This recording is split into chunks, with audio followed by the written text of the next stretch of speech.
Welcome, welcome, welcome. This is the College Genesis, your humble host. This is tonight with Carla Rumble, the chief host, culture critic, guiding you through the next few hours of some interesting conversation, discussion, debate, and no holes are barred. This is Friday night, no holes are barred, right? If you want to come and rumble with the College Genesis, come on up. Come on, step right on up. You know? Anyway, when you have topics like how do you stay out of the friend zone? Simping made easy. You know things are gonna go hot tonight. You know it's gonna get down tonight. You know, hopefully, Simp Police Academy will call in, right? Give his insight on the simping epidemic in Black culture and American culture in general. Now, I've been identifying a lot of simp behavior that you probably don't even know. Um, one of the things thing is he's always on a friend zone. He always basically feel like he has to be a friend or defend women all no matter what they do. You know, oh, she's 500 pounds. Oh, well, let's look overlook that. Let's look overlook the fact that if you get with her, she could have a heart disease, diabetes, and amputation, everything like that. And it's basically being obese and overweight is not a thing. Man, you can't hurt her feelings. That's how black women are supposed to look. See, that's simp behavior. A simp is not allowed to have standards. You're not allowed to say, this is my ideal of a woman, right? This is what I'm holding to that. The simp basically like, oh yeah, whatever. I'll take anything because I don't have any power. When men who have power demand a lot from their women. You got China and whatnot. You got Chinese women doing everything they can to be more beautiful, slender, and everything like that to attract a mate. Every part of the world, women look more beautiful. They do everything they can to look beautiful like that. But somehow the simp culture in Black America tells us that how dare you tell a black woman that she has to get in the gym? How dare you tell me you don't like looking the sight of porkly looking arms, chicken arms or like a chicken wing hanging off their skin and whatnot, with the woman. You ever see those arms? It's skull, man. That's the worst. The worst thing about a woman, like I said, you could deal with a big girl, I guess, but when the friggin' arms are just like so huge and whatnot, and just like the fingers are fat, oh man, you can't. I can't. I'm sorry, I can't do that. That's unattractive. There's no way you could spin that or whatever like that. But the Simps will, and they'll come in here tonight. We'll talk about that black woman statue they put up there in New York City. And so Eastern Conference. Yeah, I mean I get it. Knicks won, whatever like that. But to be perfectly honest with you, I don't mean to hurt anybody's feelings. I don't give a flying fuck about basketball. I don't give a damn about football, basketball. I could give a friggin' the last time I was into basketball was 1980. I was a kid, 1983, the Sixers. 83 Sixers was the best squad they ever created. That was the last really year I was into basketball. And I was a teenager. I don't really care about sports. When it gets me nowhere, it gets us nowhere. I mean, I'll watch it. When it's on TV. My brother's house, that's all he got is sports. And I'll sit there and watch it. We have a beer and whatnot. It's entertaining, whatever like that. But I'm not gonna lose no sleep if the Knicks win, the Celtics win, the Lakers win, and the Magic win. I don't give a damn. I'm not gonna lose sleep. I was bad. I was like that before. My team got to win and whatnot. No, man. You ever see these guys, man? And, go to freaking Hooters on any Saturday or not. Oh, we scored. We scored. Nigga, you are not making any money, Our team, you got grown ass men with their fucking jerseys and paraphernalia on a fucking team. I'm like, uh, I don't know, Sometimes when you talk about black fatigue, I think I'm getting black fatigue to tell you the truth. I'm like, damn, we're just that far lost. The most important thing to look, you only got like another couple of months when football season, whatever you guys think is important in the news and everything is about to disappear. As soon as football season comes around, everybody's going to be squadding up with their team and everything. And they're not going to hear anything for the next 6-7 months while football season's going on. Because that's what's most important to black people, sports. Yeah. But yeah, tonight's show, how do you stay out of the friend zone? I'm trying to help you out here tonight, folks. Let me tell you something, fellas, right? A woman knows if you're going to be the one within like 2 minutes of y'all meeting, just by even before you even approach her, before she looks at you, smells you, whatever like that, she already has in her mind what type of guy that she likes. And there's no veering off from that. So now what you do, if she's not into you, right? She's not into you. Now what happens is people think that, oh, I got this girl's number. When okay, you are going to be in the friend zone, right? Because you haven't seen the heed the warnings of signs that she's not into you, you know? Women are like this. They basically have one guy that they're going to be serious about. Other guy, he's a good friend. He's like one of my female friends and whatnot. This guy basically, the next guy, well, he's a good mechanic. You know, he comes around. Other guy, man, he likes to go out to eat. Man, I can go get, you know, we can go get our grub on, you know. The other guy, man, he's a guy that basically what I call saber hoe. He's always there. You get 2 o'clock in the morning. All you do is cry. Oh, babe, I'm drunk. I need to get a ride home. He'll get out of his bed to come pick you up and bring you home. And he could be trusted for you being drunk and falling over the place. He's gonna make sure you get home and everything like that. So that's that guy, you know. He's gonna make sure other guys stay away from you and stuff like that. He's gonna be like taking care of you or whatever like that. So all these females got all different types of guys. Now what happens is when each one of these guys feel like I did this, I did that, I should be the one, right? And then when they find out that some clown that you don't like or you think that's not friggin' up to her standards, when she picks that guy, you go ballistic. You start calling her names and everything like that, you know? It is like that, you know? It's not about money, bro. It's not about the money, bro. I don't know what you got, Eddie Thorne. You must have been, I don't know. I ain't going to say nothing, but it's not about the money, you know? Trust me, it's not about the money, you know? When I was in my 20s and 30s, I never had money. And I still got a lot of women. I never had money. When I still got fucking fine-ass women all my whole life. It's not about the money. It's the guy. It's the man, you know? No, I'm not a dating coach, but I do know a few things though. So basically, some of these conversations I hear online. Dusty Brother says that fat black woman statue was created by a white. I know. There's a war against black female beauty, whatnot, in America. Black people feel like they gotta exalt these unattractive black people to make everybody feel included. No, every group of people should have beauty standards. Everyone should have a group of people like, look, let me tell you something how life is, right? Life is not fair. Some black people hit the genetic lottery. They're born with prettier skin. They're born with what society deems longer hair and better features and whatnot. They're slender and everything. They're popular, you know, they're smarter, right? Every group of people have those people because they hit the genetic marker, their parents, whatever like that, and they come out more beautiful than everybody else, right? But only in the black community, right? That we try to make it seem like, no, we can't have this. Everybody got to be beautiful. Like every black woman has to be beautiful, could deem beautiful, right? And then when black men say, no, I don't think friggin' Letitia James or Stacey Abrams is beautiful. No, no, no. How dare you, Kala? How dare you? Is this simp behavior? How dare you like this, you know? How dare you basically talk about black women being beautiful when you only like beautiful? Yeah, I like beautiful black women, you know? When I was in my 20s, when I was 28, I was in love with Aaliyah. I thought she was the most beautiful creature God ever created. You know, I remember my boys when that Hot Like Fire video came out, right? That's when I really discovered who she was, right? And my boys, man, they found out that I liked it, right? And they basically was like, every time I heard the video come on, they're like, yo, D, your girl's on. I go, what? I said, oh, y'all know. They said, man, every time her video comes on, you're glued to the television.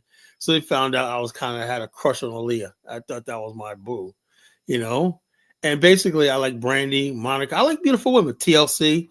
I like beautiful black women, you know? I love beautiful black women, and I'm not going to apologize for that. Don't anybody tell me, well, you like Aaliyah because she's kind of light skinned. Well, I don't know. She's beautiful, you know? Yeah, she got that skin tone. It's beautiful. She had nice hair. She's beautiful, pretty face and everything. We're supposed to hold that against her, you know? So bottom line is this: we have to get out of this nonsense that we have to basically like. I know the best video she ever did was "We Need No More Than a Woman." That video right there on her last album, "More Than a Woman," that was friggin' oh my god! And then when she played in "Romeo Must Die," her and Jet Li, what she was doing the action scene. That woman was so friggin' smoking hot, beautiful. I remember one time I went to all these white guys' house, right? And they had Aaliyah from a black men's magazine. She was on the cover, and these white guys had the issue, right? They said, "Man, this girl is fucking hot." She is fucking smoking hot. White guys loved her, man. White guys like, man, that is one beautiful black woman. She's fucking smoking hot. Now I'm supposed to be like, no, no, no. She's not Aboriginal enough, man. She don't have a thing. No, no, no, no. Romeo Must Die was the first movie she made. That was good. She was hot in that. Queen of the Dam was good too, but Romeo Must Die, she was fucking smoking hot. Her and Jet Li, she was smoking hot in that movie, man. God, I mean, it's unbelievable, man. What we lost in that girl, man. I was tore up when she died. But the bottom line is this: the thing is, there's something going around saying black men are not allowed to have standards. They could impose a big hippopotamus-looking black woman in a statue, and we gotta like it. You better like it, Kala, or you don't like black women, Kala. No, black women are actually beautiful too. They're actually slender too. Not all black women are homely looking. So this is what I'm talking about. I'm not gonna apologize for that.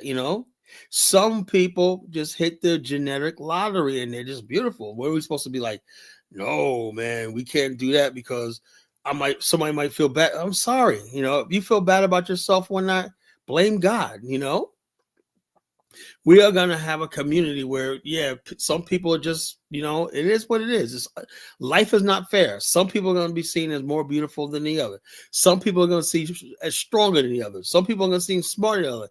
And that's what it is, And Maya, I never really liked her, man, because she always come across as too ghetto to me. Maya, she was all right. She was cute, but I never. That's your crush. That's your crush. I never think. I love Left Eye from Nia Long was fine as hell too. Yeah, Nia Long was a hottie. All these black women that we had back in the days. En Vogue. SWV. We had nothing but friggin' fine ass black women defining Black America. We were together. Now, you can't find any fine black women in the media. They keep giving us fucking Lizzo. They give us a whale like Lizzo talking about, oh, Kala, but she's kind of cute in the face. Man, get the hell out of here. Well, tonight, man, we're getting you out of the friend zone tonight. That's that friend zone talk. Yeah, Lizzo is good, man. Blah blah blah. Or somebody, who was that? Oh yeah, Ahmed. No, was it Ahmed that said it one time?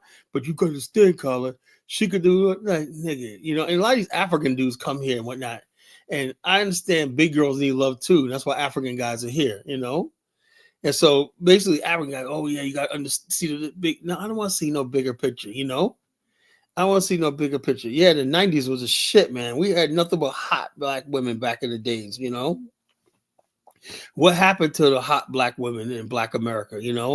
The stuff that we freaking used to dream about. The black system. Nobody was thinking about dating white girls back then because we had too many examples, and black women had too many hot freaking role models. Every black girl tried to like TLC, Leah, Brandy, and stuff like that. That's what we had to deal with. Now what do they got? They're looking at Suki Hama, fucking Megan Thee Stallion. Lizzo. It's disgusting. Oh, we need more role models like Stacey Abrams. Get as big as you can, or get big as a house. And black men, you just gotta take it, man, because that's a sister or whatnot. She could be 500 pounds. But, oh yeah, let's take it. So we're gonna have a good time tonight, folks. When you have a topic like how do you stay out of the friend zone, simping made easy and whatnot, we're gonna deal with this simping pandemic in Black America. Had natural, black women back then had natural hair. They didn't have all these friggin' weaves and what's the lace front wig? That's disgusting. The fake lace front wigs. They're bald underneath and whatnot. Every time they get in a fight in Chuck E. Cheese, and and also the female look like a dude. Next thing you know, damn, her hair gets pulled off.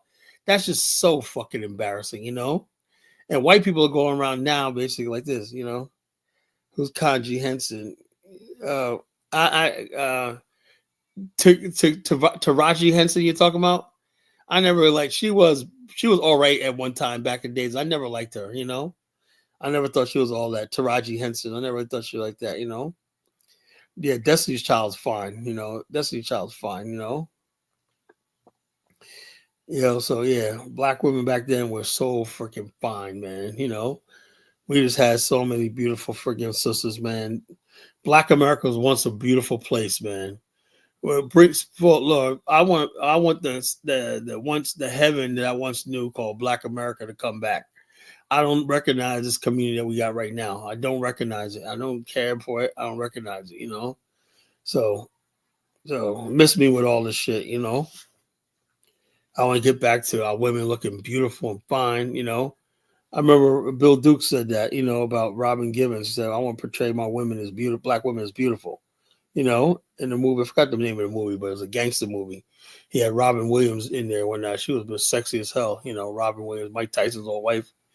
He said, I want to portray black women as beautiful. They're sexy, they're beautiful or not, you know.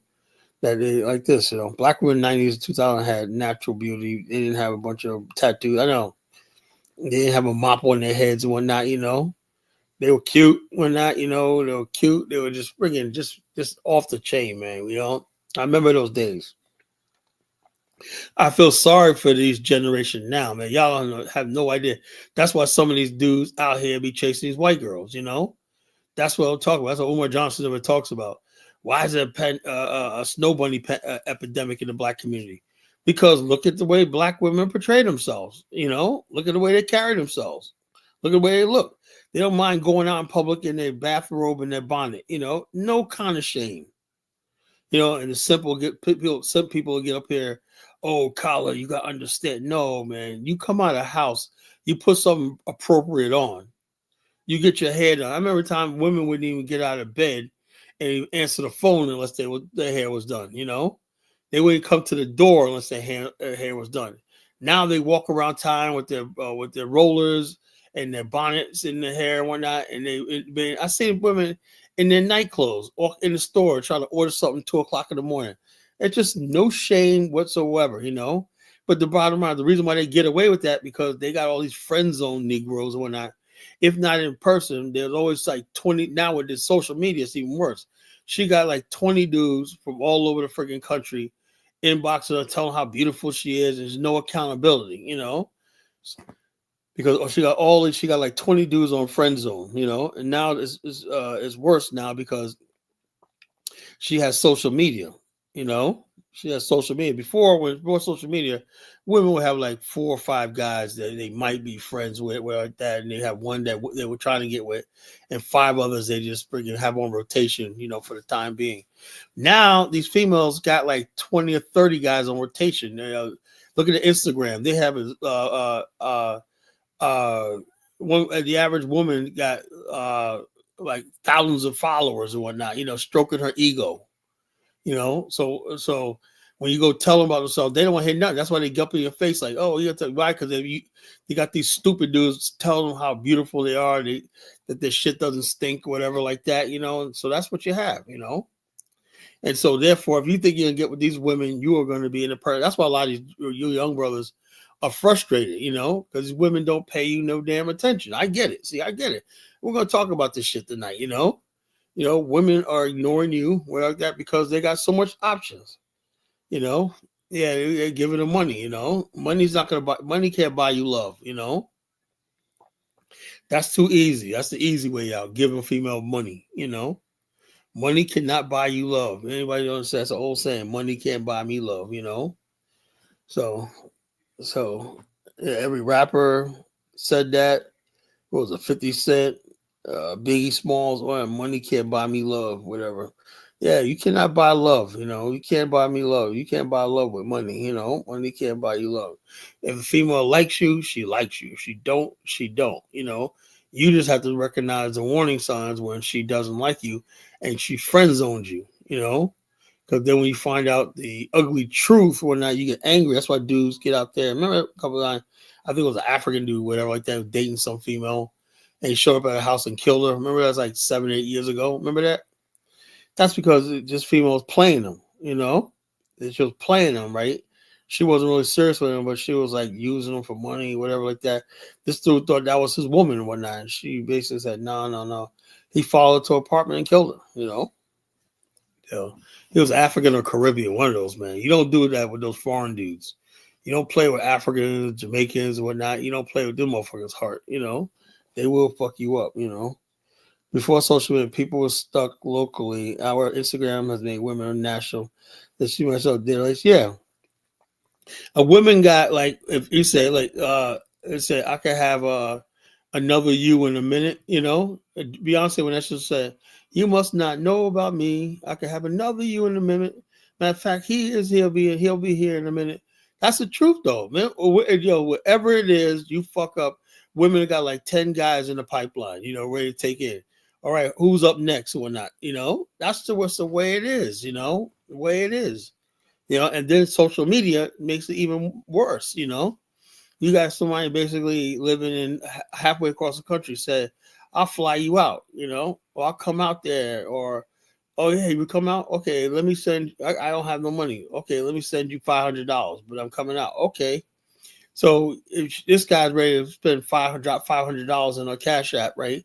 And he's coming out to take her out shopping or whatever like that. What are you going to offer her? Love? Are you kidding me? No, you're back in the friend zone.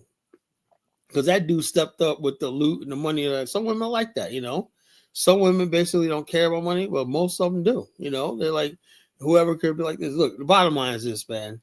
There's nothing you can do about women in these days and times. There's nothing. The only thing I would suggest anybody do, right? Go to your post office, right? Get yourself a passport. Basically, make a plan to go to an African country, Caribbean country, an Asian country, whatever like that, and wherever you go, right? I'm just telling you the truth, man. Go any place where women appreciate men. It's not happening here in America. I would say go to Africa. Any African country. You can go to Jamaica. You can go to Colombia. You go to the Dominican Republic. You go to all these places right here. I would suggest anybody, man. Look, if you could make $35,000 a year, that's doable, right? $35,000 a year between your job. Let's say you got a job, the average person on a job makes like $30,000 in America, right? Well, you can do a side hustle like Uber and stuff like that, make another $10,000 a year. You're at $40,000 a year, right? $40,000 a year. Your total expenses, I did it math, right? Your car payment, insurance, gas, food, electric, everything you have shouldn't equal no more than $25,000. That's $15,000 you got left over. That $15,000, you can go to any country and live like a king. You can say, I'm taking 2 months off. I'm going to Kenya. I'm going to the Philippines. I'm going to Colombia and live like a king. Save your money for that, right? So therefore, when you come back to America, you ain't in a bar every freaking night. You're not freaking online sipping with these black women over here and whatnot.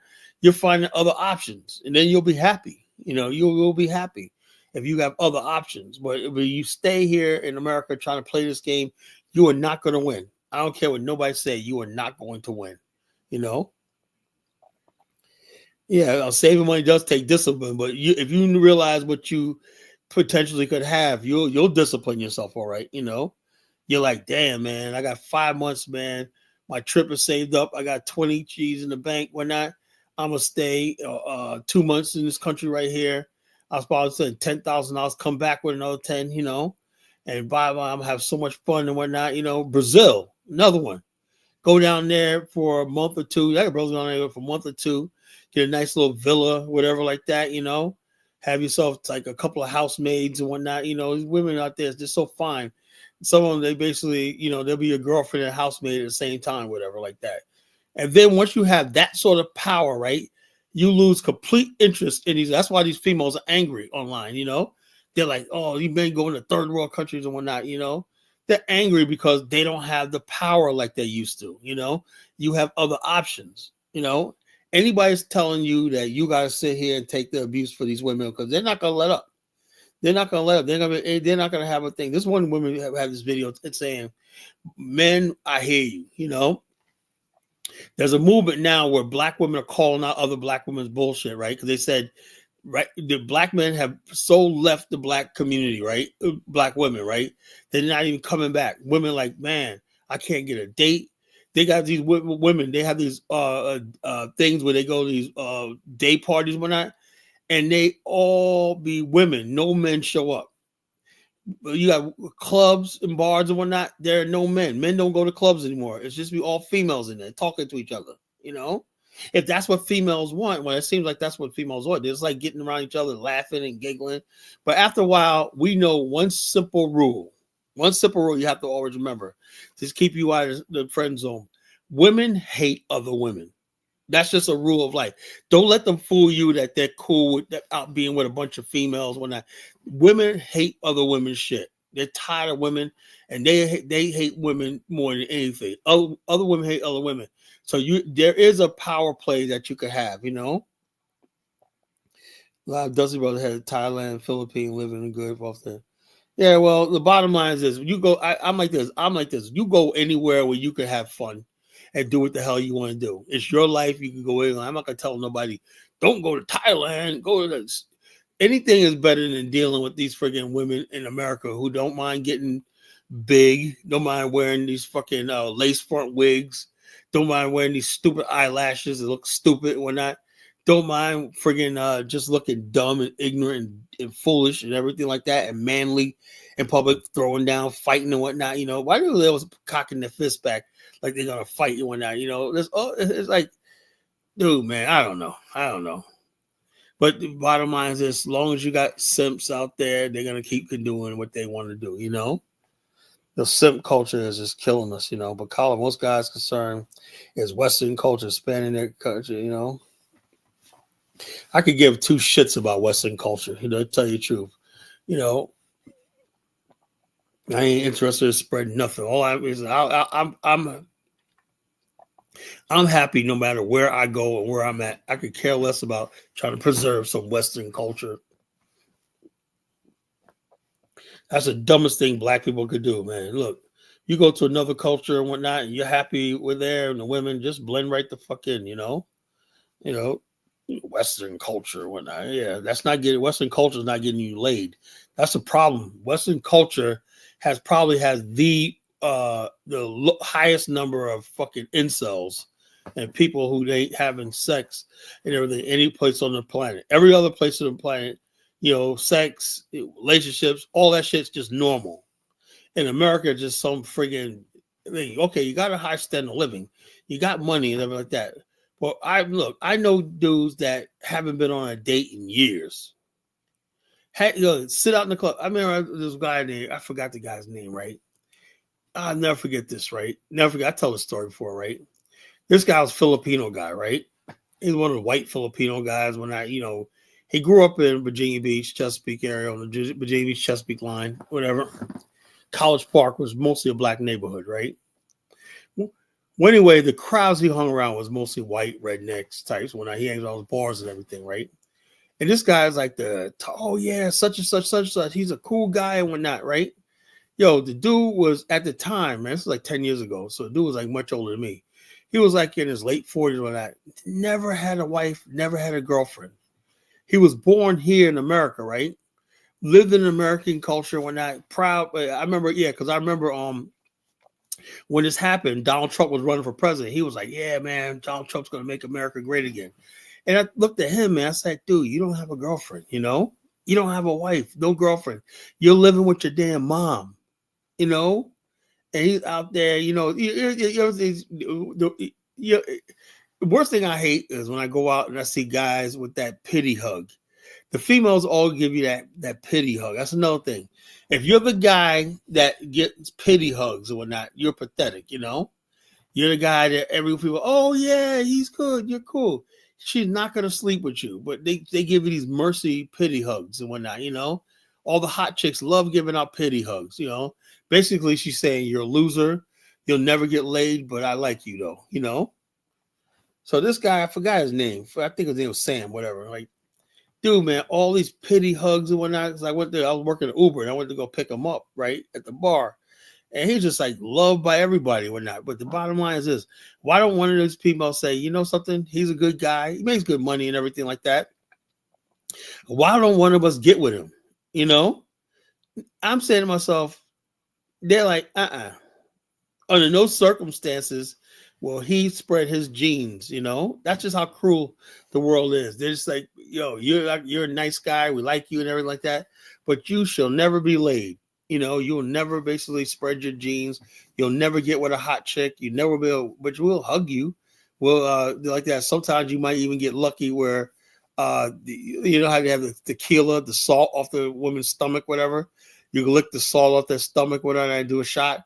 You know, that's like a prize to the incel. You know, a woman that let you lick the tequila salt off their stomach. Well, that's a thing that goes around. I see that. You know, okay, let's do a shot, whatnot, and they put the salt on their stomachs, whatever, like that, their flat stomachs, and you lick the salt and then do the shot. You know, that's the best you could do. That's the best you can do, and they basically realize that that's as much close as you're gonna get to freaking ass as you ever will. You know. So, so tonight we're talking about how to stay out of the friend zone. You know how to do it. Some of y'all just freaking just lost, man. Some of y'all I would strongly suggest get your passport. You know, some of y'all, man, because man, look, you can't be sitting out here, man, going through this, man, because you're gonna end up snapping and going crazy. You know, but yeah, so that's what we're talking about tonight. I watched this one white racist female comedian, Leonardo Joni, whatever, like that. She's basically on some shit like, yeah, white people are finally waking up to a race war. The race war has been at white people for years.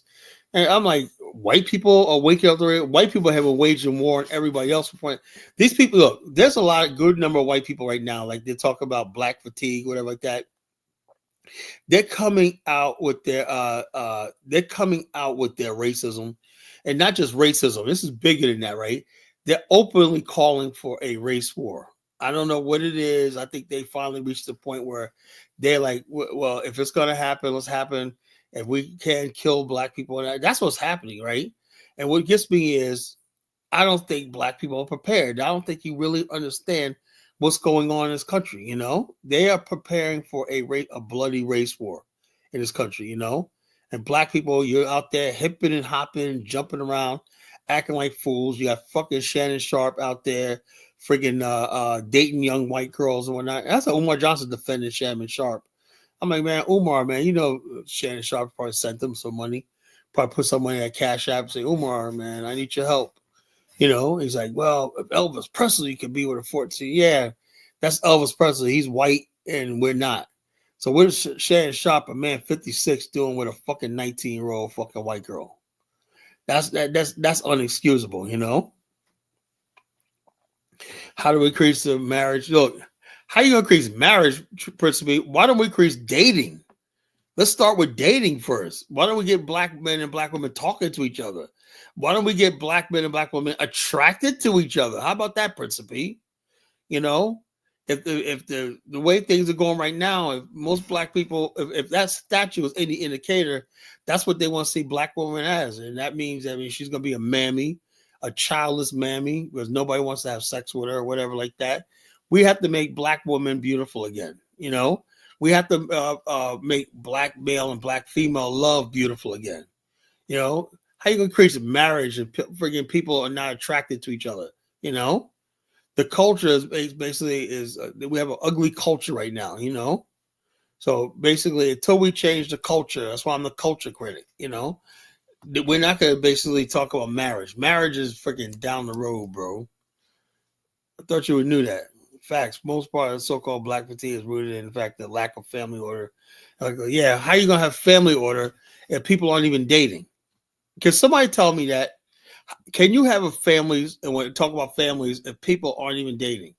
Black woman, the average black woman, not only does she get married, but she don't even get asked out on dates. And the average black man doesn't still see black women as worthy of dating and stuff like that, you know? So how are you gonna freaking build a community if people don't want to be around each other, don't want to be together, Principe? Oh yeah, let's just build a community. We have nothing in common, you know. You'll say, I'm doing a lot of projecting. No, I'm not projecting, Elvis, right? I'm talking about you, you know, you, you know, you know, bottom line, is you're the problem, Elvis, you know. You always come in here with these big mammoth black women and whatnot, talk about how beautiful they are. And then you wonder why they didn't get married then, Elvis. Can you explain that? Why aren't these big women getting married? They're not, you know. We need to get back to the 90s. I don't know if you was here in the 90s. 90s black women were smoking freaking hot in this country, you know. Every black woman tried to look like TLC, Aaliyah, Brandy, Monica, and stuff like that. That's what we had to date. That's who we were dating back in the days. We didn't have to date white women and shit like that. You know, we had fine ass black women all over the place, coast to coast. But now they're elevating the hippopotamus black woman and whatnot, you know, and wonder why, you know, because they got all these simps and whatnot. Oh, you're beautiful. You're beautiful. Don't listen to Collar. I don't care if you're 500 pounds. You know, you're beautiful, man. Don't listen to Collar. He's just mean, you know. No, I'm trying to tell them, look, that diabetes and heart disease is real, you know. That you're pretty much searching for a needle in a haystack. Well, we got to talk about this, right? It is bad right now in America right now because you know it's just really bad, you know. And I feel bad to the young single guys. They don't have a chance, you know. They don't have what I had when I was in my 20s, you know. When I had my 20s and 30s, it was, you know, this was paradise. America was paradise. Yo, look, tell people say I'm going out to the DR when I'm going down to Colombia. I said Virginia Beach was my friggin' DR. That was my Columbia. There was friggin' black women all over hot black women all over the fucking place, you know. So I'm like, well, how the hell these kids nowadays they don't have that, you know. They don't have that anymore, you know. So that's why they're out here simping and they're acting like fools when I call it that your hypocrisy knows about. How am I hypocrite, Elvis? I'm gonna put the link in the chat room, Elvis. You could tell me how I'm a hypocrite, you know, because I'm talking about big women or not, you know. I'm talking about I want my women to be beautiful again. I want the image of black women to be beautiful again. Jeez, man, is that something wrong? Look, is there something wrong? Is something wrong? I don't know. They're fine across America, but I don't see them on social media. I rarely ever see hot chicks on social media. You know, they're freaking disgusting. You know, yeah, the hot black women stay off social media. You know, they're never online. You know, and once it ends up gets online, that's what the problem is. What goes online is like the worst type of black women. You know, the mammies, the baby bonnets. You know, the hair bonnets types. Got to go outside. You not only go outside because I'm not looking. I'm just talking about for you younger guys. I want to see you guys happy because I don't see none young guys. You guys should be trying to hook up. By the time you're 30, man, you should be hooked up with a nice woman or whatever like that, building a family. You know. And so, what you got dudes, man, you guys don't have no steady girlfriends and shit. All right, here comes Elvis gonna tell me what a hypocrite I am. You know. Ward class said, "Who wants a Big Bertha?" Obviously Elvis does. Elvis wants a Big Bertha. Because I guess we gotta be like the African dudes, no standards. All right, Elvis, what's on your mind? All right, Carla. I hope you let me speak and not just jump on everything I say. Okay, go ahead, man. Go ahead. I'll mute myself. Well, what's up? How you doing today? Hey, let's start on a good footing. I'm doing all right. Go ahead, man. Relax, Carla. I'm just telling you that don't be a hypocrite, right? You showed this girl that you were so proud of that she was so skinny and hot. Did you marry her? Did you propose marriage to her? Did she accept your marriage proposal? Of course not. You didn't marry Nope. her. Nope. You had trouble with women, couldn't get your long-term girlfriend to marry you. You went to Liberia and found somebody. You're happy. We're happy for you. But don't That's do half. this Yeah, that's half of it. That's half of it. right. don't do this thing where you feel like you had success in dating in the United States. Well, I did, but bottom line, hello, dating and freaking getting married are two different things. Actually, to tell you the truth, I actually had females that I could have married, right, a long time, yeah, right. But my whole thing was until it was too late was, you know, I basically up until I was 35, I did not want to get serious with a woman that had kids. Now, when I was in my 20s, I dated women that were older than me, right, but they had kids, right. But the thing is, that was all about just sex. I wasn't trying to get serious. But when I said I want to get married and have a relationship with a wife or whatever, I wanted something like my parents. My mother didn't come to my father relationship with another kid. When I, Carla, were you or ready for marriage at 19 years old? well, honestly, to tell you the truth, I basically, if the right woman was around, I tell you what, if the one chick that I grew up with, I ain't gonna say her name on the air. If me and her really hooked up. And she came to visit me a couple of years ago in Virginia Beach, right? She was like the girl next door. We were friends since we were like 10 years old. Now, if that would have worked out with her, but I left New York when I'd probably be married in 19. We would have got married in 19. But she left, she stayed in New York. I didn't. And so whatever, that didn't happen. But we're still friends to this day. But the I'm, I, bottom I line is I the really bottom. came up to say this, right? And let's broaden the conversation. Let's not just make it about black women. I know this is a black focused platform, but in the United States, a lot of white people have been complaining about young men not really dating. A lot of incel. They call it curse, all races. And you can try to break it down if you're, a Oh, yeah, sociologist it's all young men, but it's like I said. of But the all thing is, races. but here's the thing. Here's one thing, Elvis. Right, those white guys, right, have discovered, right, that their ultimate goal is to get with a white girl, right? They know the fact of the matter is, unfortunately, right. This is unfortunately, right. There's always black women available, right? And that's what you see now with this interracial marriage. So it's black women. There's white guys out there like they're not trying to marry these women, but if they can have fun and sex and whatnot, right? And black women basically will do that rather than getting Tyler, serious with a black. That's you just love to drift the conversation back to black women, to no, hold on, bashing hold on. black Let me women. ask you a question. So you don't think the fact of the matter is, since black women aren't serious about us, What are in you this talking, country. Tyler? What are you talking about? How many men on this platform who are in relationships or who are married are not married to black women? For the exception of Ben Yusuf, because we know he's married to a Filipino.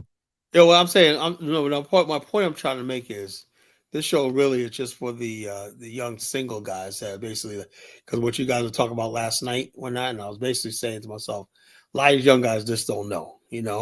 Women basically. My point I'm trying to make tonight was, if you're in a woman could basically be with you. Okay, it's smooth to God. You got to turn your camera on. I've been having a lot of trolls, so I want to see what you look like before I put you on.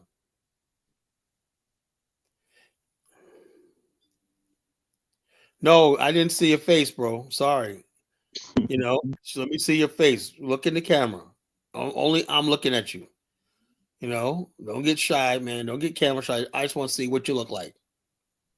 You just want to make sure he's black, not not what he looks like. Yeah, whatever. As long as you're black, I want to see you black. But he's not coming up, man. I can't let him up. I'm sorry. I'm not taking a chance and nobody come up here. That fucked me up last night. I did a good show. I was at an hour and a half in the show, and these motherfuckers came up here with the bullshit. I'm not taking no more chances. So what I'm saying I'm saying tonight is this. Look, women basically can have several different men, right? Because remember something, a woman's love for a man is her yin energy, right? Yin is like a very tiny particle of the yang, right? Now, she could have one guy that makes her laugh, right? That's the guy who makes her laugh. All right. Okay, he turned his camera on. Okay. All right, I'll let you up, brother. You All know. right. But let me finish saying what I was saying, brother.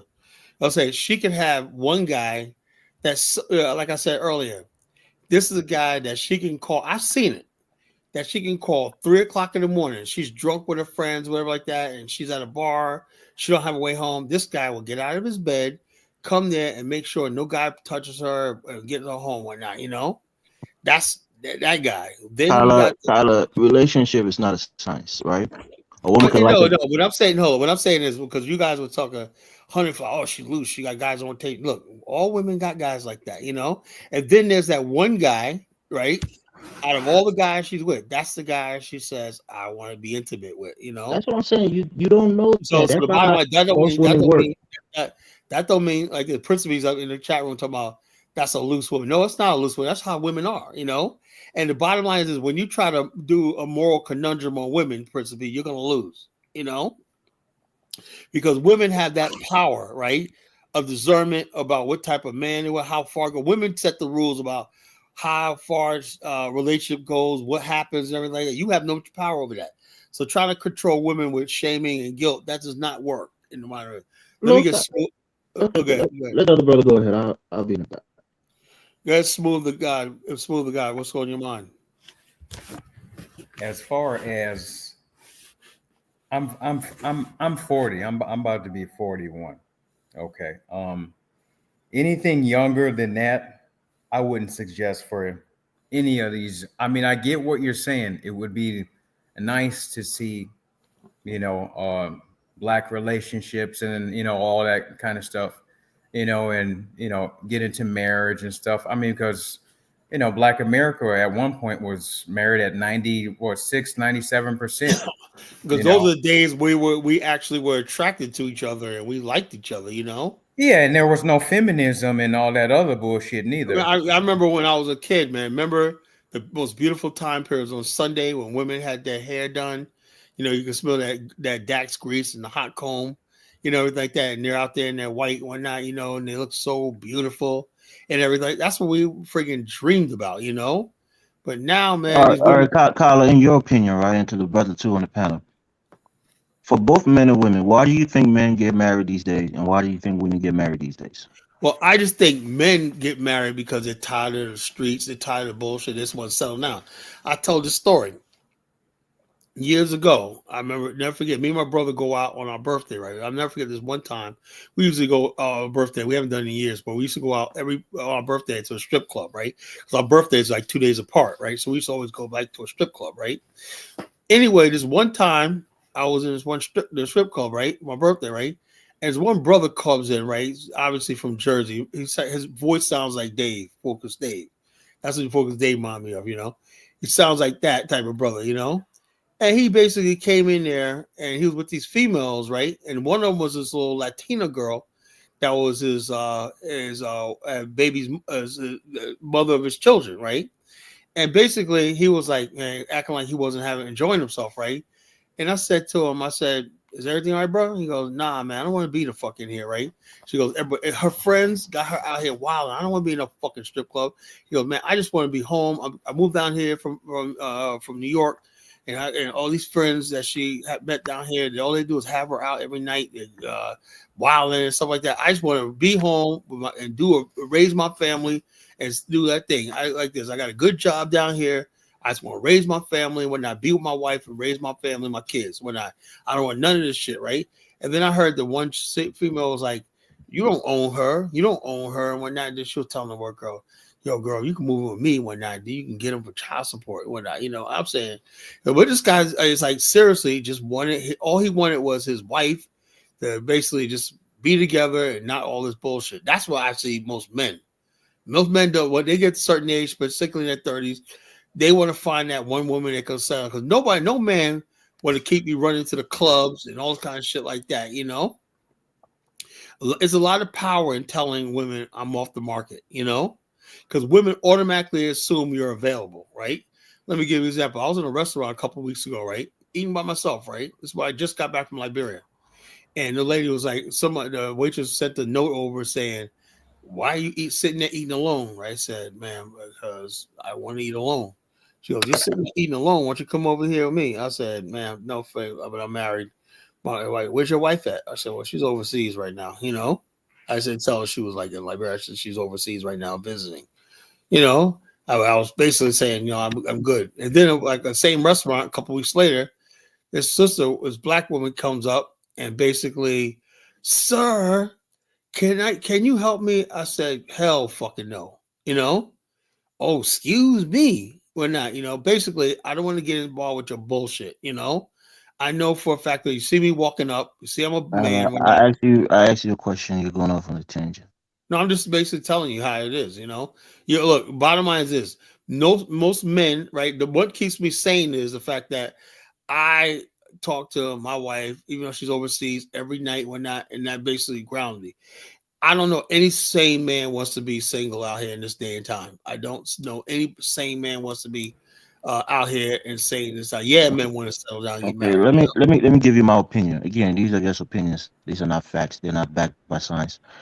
But I think in America, especially in this country and in this economy, marriage, like I tell my wife, is more than just love. It's about a shared goal. You're bringing together resources. You're bringing together two minds. You're bringing together all of your efforts to raise your future generation. So, for me, marriage is not even It's about also just it's also about permanent companionship. right. But let me Everybody wants to let me know. let me Everybody give you wants my to know. opinion, Kyla. Yeah, go ahead. Permit me.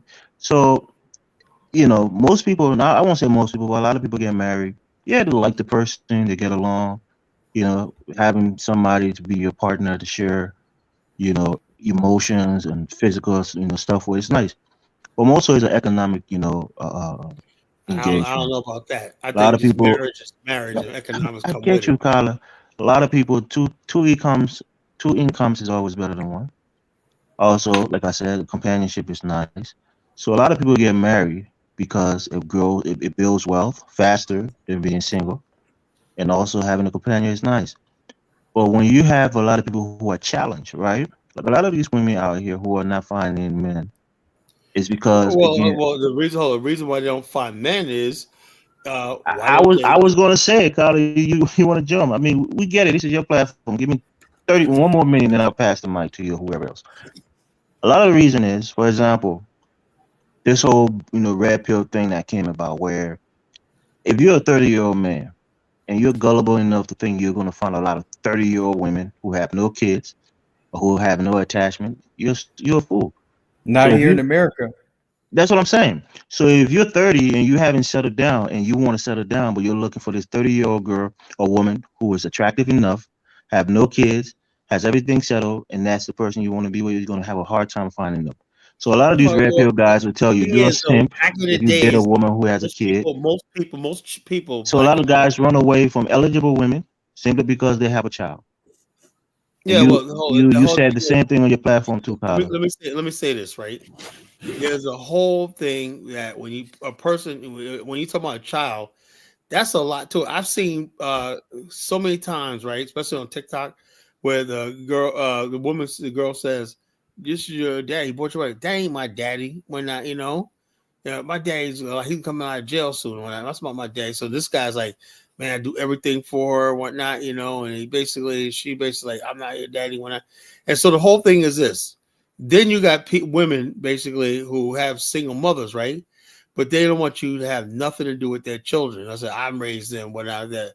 But you are still expected to provide, but you don't have no say so in the child's life and everything. And then Well, you always got that other baby father or ex-husband in the picture. And so I I, mean, I would by I this think time, I just think a single motherhood, even though I changed my opinion now, single motherhood is not fair to a man. Now, if you're a single mother and this guy is a single father, that's perfect because you bring in so equal to the table. When you got guys, Kyla, how many single women you know in their 30s that have no kids? none, Okay. none. So And what do you that's expect these young men to do? To not date these women because they can't no, find I'm a not woman that saying has that. no kids? I'm saying the fact of the matter is because it is what it is, and that's why relationships are failing because it is what it is. Like, look, it's not just America, but it's all over the world. Women are basically, and men are putting their careers, and as the modern way of life comes along, people are not rushing. Before, people got married when they're 17, 18 because it was about survival. Now it's not there, but the thing is, women are still having children. The urges for sex is still there. So you got a lot of children being born out of wedlock because although the marriage is not necessary, but the urge to produce children is. So this is what you have. There's a social dynamic, you know. It's not just black people. It's all these women, you know. A lot of women are basically having children. That's you know, how many single white women. Tyler, pass the of mic to the other of brother. of this crop of women, especially in today's era, you got to tell I'm telling any young black male 30 and younger, shit, 35 and younger, okay? You can do your thing here, you can have your fun here, but if you want a serious girlfriend, if you're looking for marriage, this is not the place to be, okay? This is not the place to be. Um, 68, and they bring in what government assistance. You go to 78, that's 10 years deep now of government assistance, okay, all across the nation.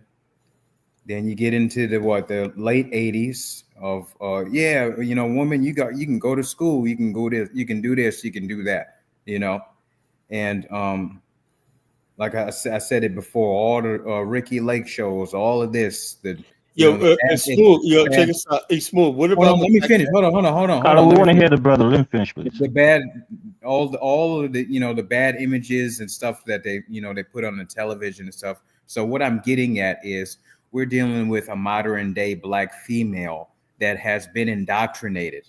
Okay, she has been reduced in terms of thinking of European and acting European.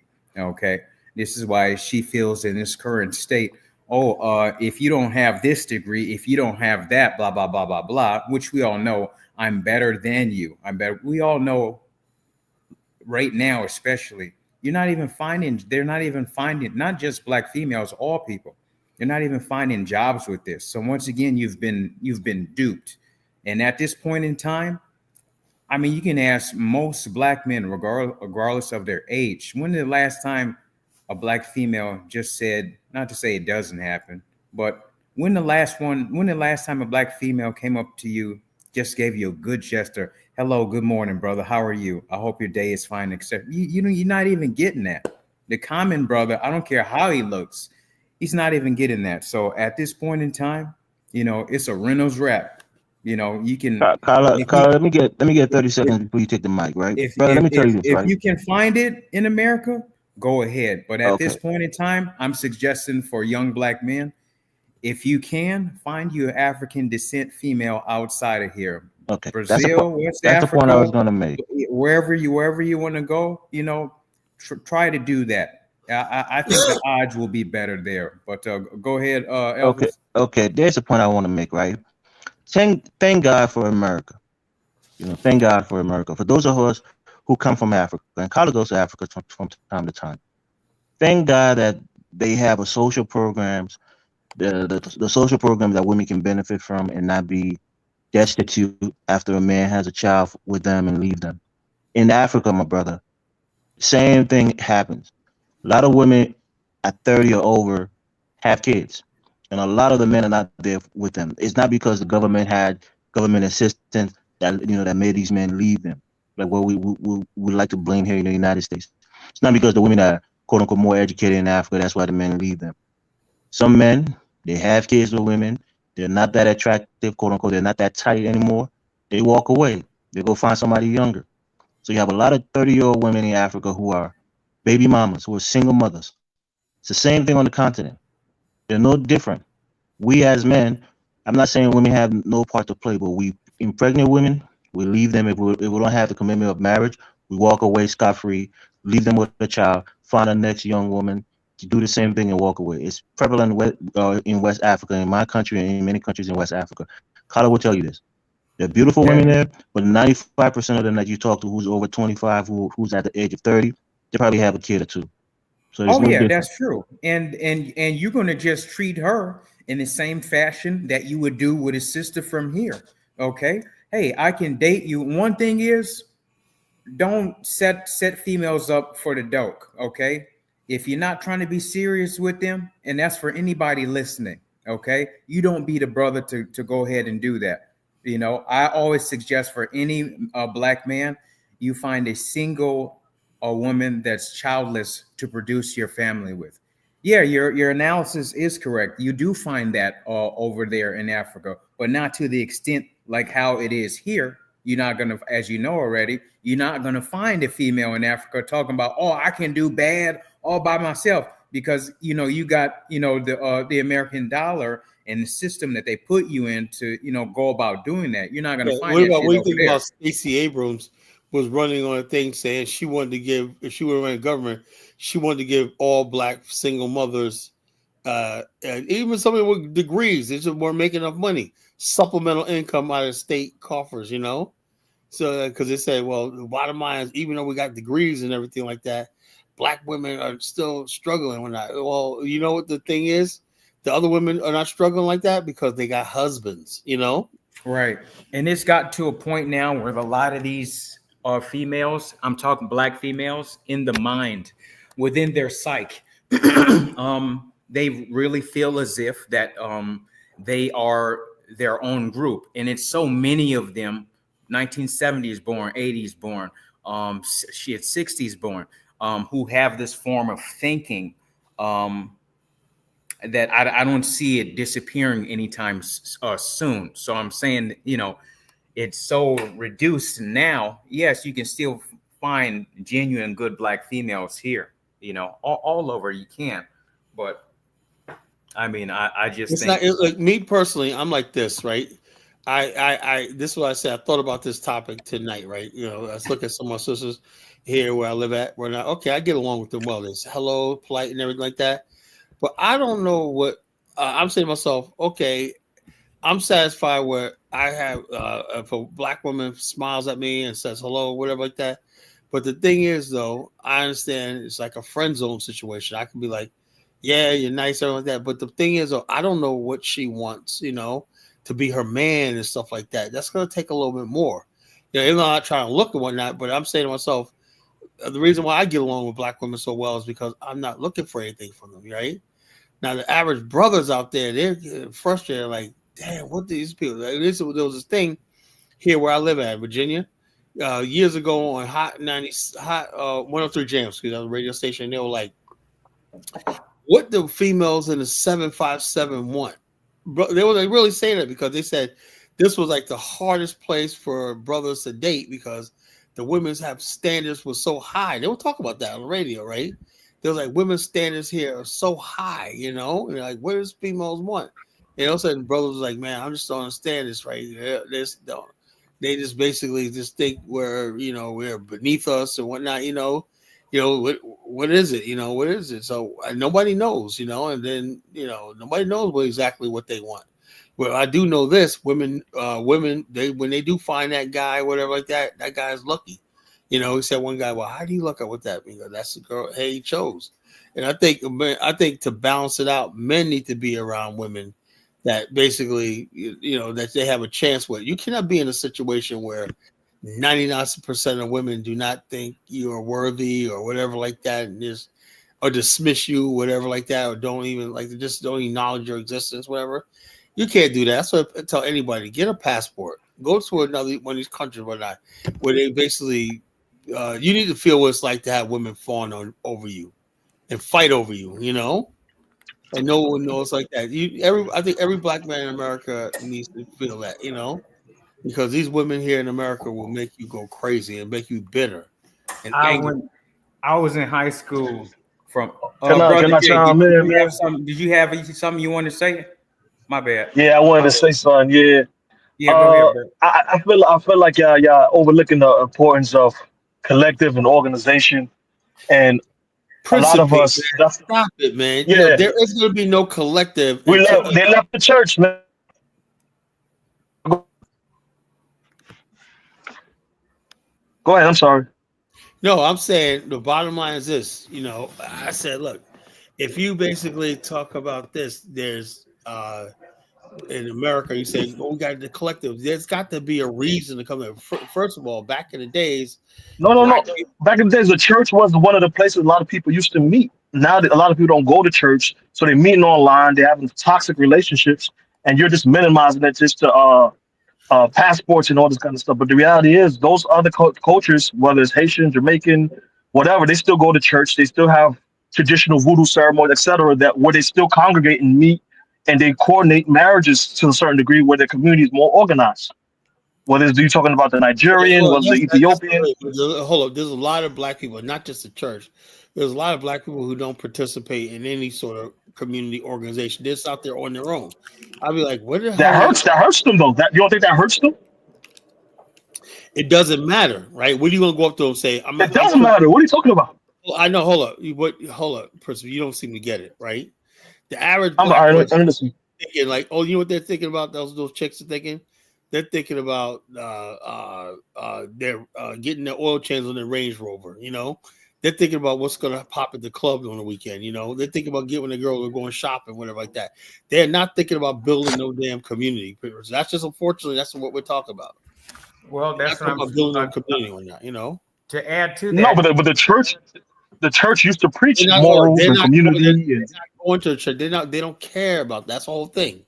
There's no sense. Oh. There's no urgency in building a community right now because everybody got what they want. You know, you got a condo in the suburbs or whatever. What the hell? Got what they want. That's not true. That's not true, Carl. There's a lot of poverty in the community. There's a lot of people struggling in the community, and there's a lot of people that's doing good, but they're alone and lonely. $75,000 a year. You got a condo, a new car, and all that stuff like that. What the hell do you care about the freaking community? You know, that's reality. That's the people that's doing good, but they're still lonely. They still go around. They still go clubbing around. Every man has a type of woman that he wants, right?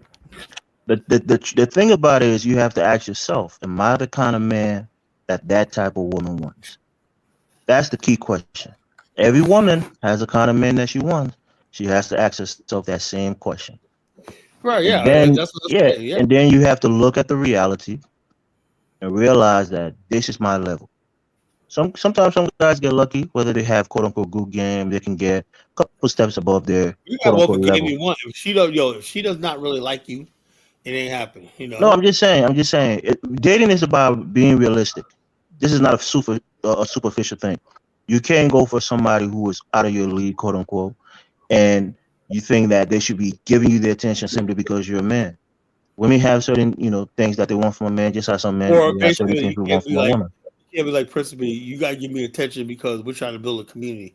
They ain't gonna go for that principle. You gotta make yourself, you gotta make yourself. Hold on. Let me say something. You gotta already go around women that you're already aligned with.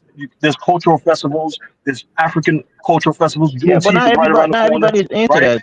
Hold on, let me speak. No, I'm saying Juneteenth has got nothing to do with religion, bro. Let me speak, bro. Juneteenth got nothing to do with religion. African cultural festivals got nothing to do with religion. There's different events that's going on that like-minded people are there. That's where you should meet your spouse, not the club. That's my point. You mentioned voodoo festivals in church. You mentioned those two things. I mentioned that earlier. I'm not talking about now. I'm saying Juneteenth is right around the corner, right? That's a cultural festival that like-minded people is going to be there. Shout out to That should be a good place. It's my birthday. Have you seen Juneteenth lately? Every Juneteenth, coast to coast, have been shootouts or whatnot. You know, it's like not everywhere. All the events of shootouts, man. Get out of here, man. All the events of shootouts. There's thousands of events. Check this out. This is what I normally do. Smooth, right? They always don't play no video, Tyler. Don't play no video. I'm sure it happened once or twice at some ghetto place, but it's not everywhere. I got you. So Elvis, Smooth, and Kyla, can I ask you a question? Do you think dating works the same way it works in the European community and the African American community, or do they look at it as a fun thing with no end goal of marriage? I don't think this is a global problem, principally. Men are not getting married. Elvis. So Elvis, in your culture, is dating just the dating element, or you dating to marry? You have a targeted intention in your culture. Let me tell you my culture. You asked the question, right? You asked the question. Let me answer you, right? In my culture, principally, most people who get married, and I hate to say this, most people who get married in my culture in Africa, maybe just in my country in particular, they tend to have all of their kids before they even get married. My mom, my dad, they had us before they got married. Most people I know in Africa who get married, they have all their kids. So a guy will be dating a woman for 6 years, 7 years, have 2 or 3 kids, and then they get married when they're like 31. Everybody start putting pressure on them. Most people in Africa are not getting married at 18 or 19 years old. That is true, because my dad, Elvis, if you didn't know, I'm Liberian too. Oh wow, okay, that's great. I never knew that. Yeah. Right. So I Are guess you you here? know what I'm talking about. You know that. You know it happens in our I culture. know. Have you heard of the Dunbar family? Yeah, I know. I had a I friend did, called yeah. Elvis Dunbar. I don't know if you ever Hold on. related. Do It's you know? the Do you guy know had Ross? about 80 something Hold on. Do kids or you know something like Ross that. Nuwan Dunbar? You said what now? Nuwan Dunbar. Ross Nuwan Dunbar. That's my Kala, yeah. it's a lot of Dunbars. Oh, I know It's a that. I know family. that. It's a Dunbar family out there. The grandfather had like 65 kids, something like that. They on the East Wow. Coast. They're here in Minnesota. Yeah, They're yeah. in Okay, yeah, I Georgia. had a They're all friend over. here in Minnesota called Elvis Dunbar, and his sister, I think her name was like Elmina or something. They live in New Hope. I don't know if you know them. Maybe you're not related to them. Yeah. Yeah, No, I but I'm don't. saying, you know that. So principally, what you're talking about is not. We're not some special people. Africans are not some special people that is more, you know, what's the word? Moral than African I American. I Most I people feel what you're be, saying. yeah, most people be in relationship for many years. Bro. You talking I, about I Never feel bro? You married. what talking you're about saying, Liberia? I'm Elvis. talking about in general. The norm in general is to I can date only with speak for my intent. country. I don't know what's going on in Ghana. In I don't know what's general, going on in Nigeria. But maybe the other brother have a different experience. yeah. He But from Libya. He you said keep saying Liberia too. Africa. I said in your culture. I didn't say no Africa. I'm Okay, saying that's what your I'm telling you. culture My is culture, in the I norm. just Jay, told I you. No, got so you. okay, Jay, that's let look. me answer that. Jay, let me answer that. I got you. Go You'll ahead, bro. find you'll find okay. Nowhere is perfect. Okay, you're gonna find single mothers in West Africa. You're gonna find single mothers all over the place. Okay, but the thing about it is, it's the culture is different. The culture is different. You're not going, and in today's age, you got females that are getting raised by what they see on the internet. You know what I'm saying? So there's that aspect too. But still, it's not going to be to the extent as it is here in America. Okay, because female has the sense of entitlement here. Here. Oh, I got my own job. I got my own crib. I got you know what it is. You know what I'm saying? That they And then hear it she in the tells radio, she like True, I got my found true. own some dude. job and how the independent women when I Yeah, can't no nigga tell me shit. I can do it. yeah. I'm a boss bitch. Ain't nobody. So you got True, that true, aspect. Okay, over there you ain't true. got that over there. Okay, she Man, over probably there might it's have. like sit your ass down, like Yeah, over there you Exactly. get They're kind of more humble too. They're more humble in yeah, the sense that like if they have a child like say they are a single mother, it's not like a flex. It's like okay, so socially it's like a mishap that they're trying to correct. Like even like ex- my family, myself, my mother got divorced. She didn't put in me to shit on women. She put in me like okay, don't repeat the same thing. It's not an energy that this is the norm. We need to celebrate single motherhood because I'm a single mother or I'm a divorced mother. No, it was don't repeat the same thing. It's that what Elvis is doing is a disservice because he's trying to act like this all the same thing. I understand single motherhood exists everywhere, every race, every culture, but it's a difference in mentality. It's a difference in pushing that as the norm that I'm seeing that is becoming more normal since people started bashing the black church, right. since people started No, the difference is bashing that Right. women are Pan more Because Africans economically empowered in this country. hold on, Elvis. Women Let the me have eat more morals has Elvis. gone Let me eat down. economic a empowerment. The morals has gone down. Elvis. Let me eat a little more. And to add to that, like I said, in our culture, the Liberian culture, right here, let's talk about it here in America. Let's do that.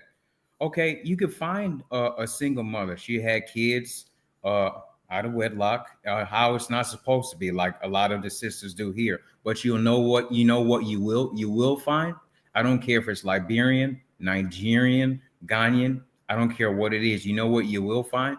You'll find okay that woman. She had three daughters and two boys. The two girls, two of them, they'll get married and have kids. They'll do it the right way. The two boys, they'll do it as well. Not to say, oh, because they came from their first gen or whatever like that, so they better than born Black Americans, but that culture aspect, you know what I'm saying, uh, is it's still there. So you'll have a lot that will break the curse.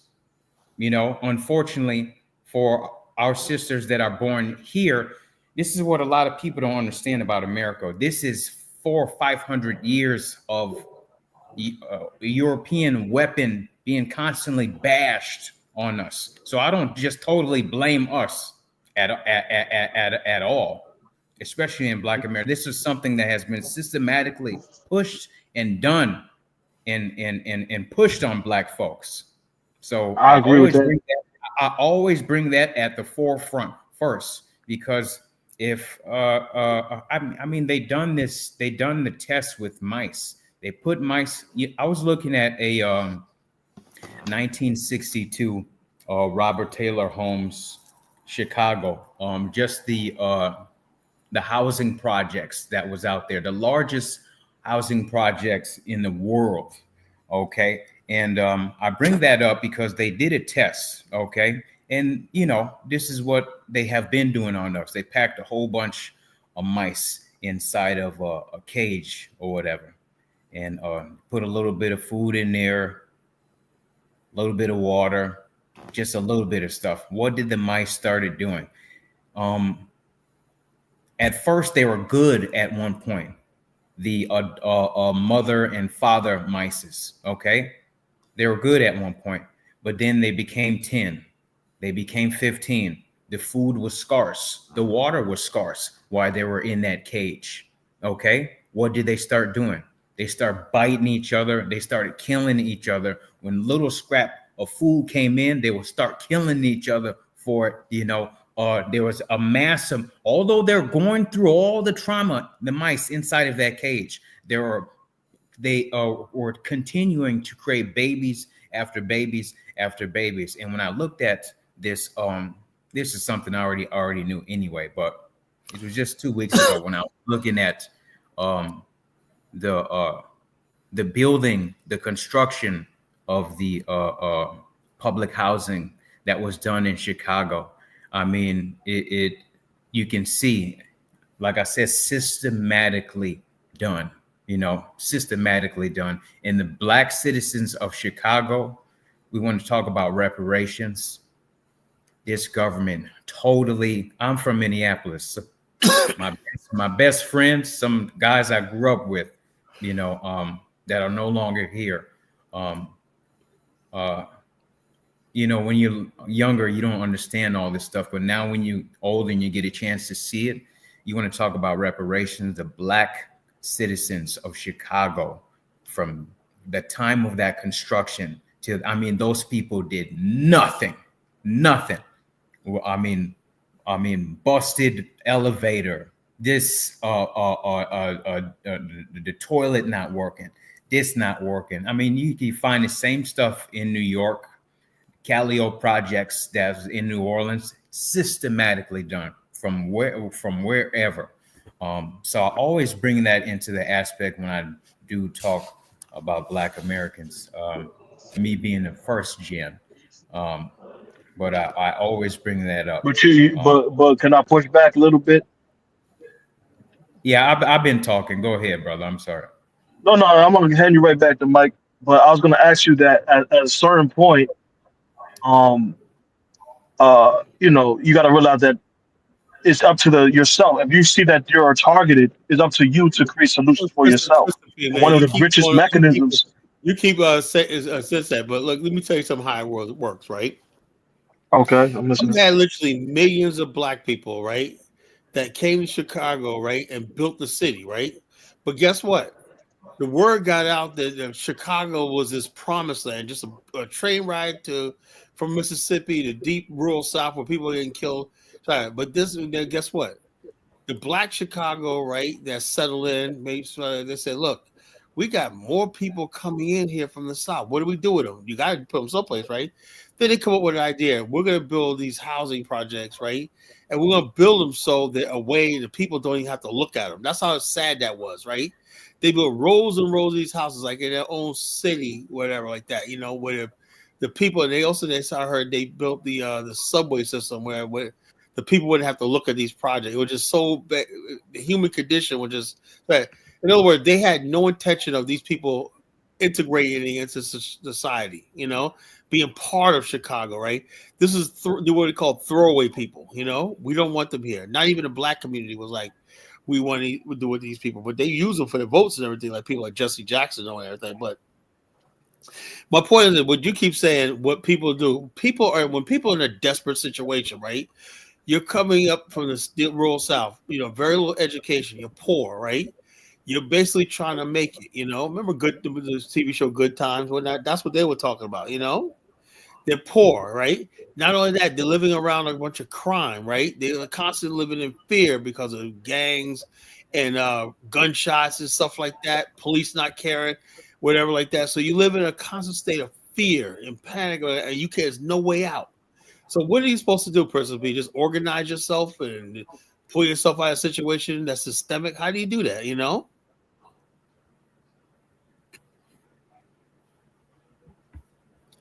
There was no way out of that situation in Chicago. The only way they came yeah, I know, and that's what they had to shut it down altogether. And that's what I'm talking about. That was done on purpose, and it's still being done. If we don't fund you, we don't. Go ahead, Person B.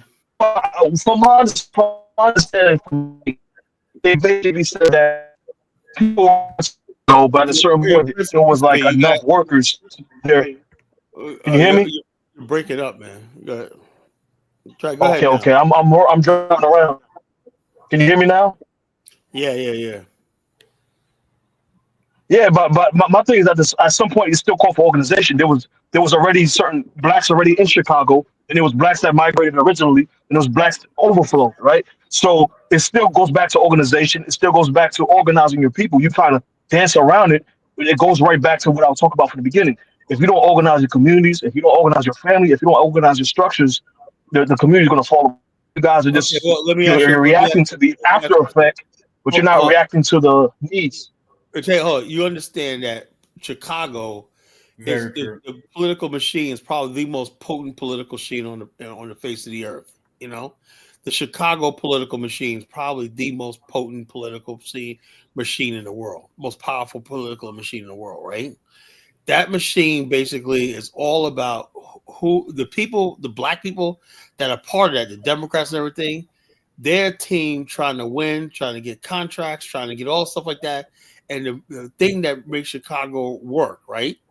It's not about black and white at that time, right? You're a Democrat. You're part of the Democratic machine, It ain't about black community and whatnot. It's like, so people always say, oh yeah, man, we got the black community. How you gonna organize the community and you got a democratic political machine that takes precedent over everything, How did the Democrat take precedent over the church and all these other entities? You're telling the story backwards. Because they got the money and power, No, the black church gave some of they backed some of these entities. If you want anything done in Chicago, right, you got to be a member, right? If you want to run for everything in Chicago's politics, right? If you want to be an alderman, you with anything one night, you have to pay tribute to this political machine. And what part of the political machine is organizing people and getting your people out to vote and everything like that. And you vote on basically the policies and the thing that come from the national democratic.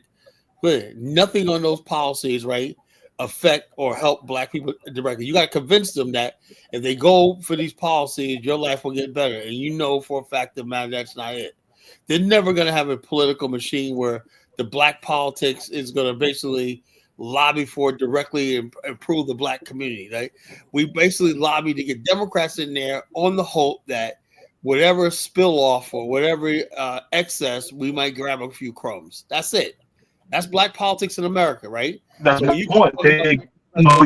Those leaders, they have been doing this since Booker T. I know you know better than me. What was the man? What was the man? What was the man that did the original Million Man March? Or he was supposed to do the Million Man March and he canceled it because he sat down with the political leaders. What's his name? Well, I don't know. Bottom line is Farrakhan had Million Man March. Yeah, but they basically before him there was a guy that was going to do it. Well, I don't know about a bunch of people that he basically canceled with the president. We were marching, praying for all time. Look, right now, Black America, right, is probably the weakest political group of people on earth politically, right? The Black America, 45 million people, are completely underrepresented in any friggin' branch of government and everything like that. In other words, when you see a black politician, Principally, I want you to understand this, right? You don't see that's not a black politician, that's a Democrat. You know, the agenda of the Democrats, right, take precedent over black. There's no black agenda. There's no black issues, whatnot. You know, those are Democrats. Kwame. Does the Republicans have a black agenda for us, Scholar? I'm not saying. Look, I'm not saying they do. No, they don't. You know, but I'm saying is this: the Republicans don't try to have a black agenda. You know, they ain't trying to get the black vote like that. You know, the Democrats basically get the black vote, right? But there's no black agenda. Well, you give them your vote. They didn't try to have a black agenda. They don't want your vote, but you give them your vote. Look. I was like this when this was going on during election time, right? My whole thing, I was just so fed up with Joe Biden that's why I went against him, you know. And I do the same thing again, you know. The bottom line, I went against Joe Biden because I was just a bumbling idiot, you know. And I thought he was just a disgrace, and everything. I just didn't like that. Fortunately, it gave us somebody like Donald Trump, but it is what it is, you know. In hindsight, it is what it is, you know. I don't like this, you know, they got to do better. You know, like Democrats, if the Democrats were serious about anything like that, they could have beat Trump and they could have won this election, you know, but I don't think they were serious, right? When you basically got a political party, right, that thought, oh, we got it made. We got Megan Thee Stallion. We got Oprah Winfrey. We got Beyonce. We got LeBron James. We got all these celebrities, man. Tyler, stop it. Trump and them did the same thing. You know? They brought their Hulk Hogan. You know what happened? They brought Amber Rose. Every political party bring out celebrities. Yeah, I know, but not like that. Not like that. Not like that. And then you know what happened is black people across the country, you look at TikTok, will see them with anger. Why? Because the bottom line is this: we were like this. No one's talking to us. You know, all they're doing is saying, oh, "Look who I got, man." Kamala Harris basically sitting there talking with Steve Harvey. Who the fuck is Steve Harvey? You know? And Colin, if I could snatch it for 1 second, yeah. All of the things that we're talking about right now, you know, to take it back to what we were talking about initially, this black female is and has all of this at her will. Like you said, we talked about voting, this, you know, getting her to sway. Have her favorite, you know, hip hop girl come to her, sexy red, hey, vote for this person, blah blah blah, versus the girl that's over there in Africa or that's in Brazil or wherever, you know, she may be. They don't have all of this, so that's just the difference between obviously our woman here, which you guys already knew already. Yeah, the thing is though, they elevated the black woman so they with the sprinkle, black girl magic, stuff like that, and that was such a smack in the face to the black males in this country, right? It's like, oh, black men don't matter, you know. It's a total slap. I say it all the time. Can you imagine if the MLKs, the Medgar Evers, brother Spoon, you know what they tried to do? They tried to rewrite history and said black women led the civil rights movement. Yeah, right. But can you imagine if all these brothers was out there and just saying, yeah, you know, we're going to do this all for just hold on. This Afro-American Liberian love fest got to end because y'all doing too much African-American woman bashing. If you go to a regular barbershop and say you support Trump, they will drag your ass through the mud. Go to a regular black barbershop. You know how many black men stop me and ask me what I voted for? Let the brother finish, Skylar. Come on. Hold on. No, let Jay rock. Come on. Hold on, Jay. Go ahead. Go ahead. No, but y'all making it seem it's just a woman thing. Go ahead. Principally, black women, right? No, Jay, we were talking. The initial conversation was just in regards to dating globally in Western culture and civilization with our women, and it has to do with the black race, the black male, and the black race was Liberia. Oh, you guys are dumping on the women. We're not seen as providers, you know. Well, that's who? No. I'm not even talking about all that. But Jay, brother. Okay, hold on. This guy Ryan, go ahead, bro.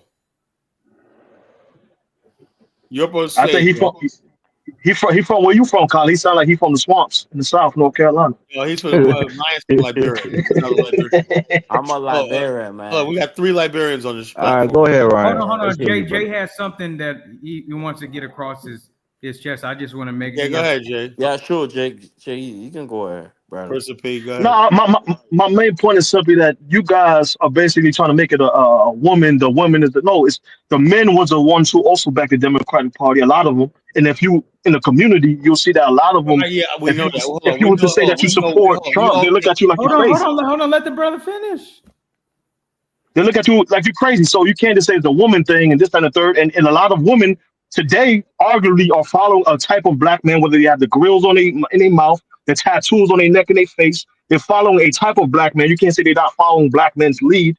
There's certain black men too that are following the Democratic Party. The Democratic Party is not popular magically. They're popular because they're courting certain key black individuals, men and women, pastors, leaders, rappers, whoever. They're courting people the same way they did in the past. They courted Booker T. Washington. They courted Martin Luther King. They courted that other guy that I was talking about who did the original Million Man March. They court Farrakhan. They court these people to come garner energy to their platform to give them some kind of validity.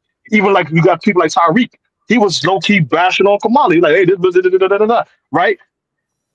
Whether they for the Democrats against the Democrats, for the Republicans against the Republicans, for the couch against the couch, they all have influence and kind of want to make it seem like they're all powerless and only black women have the power, which is a false diagnosis of the black community, period. I totally agree with you, Jay. I mean, a lot of the men are messed up too. I mean, just think about it. And now it's sad to think about it. The other brother wanted to come in real quick. You guys gotta let 78% of black men voted for Kamala. So yeah, my bad. Go ahead. I just wanted to say that. Ryan, go ahead, Ryan. Ryan, go ahead. I just want to say thank you, Carly, for all you do, my brother. I appreciate it. Oh, yeah, man. Well, hey, why don't you go on a tour with us next year, Liberia? Yeah, as a Liberian, I appreciate all what you do, promote. That's good. I want to do more, man. Come on a tour with us, man. Is that you show, man? Yeah. Why don't you invite me on the tour, Kyle? You invite everybody except me. You got the money? Hell no. I ain't got no money for the tour. I'll be going to Liberia in July. I get my acre of land there. I have to develop it and think about. Thank you, my brother, for putting us on the map.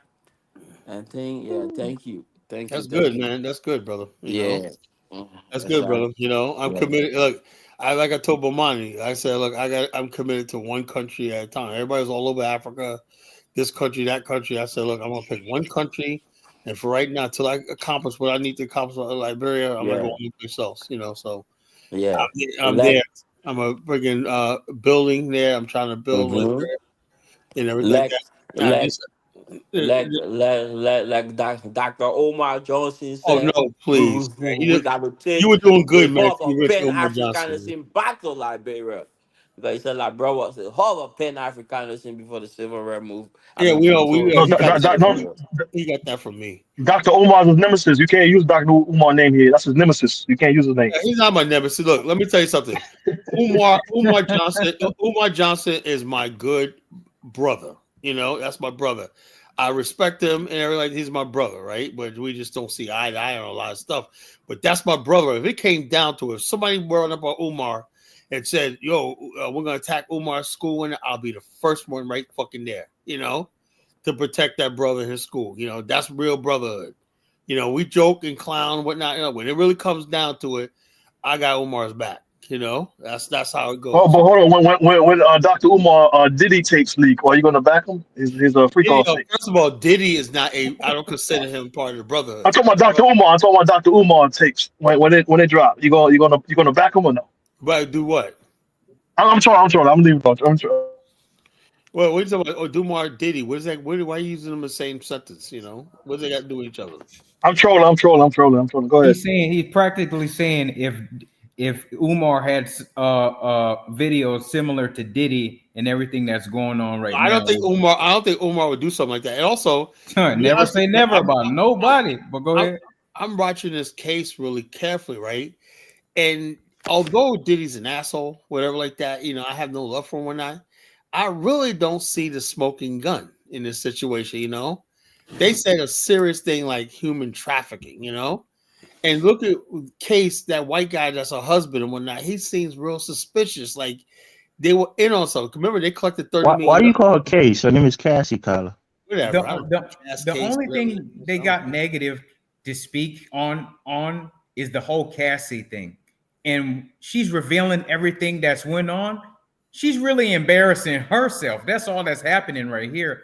Yeah. I mean, there's no other women that are involved. There's some female that was what making the band. She said, "Oh, he did this to me," and that was like almost. I mean, but how can we ago. come to that conclusion, brother?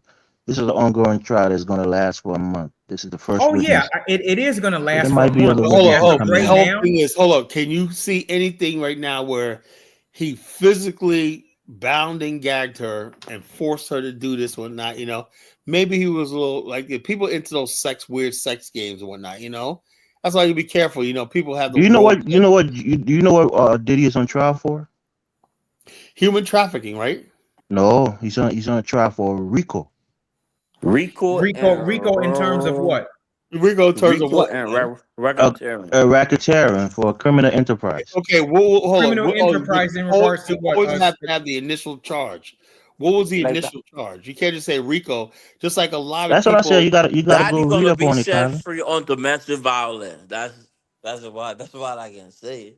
Yeah. Check that. Hold on. They basically say the key here is all the steps that he took to try to conceal some of these accusations. Yeah, that's okay. Buying up people, threatening people, and those things. That's because it's in furtherance of a crime. That's what it becomes. Look, the FBI comes at you, right? And they're saying to you, right? They're saying, let's say there was like $10,000 you won at the casino, you didn't report, right? And basically, the FBI comes and says, you know something, we don't got no evidence on you. We know you did this or not, but let's go look at your taxes, right? And basically find out that you didn't report that $10,000, right? Oh, wait. Then they ask you about it, right? The first thing they know you're going to do is deny it, you know? And they said, oh, man, we got you on tape saying you didn't happen. That means you lied to the FBI, you know? And then what started as they couldn't find the evidence on something you did before, now they just keep kicking it down. That's how they do. You know, that's whimsical. Yeah. Before the feds, 1 second, brother, 1 second, please. 1 second, please. Before the feds bring a case to you, right? They go to a grand jury. Grand jury is usually comprised of lawyers, judges, former judges. Really, not all the time though. Not all usually, the time. I say usually, right?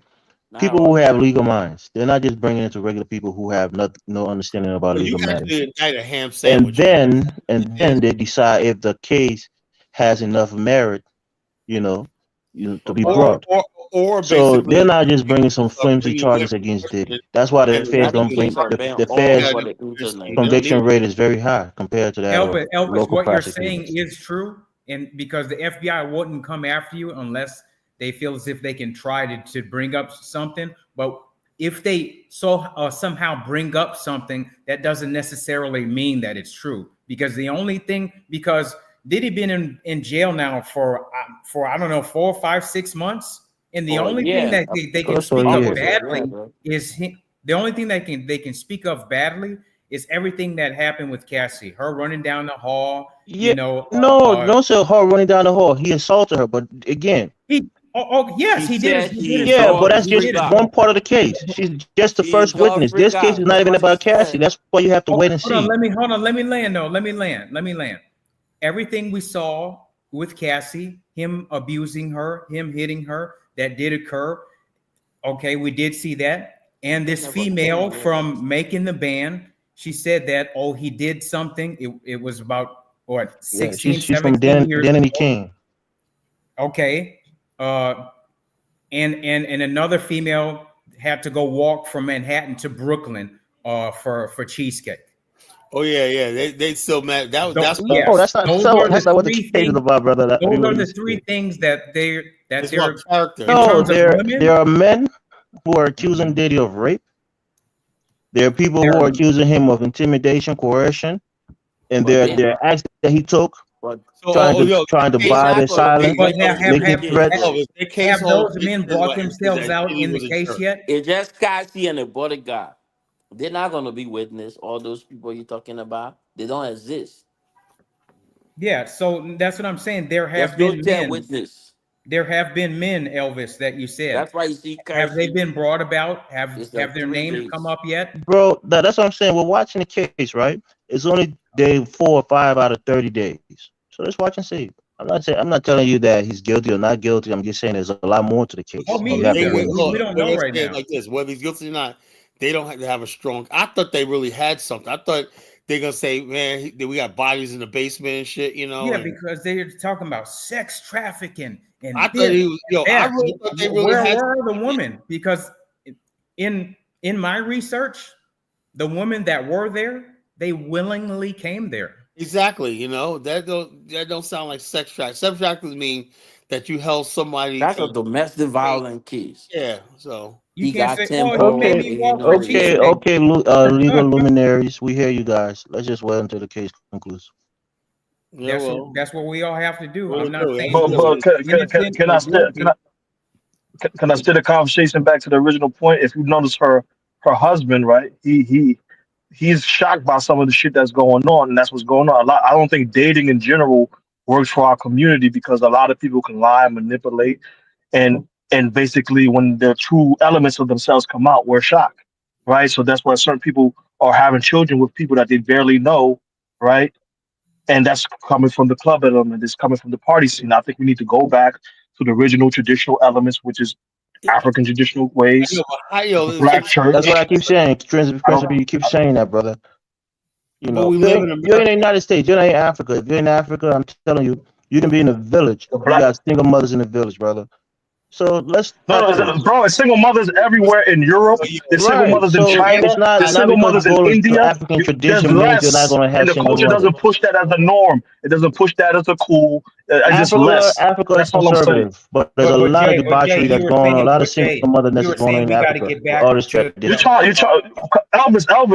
You Why are you saying we trying to got to get back to normalize the this? church I'm not spirituality? normalizing. I'm trying to tell you that tradition doesn't deter people from being single mothers It and being does. It promiscuous. does. It doesn't. I'm telling you. Is there It a promote. place more So traditional than you telling Africa? me you In telling me some Liberia? cases, it does, brother.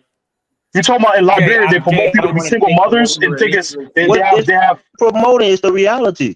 Well, all your traditions, you got people who do the traditional stuff, who are Christian. Go to Nigeria, right? Where you have a yeah, lot of yeah. tradition in Nigeria. A lot of single mothers are there also. So I mean, Is stop that it. promoted as the norm? There, that's my question to It's you. not You about dancing around the promoting question. the reality, right? It's The promoted as the reality is norm Africa here. has a lot of You're trying single to make mothers. excuses for that. How am I making an excuse? I'm giving you the blunt reality. How am I making excuses, bro? It's promoted as the norm. It's promoted as the cool. They have special sayings now for it. Do they have that in your culture as well or no? It's not quote unquote promoted, but it's the reality. It doesn't change it. You can be It does super. change it. You I answered No, the promise you, question, it's you Jay. can be lower in your superficial community, about right? something, or you It's can lower in acknowledge your the community, reality. right? Jay, It's lower in I your can particular answer. black community, right? Let the other brother go. I think he wants to say something to you. No, Jay, me and Elvis are from the same community. It's not. You have some that adopted. Of course, they're born here, so you're going to adopt to the culture and what you see. Some of the females and males will, but it's not in abundance. To answer your question, and even when you go over there, they see all the stuff over here on the television, but it's still not in abundance. That's my point. It's not promoted as the cool and the norm. And I see Elvis trying to make it a cool and the norm, and there's You're nothing, it's not. whatever, No, which no. is That's not what I dangerous said. because That's it's not what like I said. what's good for me is not good for them. And these Principe, I guys, guarantee. I guarantee you, brother. And let me just ask Carla. Maybe Carla. It might be a bit personal, but I'm sure you know a lot of your wife's friends. Any of them who are over 30, are they single wild kids? Do you know a lot of them who are single wild kids? So almost all of them are single mothers. Exactly. And that's just a small sample Well, size. then again, I would say this though. It's about circumstances, right? Because a lot of the guys out there that basically may have to go to Sierra Leone or Nigeria to work. They may have to go in the country where it's just look. The bottom. So I see that happen a lot, man. The bottom line, women are never gonna stop having kids, right? And the bottom line is until Liberia gets like a big. One guy told me When one guy told me when I first got there 4 years ago, he said, "Man, I want to go to America so bad." I go, "Why?" He goes, "I could save money when I could make money and come back here and open a business."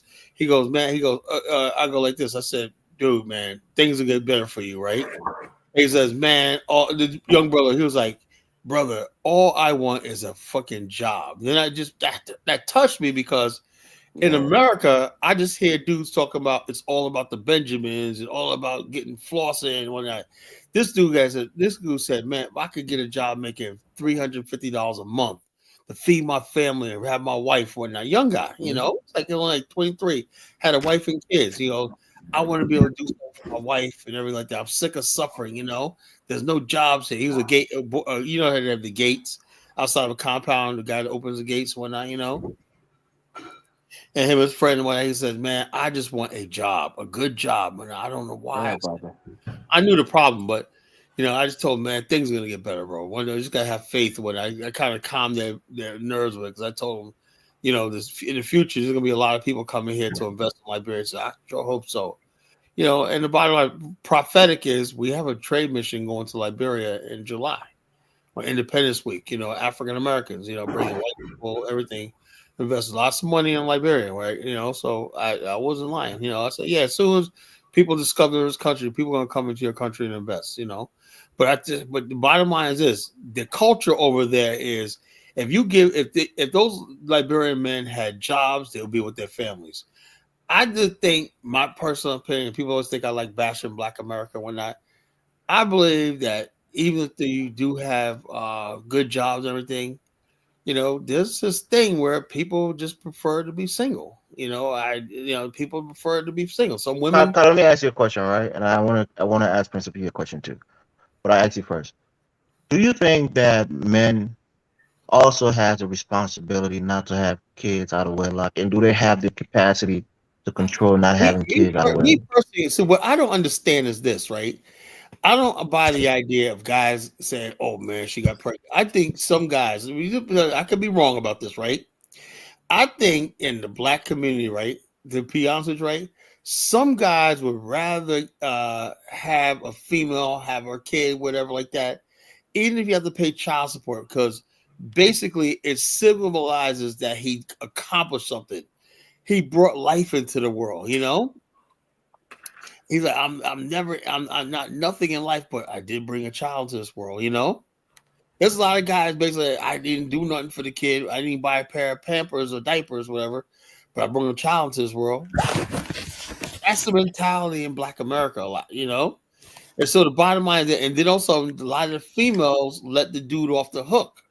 Like, oh well, he's trying to get himself together and whatnot, and they so easily say, "I'm gonna put the burden on."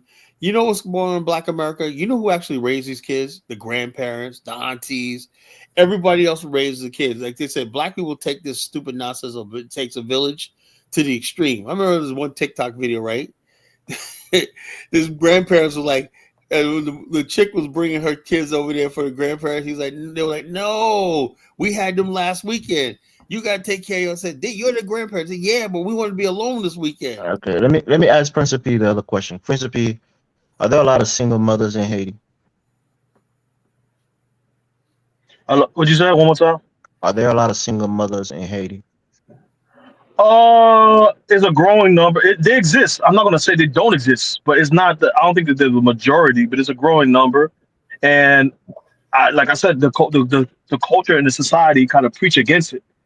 You see what I'm saying? So in many ways, it's lower in my opinion because the society preach against it. But there's words, like I said, they're also affected by what's going on in America as well. There's words like player, there's words like thug, there's words like baby mama, all the type of shit that didn't exist in our culture before. That's in our culture. You see what I'm saying? So He's it's giving blaming some Black influence. people, man. He's blaming It Black. is, bro. Yo, Bro, So you think it's the women? it is You what think it it's is, the bro. women who are leaving the men because they you want to be sound like single mothers, or the men are Oh, leaving the women and making them single mothers? yo, Prince. You sound like me. in my culture, some of it is the men are doing it. Like they'll try to be players, and they'll have multiple women. You see what I'm saying? Even like situation with myself. My father was like that. He had multiple again, but it's like for me, it's the bastardized culture from Africa because they have a culture in which they have multiple like wives, but it's like called femme de jour, right? So it's like you have basically like traditionally like you have multiple families. Like you'll have a family here and a family across the yard, and it'll be called, you basically have two families, but it's not called two families. But some of that through church or whatever is demonized, and also when you taking some of the American culture that comes into it is being promoted to be a player and sleep with more women. The culture was that you have maybe two, three women, and that's like your wives, and you just basically have two, three families, and that's that. You see what I'm saying? But it became now that you're trying to be a player and sleep with random women and go to clubs. So that's a different element that that shifts a little bit. Those entities that always existed to a lower degree, but it's becoming more popular and cool. They used to have a term called pushon. Pushon is similar to a player, but it was demonized. You see what I'm saying? So, like I said, I feel like the more you try to normalize being a player over being a family guy or having multiple wives, you're gonna have more broken families. It's no different. The same way you see certain African Americans, they used to have multiple families. Now they want to be players, right? So it's some of the same. It's similar to the levels of we're trying to retain certain elements of African culture in a bastardized element, but the player element is the extreme non-concern. You're not concerned about the kid. You're just having fun, and you're not concerned about what you're doing, and it creates an element that is toxic to families, toxic to accountability, is toxic to the children. You see what I'm saying? My father wasn't a player, but he just basically had what they call demadom, right? He has multiple women. He's not a player, but he crushed a lot, right? Nah. He just had like multiple it's like he had multiple wives in a sense. You see what I'm saying? Don't And say again, multiple I'm the same. wives. Were he married to I'm the multiple same women? way. He's not married, but it's the same women Okay, that been in then. his So it's life for just baby 25 mothers. years, 20 Don't years. say he And had multiple my wives. mother Don't was try to the sugarcoat main it. woman. No. But my mother is the all right. My mother was literally married to him. My mother was not no. You see what I'm saying? But that's too personal. I'm gonna leave that alone. But that's my overall analysis of how the whole element is played out. Is we're trying to retain certain elements of our culture, and but The, the, slowly the but key surely it's that the getting key that I'm more telling you, Principe, in skewed this whole and thing is that villainized. And men, go ahead, men go ahead. more so than women, right, make women single mothers. I'm not saying that some of these women are not loose and argumentative and have issues with their behavior, but I'm telling you, in Africa, in the United States, a lot of men, most of the times, they coerce these women. Hold on, let me finish, Carter. Let me finish, please. They The coerce problem these is women into a loving relationship, older man. get them pregnant. After a few months, or maybe after a couple of years, realize that there's a lot of burden and a lot of responsibility that they don't want to take care of, I've seen that a lot in Liberia. and they walk away. No, that's not the case in my community. They actually still take care of the kids, man. It's not. It's like I think you're misunderstanding what I'm saying. No, but you make My, the my, woman a my, single mother. You may take care of your kids, but now she has a baggage that the next man is not going to want to deal with. They're going to look at her as less valuable because she has a kid no, but that's not even in my theirs. culture, the men will take their own kids. They will like if they leave the woman, they will take their kids with them and leave. They're Okay, not going to just leave the that's good. woman That's with good. I'm their not kids. Haitian, so It's I like an don't know your African culture. thing. They don't like you know what I mean. They don't leave. They just say that they don't So want I'm only other men telling to you be that we around their can't we kids. can't always They'll blame take the their women because we kids. hear a lot of that bashing. I'm not telling you that some of these women are great women. Some of them are just promiscuous and and volatile emotionally. But the point that I'm making is we as men, black men, we have a key role in making a lot of these women So single So, Elvis, so, mothers. so Elvis, can I ask Elvis a question real quick? So, if they bring back plural marriages, you think that will alleviate in commitment? If we bring back plural marriages and commitment, would that alleviate I got some of the issues in the Elvis, black community? I got Full a question. marriages for regular guys in America, even in Africa, who can barely take care of themselves. You think they Elvis, can take care of multiple families Elvis, Elvis, adequately? No, son, Elvis, I Elvis, 5 mil. Elvis, check Go us ahead, out. Tommy. Hold on, check us out. For years, we watched Oprah Winfrey basically bash men when I tell women it's okay to be single, do your own thing. Whatever, look at me, I'm single, whatever, like that, And so I'm saying like this. So there's a lot of women who think marriage is oppression. You know that, right? Do you understand that's going on I too? mean, oh, A lot Carla, of women please. think marriage Let's is not do this again. slavery. They say marriage is slavery, is female bondage, whatever they say. Male chauvinism is patriarchy, stuff like that. So it's not only just men. Look, if a man falls in love with a female, he's attracted to her. Why wouldn't he want to get married? He's like, yo, so I got a good woman to come home every day. She cooks, cleans, whatever, like that. What man would give that up just to run the streets? Okay, Nobody. okay, Kyla, let me ask you this, right? And again, I'm probably being, because my wife and I we have an understanding, right? And I'll get to that later. Well, let me say this, right? And this is America. This is the equalizer. There's a lot of equalizers when it comes to relationship in America, especially economically. So I don't like to claim, right? I don't like to claim that fuck at all. But my wife and I make almost the same amount of money, you know, give or take. But the point here is, she works just as I work, 8 hours, 9 hours a day. I'm sure she's tired when she gets home. I'm tired too at times. But I expect her to clean up, right? I expect her to clean, to cook, and all of that good stuff. So if a woman tells you that she's taking a lot of the burden, it's not like the olden days where the men would work exclusively and take that burden, and she would take the home burden. But now you're both working, but in the household, she's taking majority of the burden in the household. Well, that's not Do you me. I think would that's a little strenuous on her? think that would be like in that case, if she's out there working and whatnot, then my thing is I got to cook some nights. I got to clean the house And a sometimes. lot of men don't want to do that. See, that's the issue. Well, That's why some women might give you that that's take. that's on them because the bottom line is this. You could if you're a partnership or female, you should be able to work it out like it's nothing. Like you don't want to piss your wife or woman off because That's you're what it like. is. So a lot of women, they get burned out because they're working just like the men. Sometimes they're working harder jobs. What I'm trying to make is let's not pretend like that these lives of female single because men don't want. There's a lot of women who think basically. I seen this TikTok going around. These women, white women, were saying, "Yeah, all I wanted from this guy was I got what I want." She got pregnant when and she was. You saw that trend going around.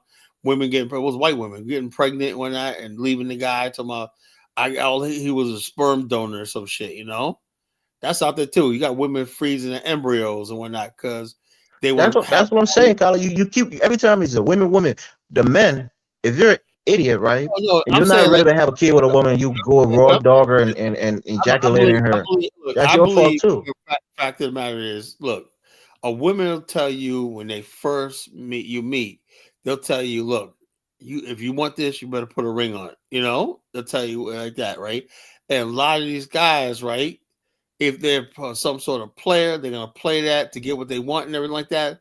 But ultimately, it's the woman because she has the power of keeping her legs closed at all times. So when Kyla, women are not robots. They have the same urges we have. yeah, Women no, want to but have sex just not like like we men we want to have sex. hold up. So in other words, basically, she could have things like birth control or have him use a condom. But Kyla, you basically make. I didn't even want to agree with Elvis tonight, but he's right. The men play a role too. I feel like men today are less moralful and they're more hypersexual as well, in Men the are sense going to that be they want to fuck around boys all will over. be boys, men will be men. It's up to a woman to tame a man and basically set this thing. That's All right, women. you sound crazy, man. You Well, sound crazy. So you telling me? look, Kyla, you Do put you all have the do you blame have on a the do you women have all the hold time on? on everything, bro. But Kyla, do you have a daughter? Do you have a daughter no, or a niece? You have a niece. I have many nieces. Don't get too So personal, if Princess P. some bozo come around, no, this is a general. If a bozo come around your niece talking about she needs to tame him and he's going to be a player. Both of my nieces Hmm? are married. I'm sorry. Both of my nieces are married. Oh, okay. I'm sorry. So. Okay, I'm sorry. But just in general, my thing was this: if somebody comes around your female kin talking about you have to tame him and this, that, and the third, you're gonna tell your niece, your daughter, My your niece. cousin, When I whoever, thing stay is, away my from that niece. man. That's not a serious Oh, man. hold up. The difference is like my nieces were raised by my brother, and I had a lot to do with how they were raised too. They were around strong men, and they were role models, and so they knew how to pick the right type of guy. A lot of these True, females true. are not coming from families where there's strong men around. That's what started. The first man a woman loves is her father. And then her uncles and everybody like that. That's what True, gives true, true. how to choose a man. If you don't have women don't have that around, of course they're gonna fall for the okie doke. But my nieces knew how to look for a man because they saw an example, my brother and his wife and whatnot, and they had their uncle hit me and whatnot, and all their other uncles on both sides of the family around us. So they was around strong men and role models and stuff like that, men who not treat women and stuff like that. So therefore, no bozo could walk up in there and be like, "Be my nieces are beautiful. They're beautiful. It's so beautiful." We already knew when they were kids that there was gonna be guys after them because they were so beautiful. So the bottom line is this: no guys ever got. Right now, they're both married. They're a real happy husband. My one niece is on vacation in Dominican Republic right now. She's coming back probably tomorrow. She'll be back tomorrow. She'll be there for a week. With her husband and their friends. They all went down there for a week vacation. So the bottom line is that my other niece and she's pregnant. She's doing all God good bless her. stuff. God bless her. Beautiful, beautiful. God bless her. But The women, that's my point. That's my the point, though. women in my My family, point is our sister chose a good husband, whatever like that. The women in our family are around people that that's my basically. point, Kyla. You're making my point. You wouldn't want those kind of people around your family, but you're telling me that it's somehow okay for women to deal with these men because they should keep their legs closed and da da da da da. Well, I mean, We need to raise the quality of both the men and the women, bro. right? If they had fathers around, right, they would do that. Women Hey, that. I have a question for Jay and Elvis, and what you guys were saying. Yeah, there are a lot of men that are the problem, but okay, and I'm not saying I'm going off of statistics. Okay, so there's the black female. She's coming up. Long story short, she chooses the guy that's, doughboy fresh, blah, blah, blah, blah, blah, has 6 kids by 6 other women already. Okay. If she constantly chooses him while rejecting, and I That's don't know. nothing. They reject the good guys and go with the knuckleheads. That's Yeah, what's in a high percentage is what I'm getting at, because those guys do exist in America, but it's just not in the fashion that they want, the black guy to come in. Okay. I forgot y'all was going for so long, but in that aspect, Can I say? no, go ahead. Go ahead. You gotta choose better too. Like me, if a woman like that, principally you're breaking who up. she into? What she into? Oh, okay. Can you hear me now?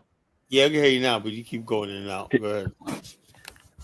Okay, I'm driving. But my main thing I'm gonna say real quick and keep driving is that you gotta kind of know what you want as a man and target that kind of people. Like that's what I was trying to say. You gotta go around events and people that are mirror minded. If you like art and black history and culture, you need to attend those kind of events and be around those kind of women. I A mean, hood rat is gonna be a hood rat and she's gonna now, seek out other hood rats. principally, let me ask you a But question. Now we was talking about Juneteenth and whatnot. I got a video for you, right? Check this out. It's from a year ago. Weekend of shootings in cities across the country. Near Chicago, more than 20 people were shot at a Juneteenth event. One person died.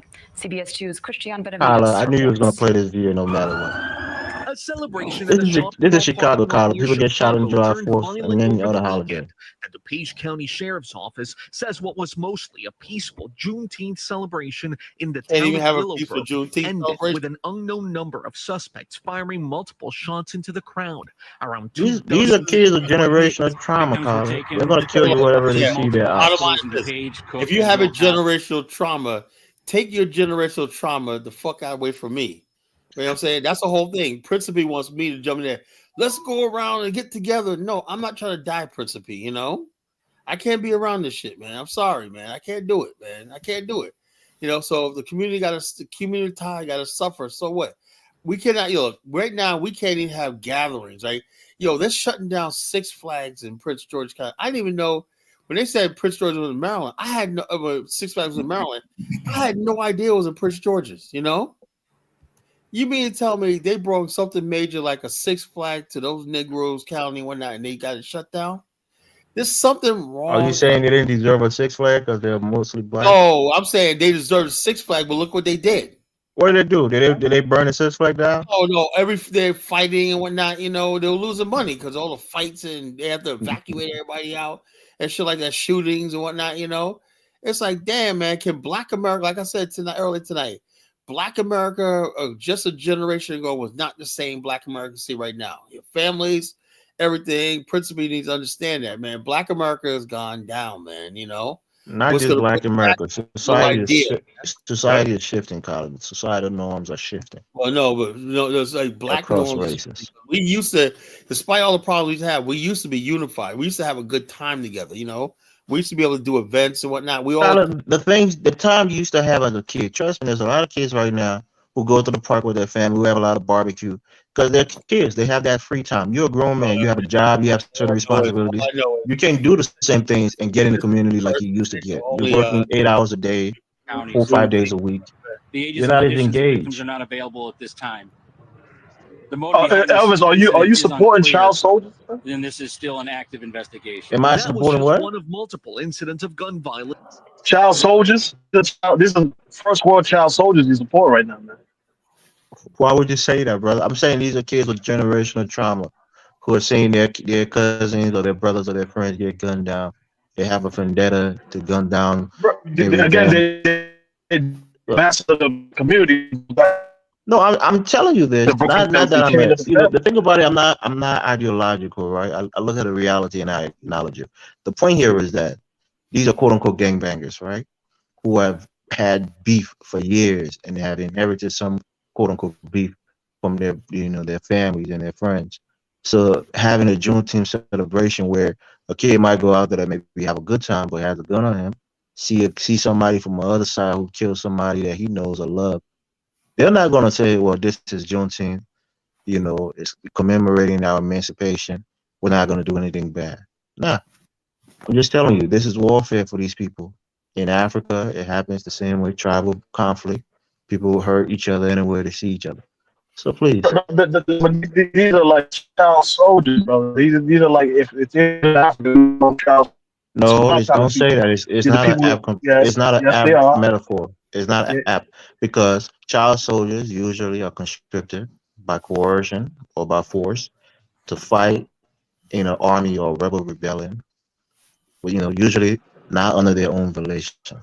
These are young men, usually 16, 15, 17, 18, and maybe older, who are carrying out acts of violence on their own recognizance, not force. So it's different.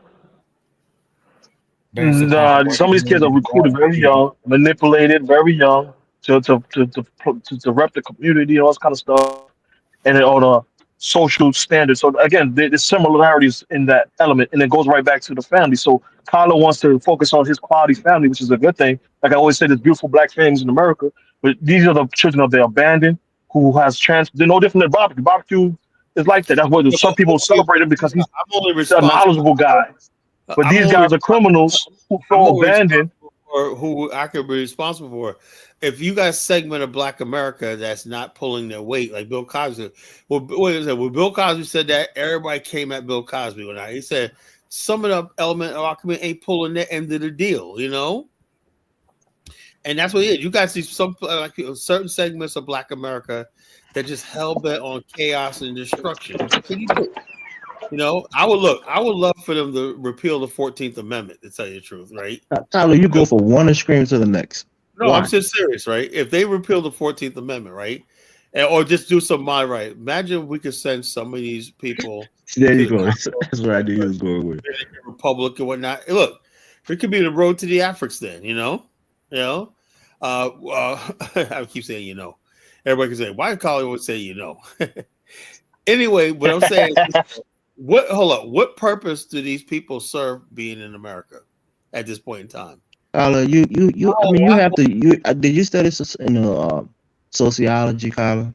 Sociology, yeah, I know. Take the Negro out of it. No, that's not what I'm talking about. That's not what I'm talking about. Else, he'd be just fine. No. If you put these black people, these people in these communities that can't function, obviously can't function. Kyla, there are correlating factors, with poverty and despair. Yeah, how about give them a new place, and violence. Well, let me ask you a question. If that's the case, then why is it that Haiti's way poor, Liberia's way poor, and they don't have these problems? What do you mean these problems?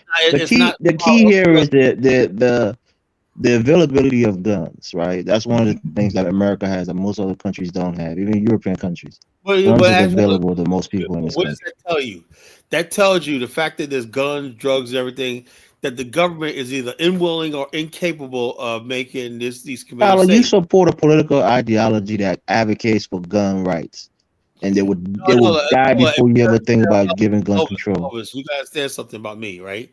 That's one of the things I don't like about the Republicans is this gun. Everybody's a fucking gun nut and whatnot. I don't think guns like somebody should have like 1,000 guns. I'm a gun collector. What do you need 1,000 handguns for? You know, what do you Now, know? don't exaggerate. Why does somebody even need 2 handguns? Yeah, I don't think they need 2 handguns. But the bottom line, you could own a gun, whatever, like that. But the thing is, though, when you start talking about guns in the hand of, I seen a 15-year-old, right? You know, in Virginia Beach, you see a 15-year-old black kid with a gun, passing a gun to another kid. You know, the bottom line, what is the 50? When you start talking about, yo, look, kids got guns, we need to do roundups or whatever, like guns. Right away, these same NRA people start saying, "Oh, they're trying to take our guns." No, Of fool. course, that's the point I'm making. So you have people. So what I'm saying is this. That's why I say we're incapable of living in the same country together. They have a different. We see what guns. If you really look at it, right? What destroyed the black race for the last 500 years? Guns and gunpowder. You know, the distribution of guns, the importing of guns in West Africa have destabilized West Africa for the last 500-600 years. You know, Kyla, you know who I figure out who Dusty Brother 2 is. You know who he is? who? He's America First Rifleman, the guy that comes on the show sometimes. That's He's Dusty America's Brother. first rifleman. Yeah, The that's who he is. America's last rifleman. Last Rifleman, whatever his name is. That's it. Burger's last rifleman. Rifleman, the problem with rifleman is he has too many white friends. That's exactly, Kyla. You don't He gotta has say too that many too. white friends. That's what it is. I could tell when somebody basically has a lot of white friends. They sit around talking about black problems. Yep, I can recognize him from a mile away. See him a mile away.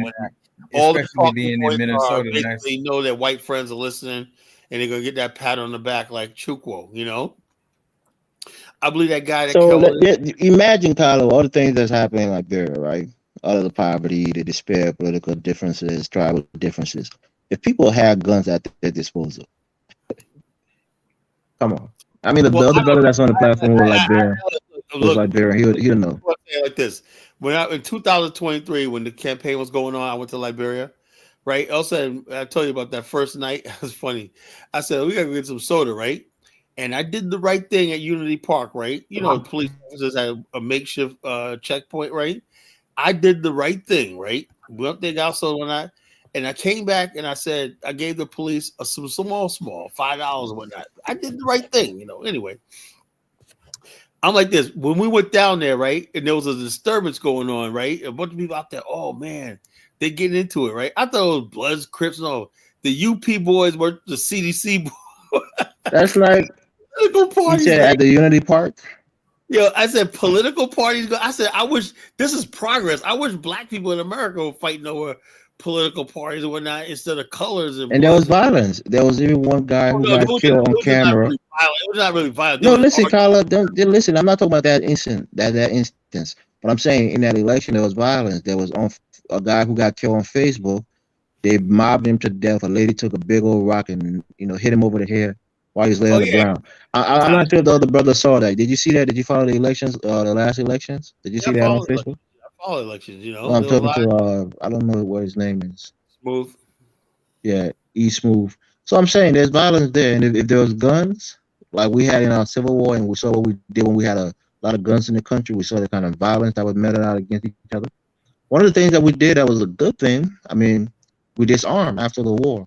We offered people money like $300, no questions asked. Bring your guns in. The more guns you bring, the more money you get. A lot of people carry their guns, and we disarmed for the most part. Like I said, I've never seen anybody with a gun. Only people I see with a gun is certain police and military. That's the only people I see with guns in Liberia. Certain police officers that live in high areas where there's like Indian merchants are. Whenever you see Indian merchants and Lebanese merchants and stuff like that, you'll see police with guns. That's the only way they carry guns when the Indians and Lebanese are around. And they got making money. That's all. Carla. Yeah, but to your point, that even to Elvis' point is because they quote unquote have a lack of guns in the Caribbean. in the Latin Americas, there's an abundance of illegal gun trafficking, which led to what's going on in Haiti right now. And the criminals utilize the masses of people who feel abandoned, where the criminals in the black community utilize the masses of people who may feel abandoned, and they utilize them to join gangs. That's what barbecue is doing. That's what some of these GDs and Bloods and Crips are doing. These people they don't care about the masses collective of the black entity. They care about whatever enterprise they got going on, and that's what's going Right. on. And I think That's the what African it means, proverb like when they're I'm almost done. I'm yeah, almost done. I'm almost done. There's an African proverb that says when a child feels abandoned by his village, he burns down his village to feel to the feel warmth. And this warmth. is what you don't want to acknowledge. And this is what's Oh, going on in Haiti and in Black hey, America. you actually, first of all, you got that from me. I said that the Carla, other that's day. an African So proverb. you It's not, created it's not the from you, African fella. proverb, bro. Look, I know it's the truth. Look, you know why? Because I heard a story. I heard a story right on one of my friends that run a Liberian group. He said, "Look, he was a victim of the war. He had to flee the war like that." And he said his family adopted this boy, like I think it was a Gil boy, a mono boy named Steven, right? And this guy, he said, as he was growing up, he was good, right? But when he became a teenager, he became belligerent and resentful of the family. These are Congo people that, and this was in Nimba. You rarely ever see Congo people up there. But he said they built a nice house, a big house with that. They gave him a room, everything like that. But he was somehow resentful of that. Anyway, during the war, when they had to flee, right? He said that somebody, right, came and specifically set fire to his house, right? And he said he thought that was odd. How these other countries they got bullet holes in there, but no other house was set on fire. And then they start asking around, who would you see near the house, right? And the guy said, guess who I saw? Steven. That native boy came back, right? He was so resentful of the house, right? Because he didn't feel like he was embraced or whatever like that. But they said we loved him when I fed him and everything like that. But somehow he resented the people that like this. And so he became a rebel, and he came back and burned that house down that he was raised in. Carla, let me tell you something, right? One of the things that we underestimate is words. WORDS, words. Words are sometimes more impactful than actions. And one of the things that my grandmother always used to tell my mom before my grandmother passed, be mindful of the words that you say to your kids. And I think maybe it's mostly for Africans because they realize that words have a lot of power. And sometimes the things that you tell your kids in anger, it actually comes to fruition in their life. Some parents will call their kids useless, say there will be nothing, say all kinds of things to them out of anger. They may not mean it in that moment, but those words tend to transfer and have an ongoing effect. So I'm saying this in that case of that young man and like many other young people who live with families in Liberia. When these people are angry with you, when they're trying to chastise you, they say some of the most hurtful things about you, your family, the lineage that you come from. So while that child may benefit from the comfort, He didn't say that. He said the child was treated so no, well. that's what I'm saying. When people say somebody is treated well, it's because they give them food and they give them a shelter. For most Africans, that's being treated well. Him like he was raised like. But the words that was used against him, I don't know the situation. I could be very wrong, but I'm using it more in a general sense. The words that is used against certain people. My mom, we had somebody living with us in Liberia, and my mom used certain words against this guy. And eventually, he had to leave our home before we came to the United States. The guy left one day. We came from school because he was like, I hate to say, he's like our houseboy, right? He clean, he would cook, he would watch our clothes. But my parents were sending him to school, and he would come home from school, cook before us, wash, get everything ready. And he was a Bassa boy, same tribe as my mother. But he got so fed up and just left. One day we came home, he had a note on the table and he was gone. But because my mom, knowing my mother, she has a hot temper. She'd say certain things, she'd say things. And that takes a toll. So just because you're feeding somebody and clothing them and putting a roof over their head, that's not quote unquote treating them well. Respect, affirmation, encouragement, words are very important. But that most gotta come. Africans, they're short of good words, encouraging words. So even sometimes their own kids, let alone somebody who's living with them. Well, like I said, I would. Elvis, you are saying the 100% truth because in our culture, I have seen some parents say some god awful stuff because their kid just made a mistake. I didn't score this, on a test correctly. You know, um, I can say that for myself, to an extent. I made good grades because it was, pushed in me. You know, if you don't get good grades, you're going to be stupid. You're going to be, Um, so your words are very, impactful, because one thing I told myself, I said, and I love my culture. Although this is a culture I'm born into, I'm not going to say that to my kids. Okay. Um, just to add on to that, because even here in America, I've seen the same thing. Well, were you born in America? Yeah, So basically, you called it the other night, right? I Were you did. your brother we were talking to the other night? Yeah. Okay. Now it works. Now it makes sense. Okay, I said how we got two brothers from Liberia sound exactly alike. That was you the other night. Mhm. The thing. So in other words, basically, what I'm saying is, you pretty much like I try to tell people about the assimilating process of Black America. The assimilating process of Black America, right? It's like you born here in America, although you're Liberian and whatnot. You still part of Black America because you absorb the culture and the environment of Black America, although you basically have that escape called Liberia, which you're lucky, a lot of Black people in America don't have that, we don't have that escape. This is all we know, at least you got that escape, which is called Liberia, that you could run back to and find sanctuary, that's, I think you're in a very lucky position, Black people in America See, this, don't this is have. what I'm talking about right here too. Kyla, you're doing what causes the youth to lose hope. African Americans have been always been invited to the Caribbean, to Africa, etc. Right? Then some of you guys go through and y'all tell your kids that certain jobs are beneath them. So these guys look at certain basic jobs that when us foreigners come here and we do, you guys clown Uber. You can make 50, 60,000 from Uber, I'll tell you 50, why. 60,000 from security, 50, 60, huh? I'm sorry. I'll tell you why. I'll tell you what the problem is, right? All right. Look, let me tell you something. I'll tell you how my family is, right? My uncle Lake, right? That's my great uncle Lake, my father's uncle, right? He came to New York like my grandfather and my father's side. Everybody came to New York in the 1940s, right? My uncle Nate Lake lived in a building in the Bronx, right? He met this guy, German chemist named Bonswell, right?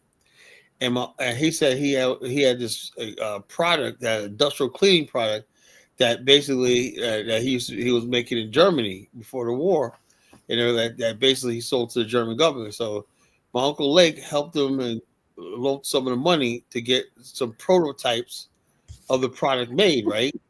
And then next thing you know, this guy got a multi-million-dollar contract to supply several companies with this product, right? This cleaning product, right?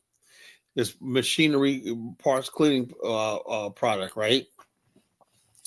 He basically built his plant in Oakland, New Jersey. And my uncle Lake said, yeah, all I want is a job, right? And I want my nephew and everybody else to always have a job. Mr. Bombs will say, your family will always have a job. Now, I was supposed to go join Varn Product, I was supposed to be part of Varn Product too, like my father, but I didn't want that, I said I wanted better. I want to go to college. I want to go better, and whatnot, Now, look, principally, every group of people, right, have to have upward mobility. There was no place for Black America to go. We did that.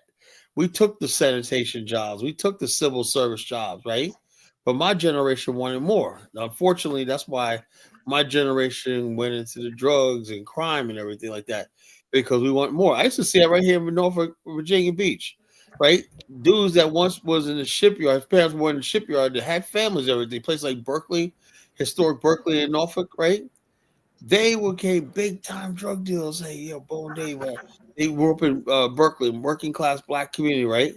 But the bottom line, they didn't want to go down to the shipyard. Now what you're But, saying, but, but my question to you is why does I noticed that especially in the African American community, y'all demonize working class people, middle class, I working class just type think, people.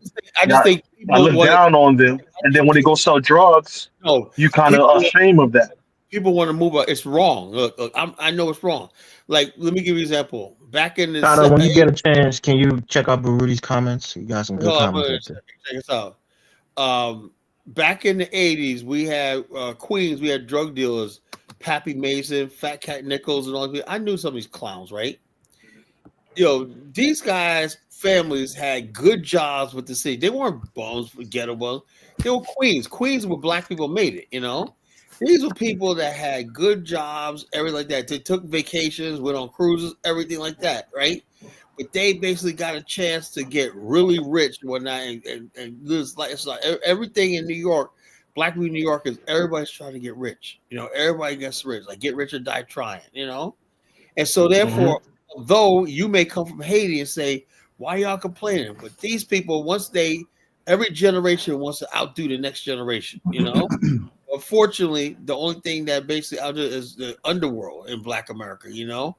But we had some people that were lucky. P. Diddy was one of them, that got into music. And the other people got big in, Carl Kanai. He got into clothing, and stuff like that. But yeah, some people made it out, made it big, whatever. But for the most part, right, the easiest way to get it big out right now is that you don't have to go work that post. God forbid. See, people come here saying, "I would love to have that post office job.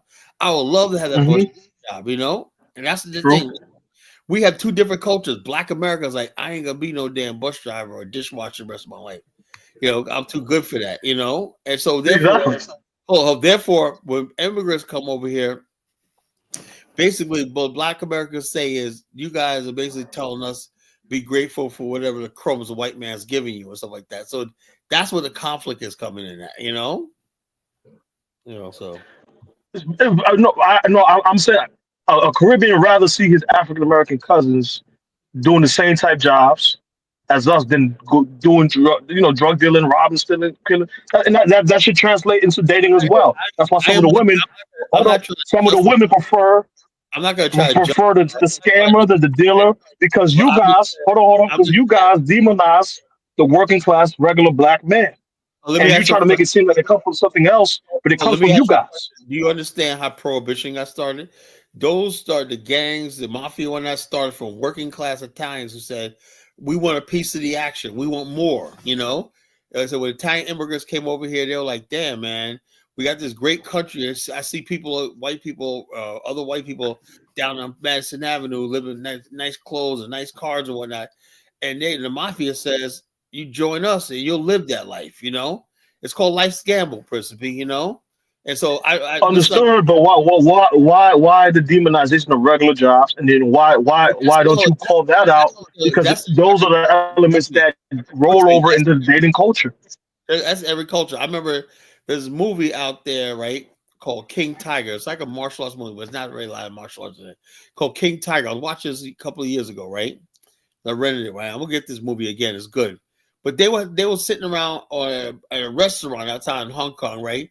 And they was having a social commentary that really resonated with me. The guy was showing these magazines of gangsters and whatnot.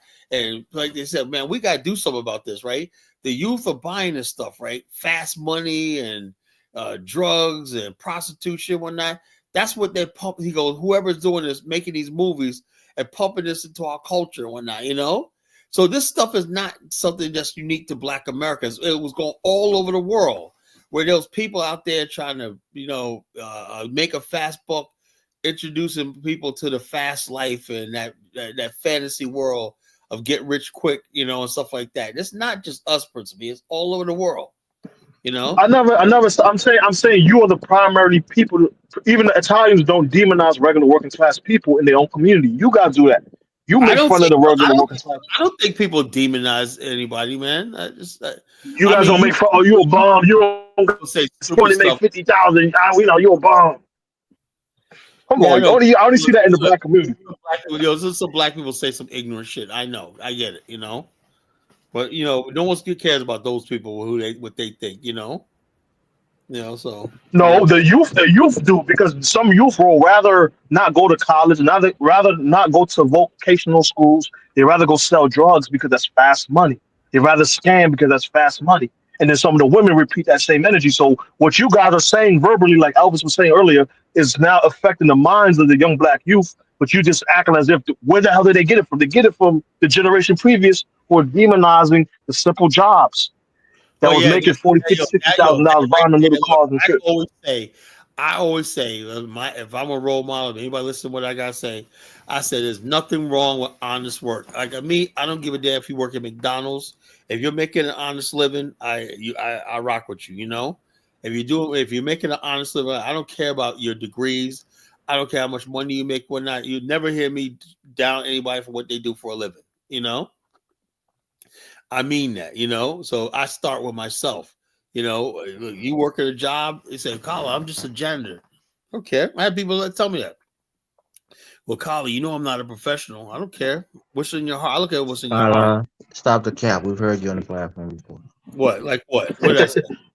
You be Prince of P. You talking about how he's working at Burger King. He's probably doing his Burger King shit. Yeah, he made Professor Alphadamus. They call him a janitor. They call him a janitor, Professor Alphadamus.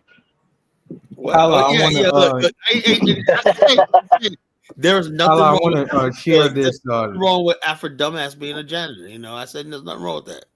Kyle, I want to share this Chicago project documentary. I don't know if you can play it. I just put it in the private chat. All right, let's see. It's really good, really good stuff. I knew already. It's an hour long, man. You want me to start someplace? Oh, I mean, you don't have to play the entire thing, but you can just start from the beginning. Yeah, we should 10 minutes. We should get the gist of it, right? Pretty much. Yeah. Let me get back to here.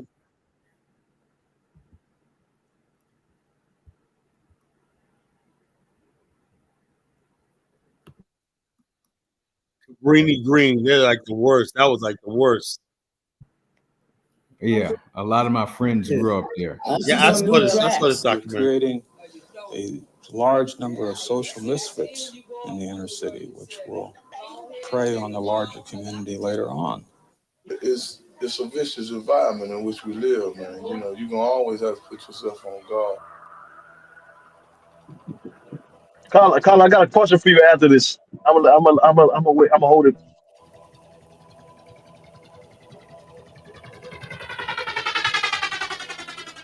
A Chicago skyline, 5 miles south of the one most people know.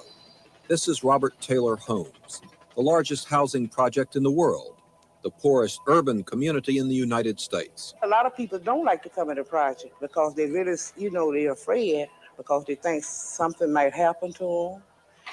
And I couldn't much blame them for that because a lot of people have got killed over here in the project, And I think if I wasn't living in the project, I probably would be afraid to come up in here too.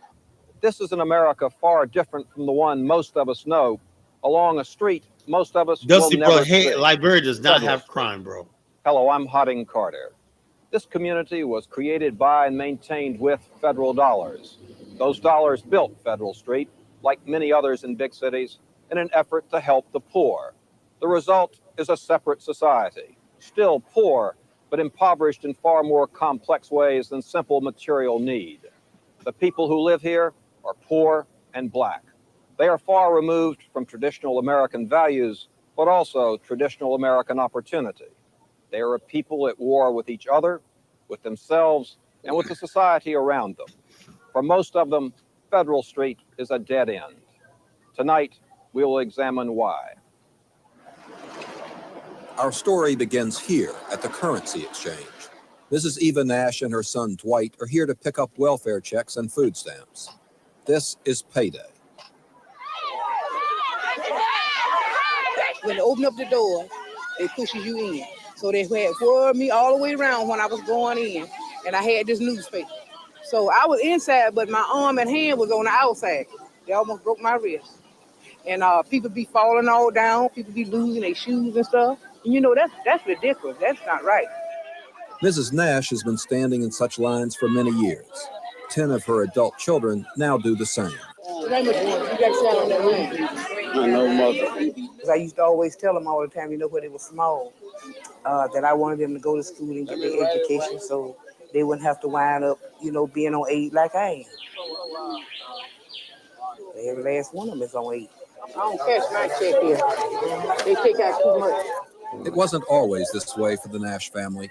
In the early 1950s, they were poor, but the men had jobs. Eva Pickett's father was a coal miner in Akmar, Alabama. In 1953, she traveled north to Chicago to marry Willie Nash, a World War II veteran from Greenville, Mississippi. Like many Southern black people, Mr. Nash had migrated north in the 1940s, lured by jobs that weren't available back home. He supported the family as a factory worker, postal employee, and cab driver for 20 years. As those years passed, job opportunities for the unskilled in industrial cities like Chicago began to dwindle, while government programs to end poverty grew more numerous and more generous. All our material riches will avail us little if we do not use them to expand the opportunities of our people. To the prosperous Americans of the 60s, poverty no longer seemed acceptable. And this administration today, here and now, declares unconditional war on poverty in America. The war on poverty was aimed at providing children like the young Nashes equal opportunity, better nutrition, health care, improved education, expanded welfare, intensive job training. But despite all the programs meant to bring them out of poverty, the Nash family seemed to slip more deeply in. In 1972, Willie and Eva Nash divorced. Unable to support his family, Mr. Nash returned south. Mrs. Nash could only find temporary work. Finally, public aid and public housing seemed the only alternatives. She moved her family into a high-rise building operated by the Chicago Housing Authority, the CHA. I'd rather have a job than to be on aid. When we were together, I wasn't on aid, And so after we separated, that's when I got on aid. Despite education programs, the children, one by one, dropped out of school. Despite social service programs, the girls became teen mothers. Despite job programs, the boys grew up to be men without jobs. Instead of a temporary lift through a rough period and a leg into the working society, public aid became a way of life for 3 generations of the Nash family. Mrs. Nash, her youngest son and granddaughter, receive aid to families with dependent children, AFDC, the check most people think of as welfare. 4 daughters and their children, more AFDC. 4 sons and 1 daughter, General Assistance Checks, a state of Illinois program. Their children are supported by AFDC. So are the children of Willie and Kenny Nash, although their fathers now have jobs. Hiawatha Nash, age 33, receives aid to the blind, aged, and disabled because of her crippling birth defect. So that's Mrs. Nash, 11 children, and 26 grandchildren. We're spending $3,965 a month cash to sustain the 38 members of the Nash family, plus about $2,500 in food stamp benefits, a cost that tallies up to over $78,000 a year, or about $2,067 per person per year. 10, 20, 30, 40, 50, 5. Thank you. I want a month order for $338. $338. $338? All but $2 of Mrs. Nash's AFDC check goes to the Housing Authority for rent. That's $339.70. If for some reason family income goes up, so does the rent, up to 30% of adjusted family income. There's barely enough money for the basic nutritional necessities. Just about everything I buy mostly, I buy by the case. I buy my meal by the case, my flour, my sugar. I buy tomato paste by the case. I buy ketchup by the case. I buy chicken by the case, neck bone by the case. I buy a lot of beans, which my children always say, "Mama, we tired of eating beans. We don't want to eat beans." I wasn't looking to be on aid as long as I am now. What is it about life on Federal Street that immobilizes its residents, keeps them trapped in this dangerous and frightening place?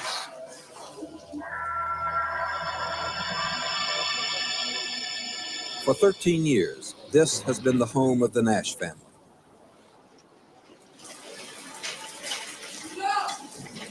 What?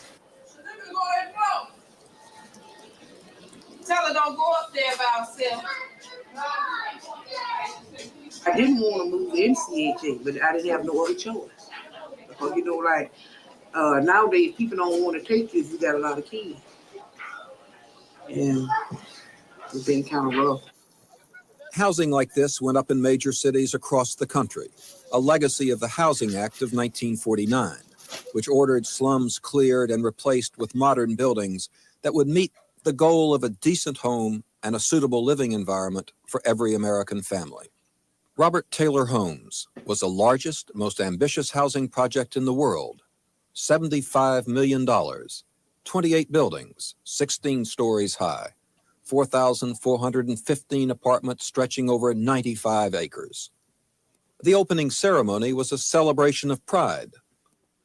The first families moved in with high expectations. Now, 24 years later, the reality is very different from the concept. It's really not safe here, you know.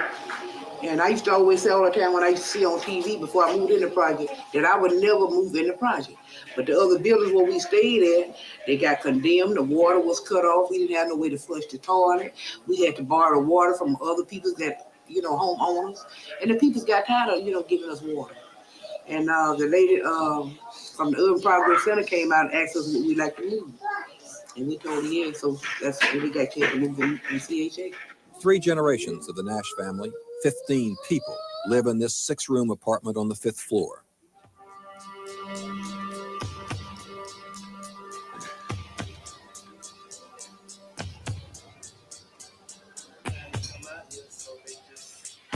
I really want to move away from my mother because I know my mother tired of us living with her. I know my mother want to be home, be on her own.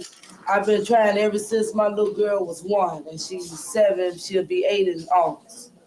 Gloria, angel to her family, and her sister Sheila have asked the Chicago Housing Authority for apartments so that they and their children can move out.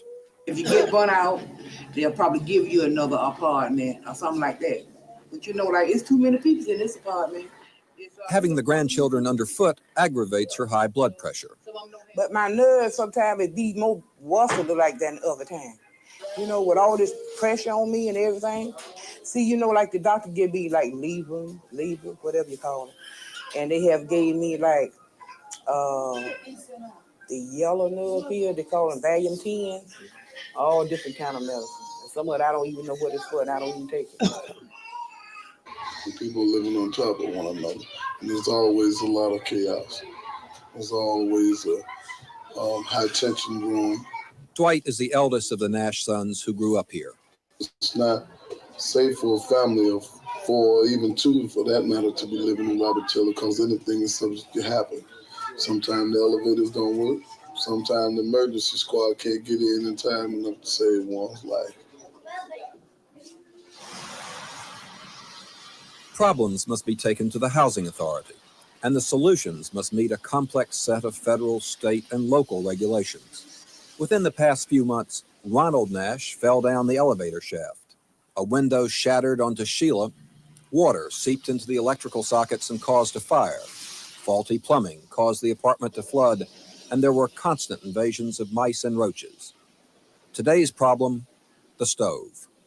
I wanted to talk to someone concerned about room 1. The stove almost blew up and the man came out and he said he had to get parts for the stove and he would be back, but he never did come back. I would like to know what is this $35 for? It's $35. This is for a range. Okay, I haven't got a stove. The stove I got, was that your stove or housing? Oh, I need another stove. Mrs. Nash first complained to the management Tyler, I office think this is over a good half point year to stop it. I We think have we time got the to wait. gist of it. Yes, all right.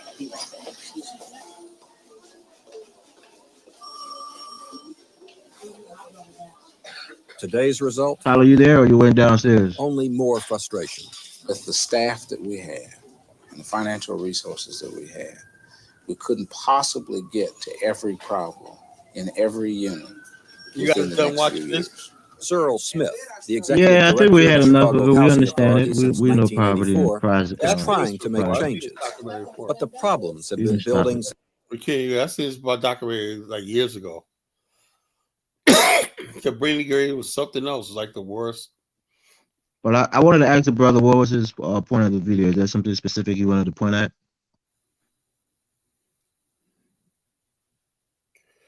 Well, I just think Are you there?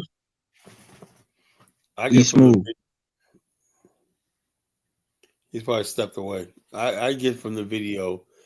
Look, the bottom line is this: if people try to blame people for their plight, that was basically social engineering. These people were the poorest of the poor.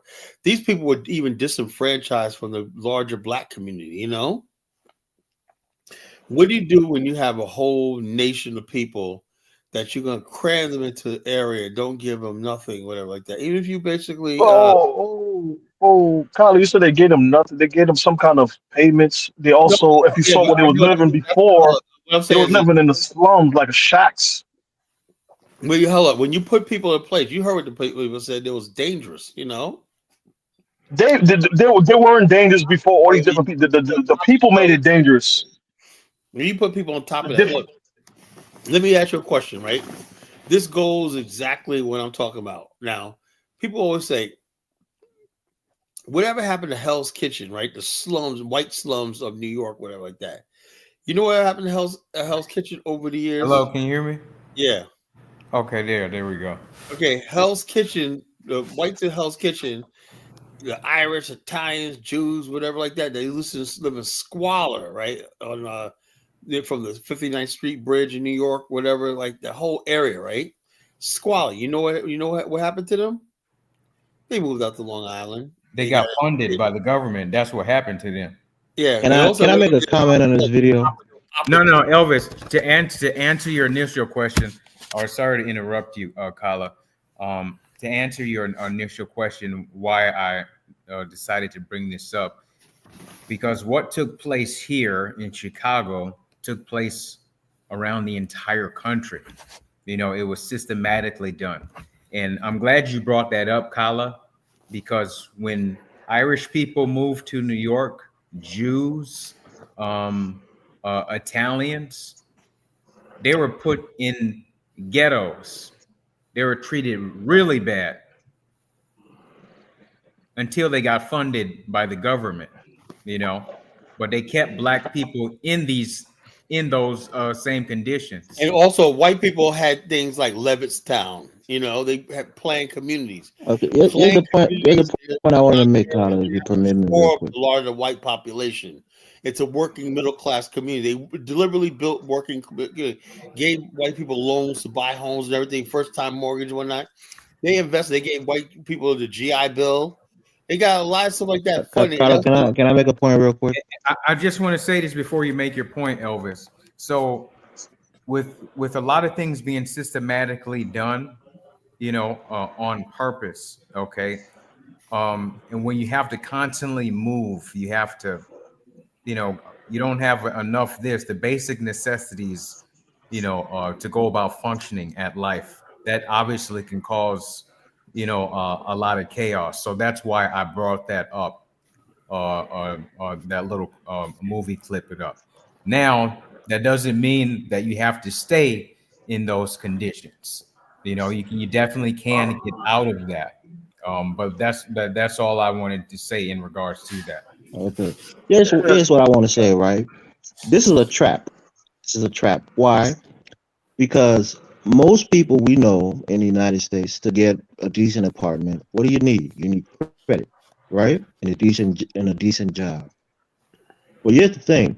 The woman was saying that a lot of things in the apartment was broken, no service deliveries were poor.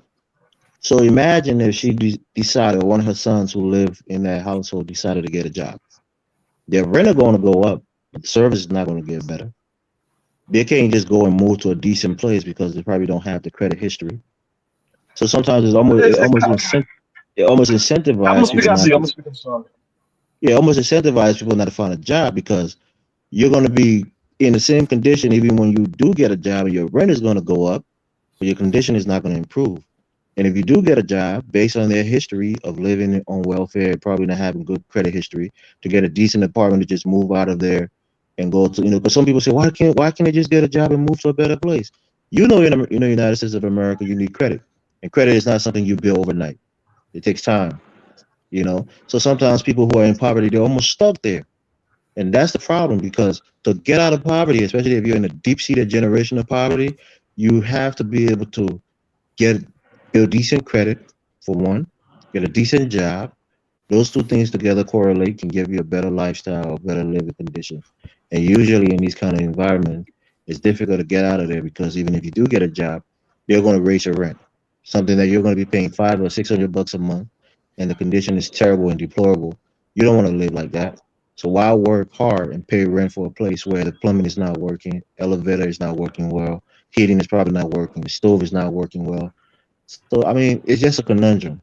And poverty is like a ladder that sinks you deep Can, into like a quicksand. can I But I pass the mic. can I push back a little bit? Can I push back? Let's hear Can you this. hear me? Yeah, Can I push back real quick? let's hear this. Yeah, but my thing is if you looked at the numbers of how much they was making like money which if they all 27 of them was to go work, they would have made that 27, 30, or $3,000 or whatever that they were making 4,000 on a weekly basis. There was like 27 adult working age people there. Something like that. Am I correct? 11 They or 30, weren't all something like living that. in the one So apartment it's about principles. again, but they could have bought their own homes with that kind of money. The thing is, a lot of it is mind frame. The No, you're not. projects was What are you talking supposed to about? be a You're stepping mixing the stone. numbers up. They're all getting It paid was ten, all together. it was like They're 10 of getting them. like Yeah, it was no, like they were 10 of getting them. listen. They were getting like $2,000 a month all together, and I think it was like 36 of them, right? And But 78,000 how, for how, the how year how many of them were of working combined. age? Of working age? Listen to Working what I'm age. It saying, was like, brother. Listen to what I'm saying. That wasn't a house. That was an apartment. 37 people are not living in the same apartment. They're probably spread out in that place. So like the guy said, when you do get a job, your rent raises by like 30%, right? yeah, it goes by income. It's based on income. Right. So that's what I'm saying. Tell you. So they have the services that's not working. You think when they get a job, they come and fix it for them because they got a job? They're going to be living in the same condition. So you're not paying more money for a place that is deplorable and broken down. But you can't just leave and go find another, place where it's not a project because you need credit score, you need history, you need working history. You know what it is to find an apartment or a house. You know the But process that we go through. you kind of look at it from a bad, like if they had No, I'm organization and saying black leadership, people who can I believe rise is the above it. soul. Some Can I people can I can make rise can I make above my those point? Can I make my circumstances. point? 10 seconds, please. Some people can rise above those circumstances, but I'm just trying to tell you and give you an idea of how poverty can suck people in. It's like a trap. That's what I'm trying to say. Some people can rise It above it. can, but they had enough numbers. If all of them work, if all 10 of the kids work and the mother, or even the mother don't work, she's old. The 10 of the kids work and made only $100 a day. They would at least had $1,000 on a weekly basis coming Dollars in, a day, dude. right? Hell, back in the '70s, when I used to hear Yeah. men talk about you make $100. Where you make $100 a week? $100 a week was big. A week was big money back in the '70s, early '80s. You know, So what was the average pay? Like $50? yeah, the average pay weekly pay back then was like $65. That was a good job. That was Yeah. Well, about my 60. Yeah, dad. but if 10 people working, making $65 And that was a only for week, people it's who had 600. skills and hardworking people. Those people weren't career like that. They're not going to be in industrial zones, warehousing and stuff like doing the real work. When they said $60 a week, I ain't talking about working working at the Salvation Army. I'm talking about you have to go out there and really do hard manual labor, and those people aren't built for that. That was $65 back away. Those old people, black people, made that much money, and the people who worked in the industrial, had skilled trade, had skills. Like the guy said, these are unskilled people. Even the father, the patriarch, right? He worked like three or Yeah. four jobs because he was unskilled. When you're a skilled person, like you're a craftsman or a skilled person, you just need that one job, right? And that pays for everything. You got it made, you know. When you're a skilled laborer, you're a union person or journeyman, whatever. But when you got people surviving on odd jobs or whatnot, you never seem to get ahead and make ends meet, you know. That may be true, but it's like 10 of them. You telling me they couldn't work a couple part times and actually help sustain the house and actually bought a house? Principally, I don't know. Maybe you haven't been in deep poverty. You haven't been in generational poverty. This is what I'm trying to get you to understand. That whole Because the area. thing about it is, I totally get where you're coming from. In those areas like that in Chicago, there's literally for miles and miles, and not even a grocery store. There's no jobs. I mean, absolutely nothing. And, I understand, but is it? Hold on, can I say something? Go ahead. No, but I'm saying, like I said, you're passing the onus to create these. They call them food deserts. You're passing the onus to somebody else to do it for you, where the black leadership in the black community could organize and create these things. They could have helped housing these people. You're basically saying that the white man who removed them from those slums and shacks. Jesse Jackson started off Operation Push. Rainbow Push. Yeah, it fell apart, bro. It fell apart because more complex than that, right? You basically cannot have like tens of thousands of people. So like this, look, all those people that you see in the Chicago area, they're literally refugees from the Deep South. Those people should have been resettled in the South by gunpoint on farms and enterprise zones. You know, the problem was you had all these people that came up there because they were fleeing racism and segregation in the South, and they were crammed together. There was no planning, you know. And so, therefore, if people would have came back to the South, federal government, see, the whole thing is, you got to understand, all this started from Reconstruction, the end of Reconstruction. Those black people that you see in Chicago were once lived in safe havens in the Mississippi Delta by Jackson and all these other places like that had large black areas that were basically under federal troops, and they were protected. They was able to thrive and build their own towns, everything. Mm-hmm. When the federal troops withdrew or not, violence, poverty, and just human degradation reigned, and black people fled Mississippi by the millions, you know? That's what the problem is, you know. So you go into the root of it. The root of it is you got. I know what you say. I read a book called "The Philadelphia Negro," which is the same history. It talks about black migration from the South and some of the laws that they had. That basically locked people up for not having a job down there. Fleeing from the South. Like my family came from North Carolina. It was in a better situation. They went to New York, whatever. But I'm saying you got people fleeing from the Deep South, or whatnot, you know, in overwhelmingly large numbers, right? And once there was black people already there, though. Why weren't they organizing these multitudes? We're just trying to survive the damn self, right? And so the bottom line, when you got the massive people, Chicago used to be once a nice place for black people, right? We had nice communities in Chicago, right? Same thing with Detroit. All these communities started out as nice places for black people. Then the masses came. Same thing with Harlem, right? Then the masses came, you know, and there was no plan for the masses. That's why they had to start building housing projects, you know. In Chicago, Detroit, all these places started out as nice places to live. Gary, Indiana, nice place to live. There was a black community there. They thought it was heaven. But guess what? Black people in the Deep South start hearing about these places. Gary, Indiana, Pittsburgh, Detroit, Chicago. And what do you think happened? They overwhelmed these places, you know? That's what the problem was, you know? So, yeah, so it's about organization, though. You're trying to slide over and say, oh, yeah, that's the problem. The problem is that there's till this day, there's no organized black agenda for the collective. Hold on. You know what it is, principally, you don't seem to understand, right? Nobody, either white or black, gives a damn about black people. You know, that's the problem. When you're black, you're basically on your own. There's no support system or anything like that. It never existed. You know, never existed, never will for the most part. Now the government. What you mean never will? Shouldn't it exist? All the government did was say, we got all these poor people coming in here. They have no skills, no education, no nothing.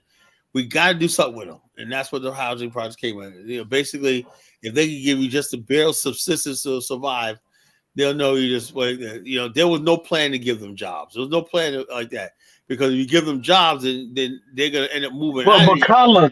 Carla, you just admitted that there's food desert. So therefore, if there Oh was a yeah, well, black hold on, market, yeah, if but there was hold on. black You know, clothing stores, if there was black this and black that, even in the part of Philly where I live, you walk 10, 15 blocks let me down, say this. Let me there's say this. abandoned stores Check this out. in the Hold on, black community down there. You know who you know who the after Wendell Pierce is? Oh, Who? excuse me. I should have been on mute. Wendell Pierce. Come on, bro. I Well, don't know. he Who's that? Who's that? he was on the Baton Rouge, New Orleans area, right? Okay. He's an actor, right? He's that big guy, the actor who plays Stella got groove back. He had a Okay. brilliant idea, and he was working for the Biden campaign shit, trying to get out the black vote with the barbershops and whatnot. It didn't work, right? But anyway, he had a brilliant idea, Principe. He must have been reading you, Principe, you know? I'm going to do something about the food deserts in my area, right? Guess what happened, right? He went out there, invested a lot of money in grocery stores and whatnot, you know, thinking people are going to have fresh groceries in the area. Guess what happened? It flopped because he don't understand the logistics in running a grocery store. It's not easy, you know. It's not easy. The timing, everything like that. You know, when you produce produce, you only got like 5 days before the stuff rots and everything like that. So you got to constantly have a good supply system and a distribution system. And a lot of black people out there are not made for that. You know, we found out real. So why you sound like you got a good hold on it? Why didn't you reach out to him and help him? Well, reach out helping what? You know, I don't really know how to run a grocery store. Yeah, but Principe, you think there's just a lot of black people who are millionaires that have money to start food? Yeah, but hold on, but they got they money. are. There's a lot of rich black Americans. They got a lot money. of rich Africans. Hold on. Here's the thing. Wendell Pierce was a millionaire, right? He got a lot of black people that got money and whatnot. But despite all the money that he raised and everything like that, it all just fell apart because it was just not realistic. Black people were not coming in there buying from him, you know, even though you put it in the community. And he's got bitter about that. The people just said, look, we didn't ask you to build a fucking grocery store in our neighborhood. They'd much rather go to Whole Foods someplace, you know? Yeah, logistics of having a grocery store is a lot. A grocery store is the hardest thing to run. Yeah, because those foods, they have a shelf life. You have to transport them. I did it because I used to have a business. I used to have a business where I used to distribute bread.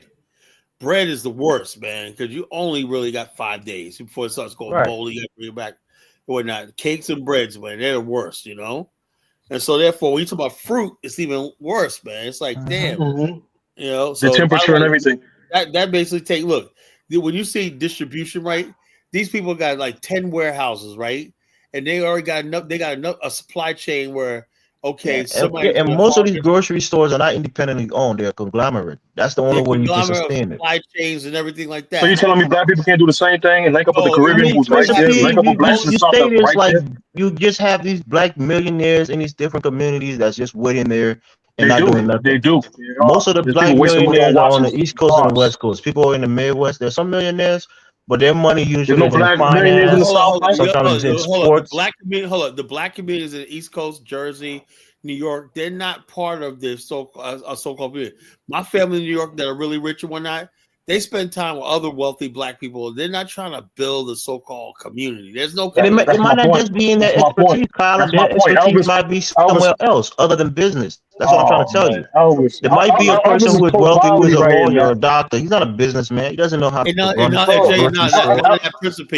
None of that. Check us out. The only way you could actually build black economics like that is you need this. The source has to come from an independent black country, right? And that country has to enfranchise the community when that, so you have a base to operate out of. You have a country to operate in, a country where things are made and produced and everything like that. Right now, you know, when you talk about a supply chain, you know, your grocery store, Kroger and everything, they be getting stuff from all over the world, you know, all over the world. Absolutely, I know. And so the bottom line, so your reach has good.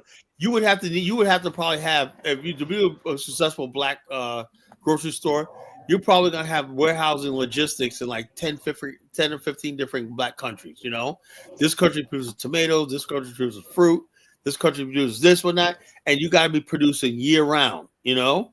If this country can't do it in this part of the year, then this person can pick it up. Because you always got to have stuff on that shelf at all times, right? Well, you ever notice how do you get peaches year round? They're coming from all over the world, you know? Different country. I know You know, that. I know that. so tell me where any black person got the money like Kroger or Food Lion or anything like that, Walmart. Show me any black company that Hold on, got hold on, the. hold on. Are you bipolar? Every week you brag about how African Americans are the super rich and Yeah, I trillions know, of but dollars and we have a bunch of millionaires. You play I never 102 said, look, videos about the look, anybody look at billionaires. this. I They can't never go said invest in the anything. Look, Caribbean. I said, I never said anything about grocery. And not only that, when you talk about grocery, Oh right, man. you cannot, hold on, you cannot target a specific group of people. You basically have a Kroger store, right? Inside the Kroger store, they make sure everybody's covered. You got an Asian food section, you got this type of food section with this type of food section, and all stuff like this, you know. Yeah, and And kind of prices could be a hindrance, right? Because in order to sustain a business, you have to price aggressively, especially in the beginning of it, until you have enough, capital to bring prices down. So a lot of these big stores like Walmart, because they have so many of them in their part, they have so many stores, and they have such a large revenue, they can cut down prices and still make a good profit. A small business, they have to price what I found. aggressively Hold to up. When I sustain worked themselves. I And worked most black for people don't have that kind of listen, money to buy I worked for this expensive company food. called Wakeford. Once Walmart came into They effect, were the distributors. Principally, listen to this carefully. They were distributors of ShopRite products, right? We just have to pack the trucks in the warehouse like this. They told us that the profit margin on everything out of every $1, you know how much they make profit? 1/2 cent. And I said, that's all y'all make? He said, but yeah, we're talking about millions of dollars, you know? He said, we make millions of dollars, but we only allowed to make 1/2 cent. That means you got $1. So every dollar is the revenue that comes in. They only make 1/2 cent because they do such volume, you know? Tell me any black company that has that sort of reach, principally, that have a market share. It's about a market share. When people come to an area, they get everybody, black, white, Asian, everybody like that. What you're trying to do is say, Kyle, I want you to focus on this comment and then elaborate, because I think you're smart enough to elaborate. Dusty Brother said we have to stop making excuses. Arabs, Indian, and Jews open up grocery stores every day and don't have problems. You have to tell them who are their backing, who are the benefactors, and how do they get the backing to sustain it. Look, I would like the Dusty Brother to get up here and show me these grocery stores. Every grocery store I see, right, unless it's some raggedy shit, right, that's half-assed. Every grocery I see are major things like Food Lion, Kroger, Walmart. That's what 99% of people shop at. Yeah, I don't know how when the last time you saw some kind of boutique grocery store in your neighborhood. Hold on, there's local ones in the cities like Pioneer when you go to New York. There's certain ones that's all over the part of. Yeah, those are major cities, bro. And those Giants, are Philadelphia got Giants. They got Acme. They got Addis. Yeah, you live in New York, bro. You're not living in small town Milwaukee. I'm talking about Philly. I'm talking about Philly. That's also a very big city. I'm talking about different regions that have local markets that are all over the city. Hold on. Elvis, I understand you're pro poverty as you drive your Benz. I don't understand how you work. Your Democratic Shield. Beautiful, even better. My point is simply that you basically are trying to normalize shit that you don't want for your own self and your own kids. You're not listening to what I'm saying. I'm not idealistic. I'm telling you reality, brother. Abandoned storefronts that you saying that. Dusty Brother definitely right. But he says, Kyle, you got foreigners. But I don't know any foreigner that's coming open up. I don't. Where's this at? Where's this fantasy at? That foreigners is coming over here with no money in their pocket. Right, but Kyle, look at the groups that he mentioned, and look at the support that those groups have. The Jews can go to a bank and get a $1 million loan to open a grocery store. You think a regular black man can go to a bank and get a $500,000 loan to open a grocery store? Kyle, please, Kyle, don't let this man. Kyle. I remember this, right? This is what I remember when I was a kid, right? This is the 80s, right? I haven't seen this lately, right? Jews will basically have grocery stores, not grocery, wholesale. They will have wholesale, right?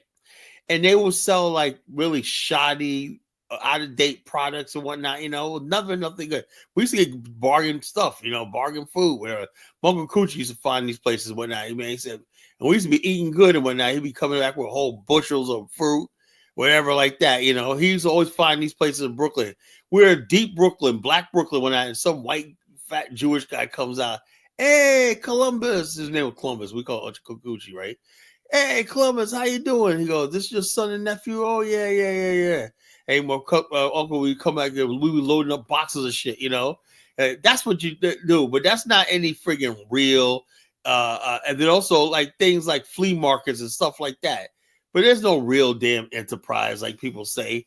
Like people concentrate and say, we're going to basically go into the poorest neighborhood, right, where everybody's on Section 8 and food stamps, whatnot, and do a major enterprise like a grocery store. That's not happening. But you know who do have grocery stores? The white people in the suburbs, the white people in Park Slope, you know, they have real stores and stuff like that. And they basically have a supply chain set up, you know, for them and everything like that. In Liberia, you see, they basically, because it's a country that basically is year round, you know, the produce in West Africa is year round. So they could basically have fruit year round They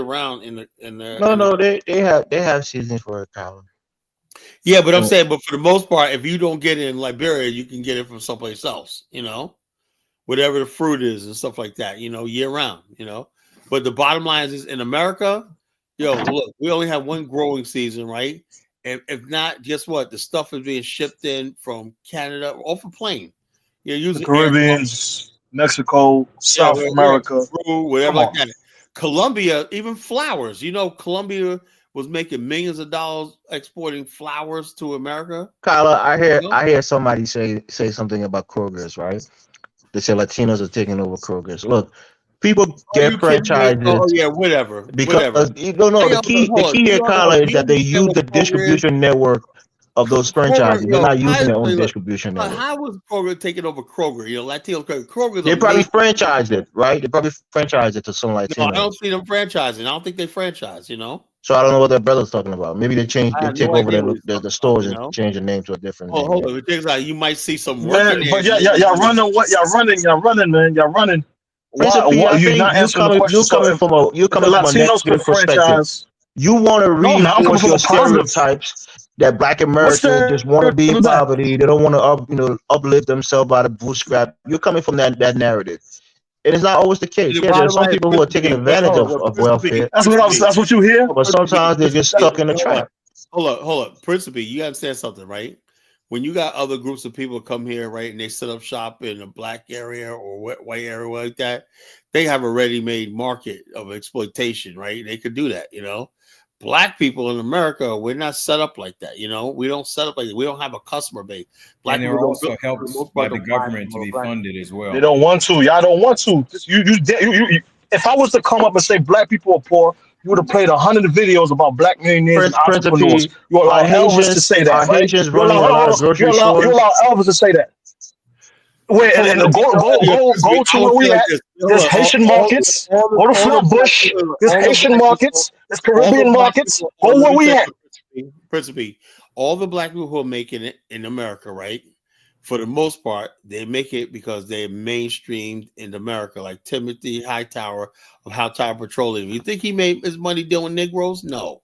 You know, all the companies I play on top 20 Black businesses, they got corporate contracts with AT&T, Ford, and all these other companies like that. You know, ain't nobody making you. What you want is Black people to have a nation, be a nation, but without a nation.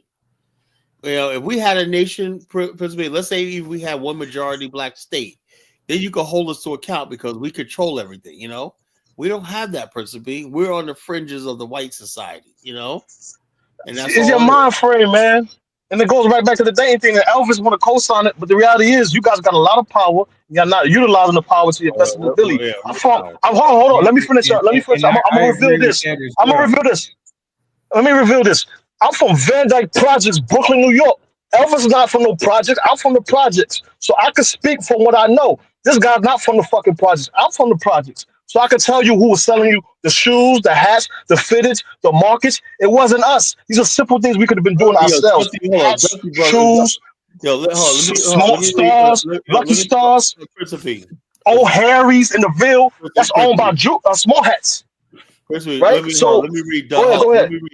Let me read Dustin Bros' cover. He goes, 50% of the mini marts in this country are owned by Indians. So, but if you he doesn't understand is this. I know Indians that own mini marts, gas station, whatnot. You don't want to switch places with them. Most of them And go for Kala, like it's a whole cabal. These people have a whole network, right? yeah, I know, but hold up. But the thing is, though, those people are in debt for like 10 years, right? Before they even break even. Yeah, You know, that's a true. lot of Indians that you see owning the Dunkin' Donuts, they're living there. They're sleeping in the I back. don't know about that, Kala, but No, I'm dead serious. That is No, the truth.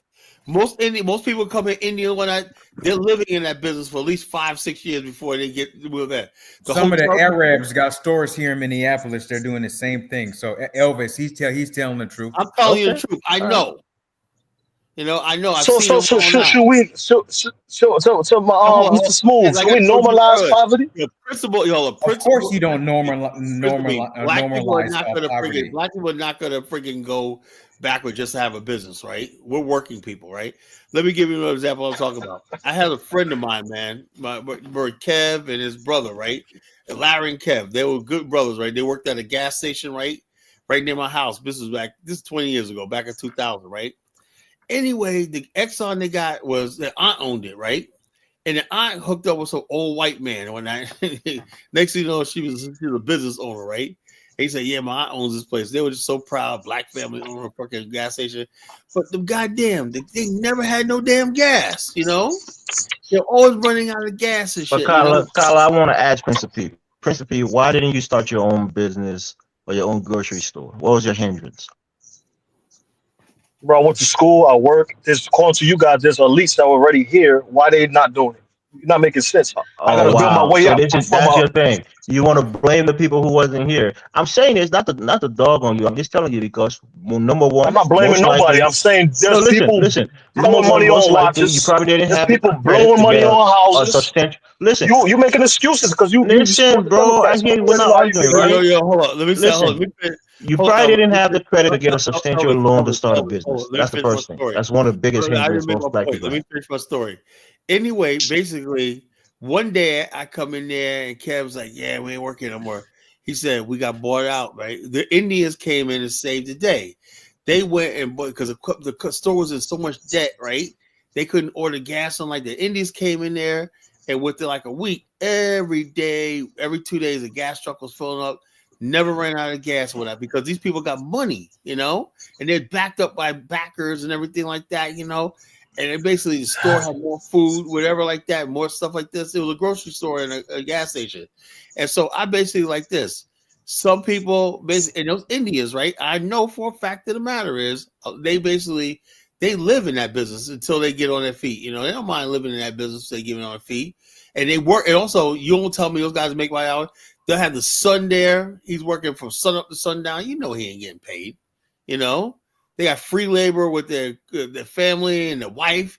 I seen this one Indian gas station. Like, you look over the counter, the wife is in the corner, fucking sleeping. You know, getting a couple of nap while the husband's working the counter. You But know, the thing about it though, is though, to be able to have that staying power and go all the way to, fulfill that, in the end, obviously it's rewarding.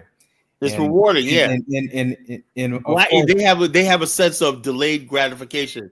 The black culture is not about that delayed gratification. it's not even just black culture, it's the American culture, American period. culture wants it now, Especially now, now. especially black culture though, because it's like instant noodles. And that's why when Instant hold on, it's, when Dusty Brother talk about the foreigners coming, yeah, they're coming from third world situations, you know. Foreigners are always gonna do better than things like grocery stores and stuff like that, you know. That's what they do. Hold on, Kyle. I thought we were inferior because of tribalism. Why you guys, the more superior blacks, are not No, doing what you hold on. claim? No. I'm not saying no. I've never I said we're don't. superior. I'm saying the fact of the You said matter that is, yesterday on yesterday's show, bro. look, I don't know what you're saying. I must have been joking. Look, the bottom line is this: You was joking, but when you have foreigners, right?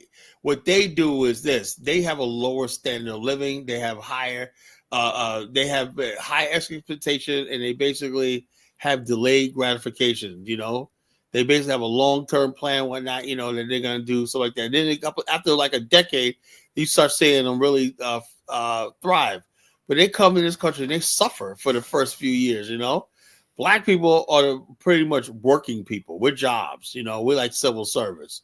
We're like, and also be honest with you, right?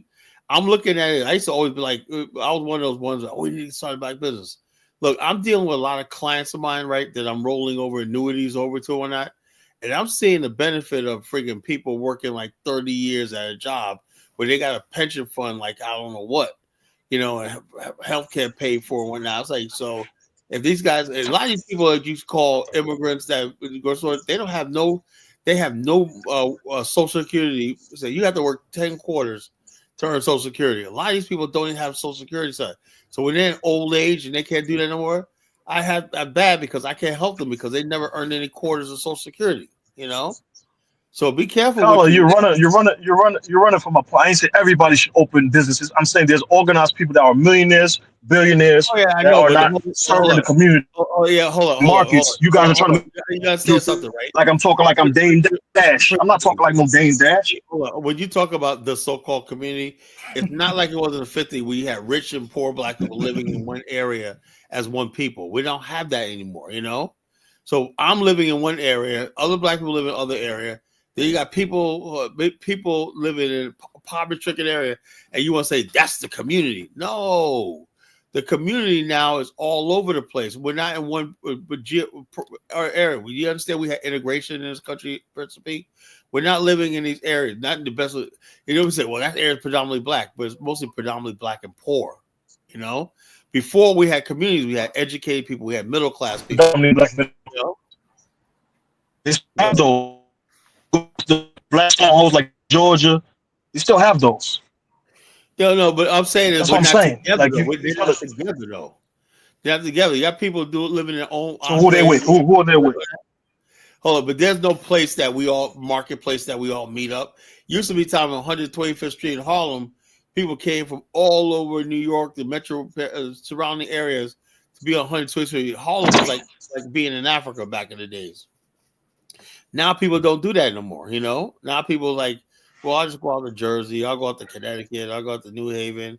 I'll go out to here where there's no real meeting place for black people, black America anymore. Well, Juneteenth around the corner, brother. Juneteenth is right around the corner. Oh, yeah, and I'm not trying to get shot, principally. Oh, okay. See, all right. I'm not trying to get shot, man. I don't do Juneteenth, man.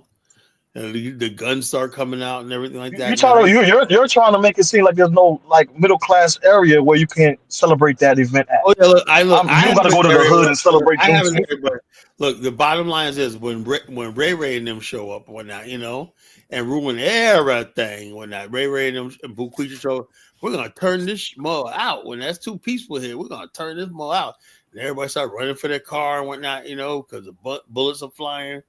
Like that, man, look, I'm, personally, I got black fatigue right now, I got a PhD in Negroology, right? I don't know what to do about the Negro. I think we need a new nation. Where your degree at, man? I ain't see you in none of the classes, man. None of the Afro-Damas classes. You somehow I got Afro-Dumbass is a dumbass, I got the original. You're the professor PhD. of that degree. I got a doctorate in Negroology, I got a doctorate in Negroology. So bottom line, Negroes, man. Negroes are the eighth wonder of the world, man. Like I said, man, the best thing to do is, I say like this, online, go download the Blaps app, right? That's what you want to buy black, whatnot, order black, or find out black business in your area. Download that app and just basically follow that instruction. And we can get all black people to spend 10% of their money a year with a black business and whatnot. We'll have like $200 billion circulating back in our community easily, and we can get like black people to donate 2% of their income to a black owned bank, right? We will be able to raise billions of dollars a year. 2%, 2% of your money go into a black owned bank. Or you could sign up online. We're gonna have that sign up online. Next thing you know, we got billions of dollars to invest here, in Africa, whatever we want to do, But you guys start small, principally. You can't just say, look, man, this everybody. No. Give people what they can do, That's what some people can do. They're like, oh, man, black-owned investment group on Robinhood app. Oh, let me move some money over there, Don't go cramming it down their throat, telling them, you got to do this. You got to open a grocery store. You got to shop here. One thing about black people, principally, right? They hate being told to spend their money, They really do. If you don't understand Black America, right? I get you. They hate being told what to do. And if you come in and talk about this black stuff, they're gonna resent you. You know, that's what a lot of people found out. Why are you going there like this? I was go to you principally. Go to your nearest Walmart, stand outside with a bullhorn, and start berating black people for going there and spending money at Walmart. Man, they'll jump you, man. You know, they'll be like, man, There's nothing wrong with going to Walmart. My thing is, if there's a food desert, if there's a hole in the community, the same way there was a lack of housing, you guys are trying to say that the white man is wrong for building the projects, but there was people that was living in shacks and squalor, and you guys are trying to say that no, what I'm because saying, that no, he what I'm built those saying, projects, what I'm saying is this though. When Prince they of build, Peace, evil. when they how build do white, people bring when they low build, cost groceries to the hood and be sustainable? Tell us, black people. Bro, I'm talking about the elites. You keep just trying to generalize to black. My You name keep is saying not the Dame elites. The Dash. elites are not a My hive name is not mind. Dame Dash, bro. The Dame elite Dash is is the not a one that hive said mind. You everybody think got the to eat. elites came don't have together and nothing formed to a do with black. Walmart? You think white elites came together and formed a Walmart? It was formed by Sam Walton, one guy who saw the need, did what he needed to do. Who helped fund it? How did he raise money afterwards when he was able, when his idea was proven? Other people supported him. Some of these things are franchise, which means he don't own all these Walmarts. Other people own some of these Walmarts. It Other people grew. The own idea these grew. You Popeyes. think Walmart you Other think people you own think these Sam Walton McDonald's. was an Other elite? people. Walmart, And well, Howard hold on, Johnson, Elvis. Kmart. Elvis, where I'm from, where I'm from, there was two McDonald's. It was owned by a Black American man. So I'm not pro poverty like you. You want to preach McDonald's is poverty a while you drive a franchise, my Benz. brother. You drive a When you nice get a car, live in a franchise, nice you get house. certain. You Hold want on, to preach Prince of Peace. poverty to people. Prince of Peace, let's have a conversation. We've been doing good tonight. No You arguments, preaching right? poverty. I don't fuck with that shit, bro. Listen, You listen. preaching poverty, dog. I hear you, brother. When you have a franchise, you're privy to certain benefits from that franchise. You're privy to the distribution network. You're privy to the meats, where you get your meats from. You know, the source of all the burgers and stuff. You don't get your own burger. You don't go to your own farm and kill your own cows. You're Watch part of the that whole movie. Watch distribution the network. movie. The founder, Prince of Peace. Right. So franchise is nice. You can have a franchise and make some money, but you're not running it from beginning to end. You have McDonald's who give you, the farmers, the butchers, to give you the trucks. You pay a premium for it, but you still get that network. If you're doing that on your own, you'll be broke in a couple of years, or even a couple in 10 months. So the point here is Sam Walton, a white guy living in Arkansas, poor guy, started a business, became successful. Other folks saw that it was a profitable business and they invested in it. He wasn't an elite. He wasn't a millionaire. He was a regular guy, working guy. So when you talk about elites, that's what I'm trying to tell you. Elites have different interests. There are people who are into science. There are people who are into sports, who are into law, who are into academia. They're not all businessmen, right? So if you have a good idea, principally, take a Liberian guy like Richelieu Dennis, right? It's a Liberian guy. Started doing business. He's not elite. He's a regular guy living in one bedroom apartment in New York with his grandmother. Started doing his soap and cosmetic business, grew it into a multi-billion-dollar business. But how did he get to that level? Somebody saw that he was profitable. He had a sustainable business plan, and they invested in him. Elites are not just going to come together and start a business. You have to show that you have a good idea, a sustainable business, and then you can maybe get an investment from one person, and you can grow it with a good business plan and get more investments. That's how it works. It's still not pro poverty. You have to be realistic in your thinking. Nobody is here advocating for black people to be in poverty. The point is, elites are not a hive mind. They have different interests. They're in different locations. They have different professions. They're not all businessmen who wants to start grocery stores and franchise McDonald's. That's Somebody not how said they we work. don't own forests in the hood. Hell, look, Dusty Brothers like this. The Indians that come in there and own those stores, corner stores, and whatnot, you don't want to trade places with them. Dude, you don't want to trade places.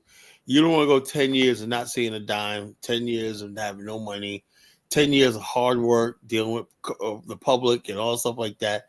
And then basically after 10 years, when you basically your initial consignments paid for and whatnot, now you can move on and you start making a little bit of money and whatnot, but you have to put 10 years. You go to your hair is grayer, worn out and everything like that. Your wife's ready to go back to India and leave you and everything like that. You don't want to be, look, the bottom line, those corner stores in the hood that with the profit margins almost there. Kyle, I got a question for you quickly. You can answer. I hear Dusty Brother talking a lot of stuff in the comment. What percentage of business do you, small businesses you think fail in their first year after they're Like started? about 80%.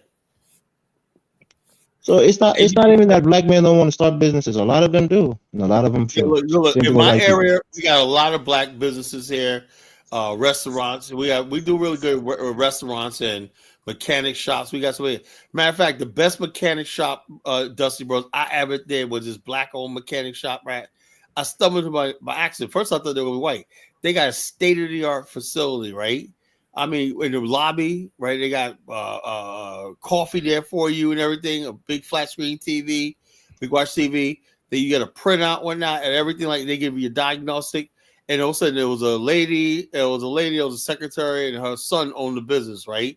And they got like 4 bays, whatnot. And these guys are so professional. I'm starting to see more and more real black businesses, Dusty, bro. It's not corner stores.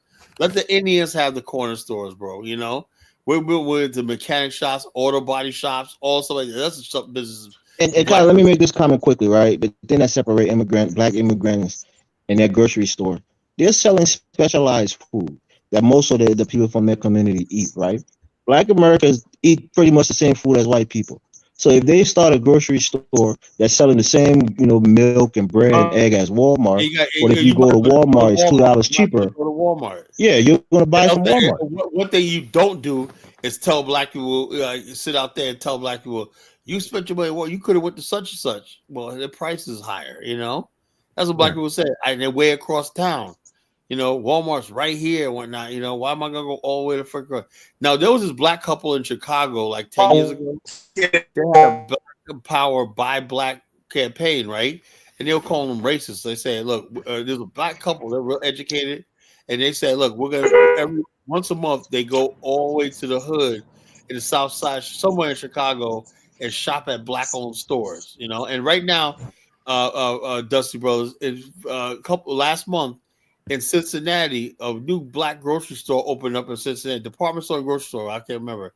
A busload of black people came in there to welcome in and spent a lot of money. So we are doing stuff like that. One lady in Philadelphia that opened up a restaurant, right, and it wasn't doing too well. Whole bunch of black people came in and said, "This ain't gonna fail on our watch." So we are helping each other, right? But we can't do it. But the things like you guys say is the corner stores and whatnot, that's not going to happen. That's not us, because the profit and those things are too small and basically too razor thin. Small. What do they sell in the corner store? Honey bun, Skittles, black people ain't got the patience. Brisk, stupid shit like that. Black people ain't gonna make lottery tickets. You make a nickel off every lottery ticket. I know black people, they ain't got the patience for that shit. So let the Indians and all of these foreigners have that shit, Focus on what we're doing, auto body and stuff like that. Well, I'll give it to the West Coast, right? I thought Jonathan was coming up, but they do have some black-owned grocery stores out there, in San Francisco and so forth. It's not really an East Coast thing, They got a West Coast side maybe, but we don't do that over here, Yeah. We don't do grocery But stores. I'm talking to principally because you're a black man. Don't just blame black Americans. You want them to have the grocery stores. I'm sure there are elite Haitians. Are they opening big, grocery chains all across the country? Are they opening corner stores all across, your area where you live? We have something called T-Marchés, right? T-Marchés. We sell patties. We sell foods. We sell the little stuff that we put in the foods that's in baggies. It targets the Haitian market. I'm saying the same way the Jamaicans got their little small market where they sell their little stuff that targets them. They sell jail off. Nigerians have the same thing. They're selling boni, they're selling other things. And then there's in certain areas there's a larger market where all the Caribbeans sell together. We're more than happy to let you guys have all that shit, man, because it's like. But I'm saying, Carla, it's not even because it's a more smaller, it's a narrower market. So you're not going to we're not interested now. I'm trying to tell Percy that black Americans don't have a niche food that they eat outside of white people food. So I don't know. They don't have their own ingredients. I don't know. Like I said, I don't know. I need Jonathan to come up. I don't see grocery stores doing well. Carla, your food that you eat on the basis. So gas stations. Can you go in Walmart and find it there? Yeah, hold on. Gas stations, they only make like a quarter for every gallon they sell. It's a lot. There's a lot to a gas station. The maintenance. You got a leak in one of those tanks, whatnot. They get inspection. You got to pull the tank out and fix it and repair it. It's like you got to have insurance like you won't believe. I know about gas stations. What do you think? What do you think gas station make the biggest profit on Principe? It ain't the gas, man. Oh, the snacks inside the store, the food inside the store. Usually, that's where they make the most margins. Lottery People shopping tickets. in the store. Those slush. No, it's the snacks. There's the lottery tickets. The lottery. Some of the little slushy money machines. the lottery people is the. That's why you should never buy groceries from a corner store. If you go there and buy All right, orange juice or gentlemen. buy. I gotta talk to y'all later. I gotta All eat right, some so of my mom's take care, cassava brother. leaf that I got. This. God bless you. Have a good weekend, man. Be Okay, safe. no, before the brother go, he's talking about cassava leaf, right? You can't buy cassava leaf in Walmart. You gotta go to a specialized like bird store to I get know. it. That's why I went to Brooklyn Park today. Right. But anyway, y'all brothers have a good All night. right, brother. Until next time. Good night, man. So that's God bless you, man. Come up more that's the often, man. difference, Come up more. Principe. I don't want you to keep doing this whole thing where you want to demonize African Americans for not having grocery stores and all I'm this not. stuff. I'm not demonizing. Hold up. Black America, right, is okay. This is a business for Black America, right? You have somebody who's been in the inside and the government and stuff like that, state government, whatnot. They said, right? I seen this white guy has a supply in the state with these metal bars and whatnot that he fabricates and whatnot. Man, I think I could do that, right? And then he goes and gets a bid on a contract. Next thing he'll doing the same thing, and he learned the bidding process of building the government. That's what I do. I build the government for my business, And we're getting into stuff like that. Personally, we're more advanced than immigrants doing grocery stores. That's good for new immigrants, but we're basically on a different level, I have nothing against that because I don't see anybody else doing grocery stores and gas stations besides Indians.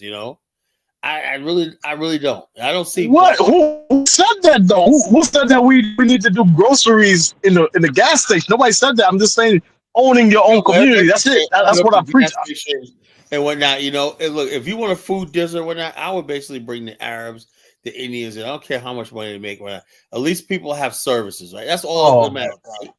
Right, and Carlos, they have a deep want understanding of these things, right? The Indians, they have a deep understanding. They understand. Oh my God! They understand it deeper than most. So hold on.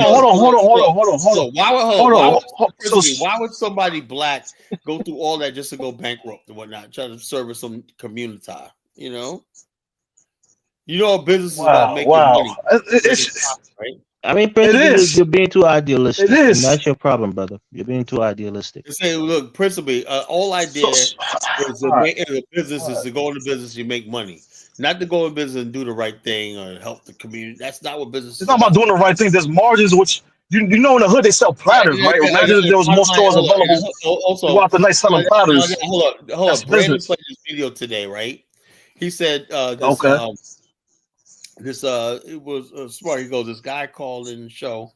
He said he owns a weed dispensary, right? And he said the only reason why he get robbed is because they think his partner owns it as a China. They leave him alone, right? He said it's in LA. He goes, the only people that got to check in are black people, right? Just like if you got a business in the neighborhood or whatever like that. If it's an Indian person, the criminals, the thugs, they leave it alone. They're black. People automatically feel they're going to get a hookup. They don't care about stealing from you. They don't care about hanging out in your store, and stuff like this. Personally, there's a lot to it.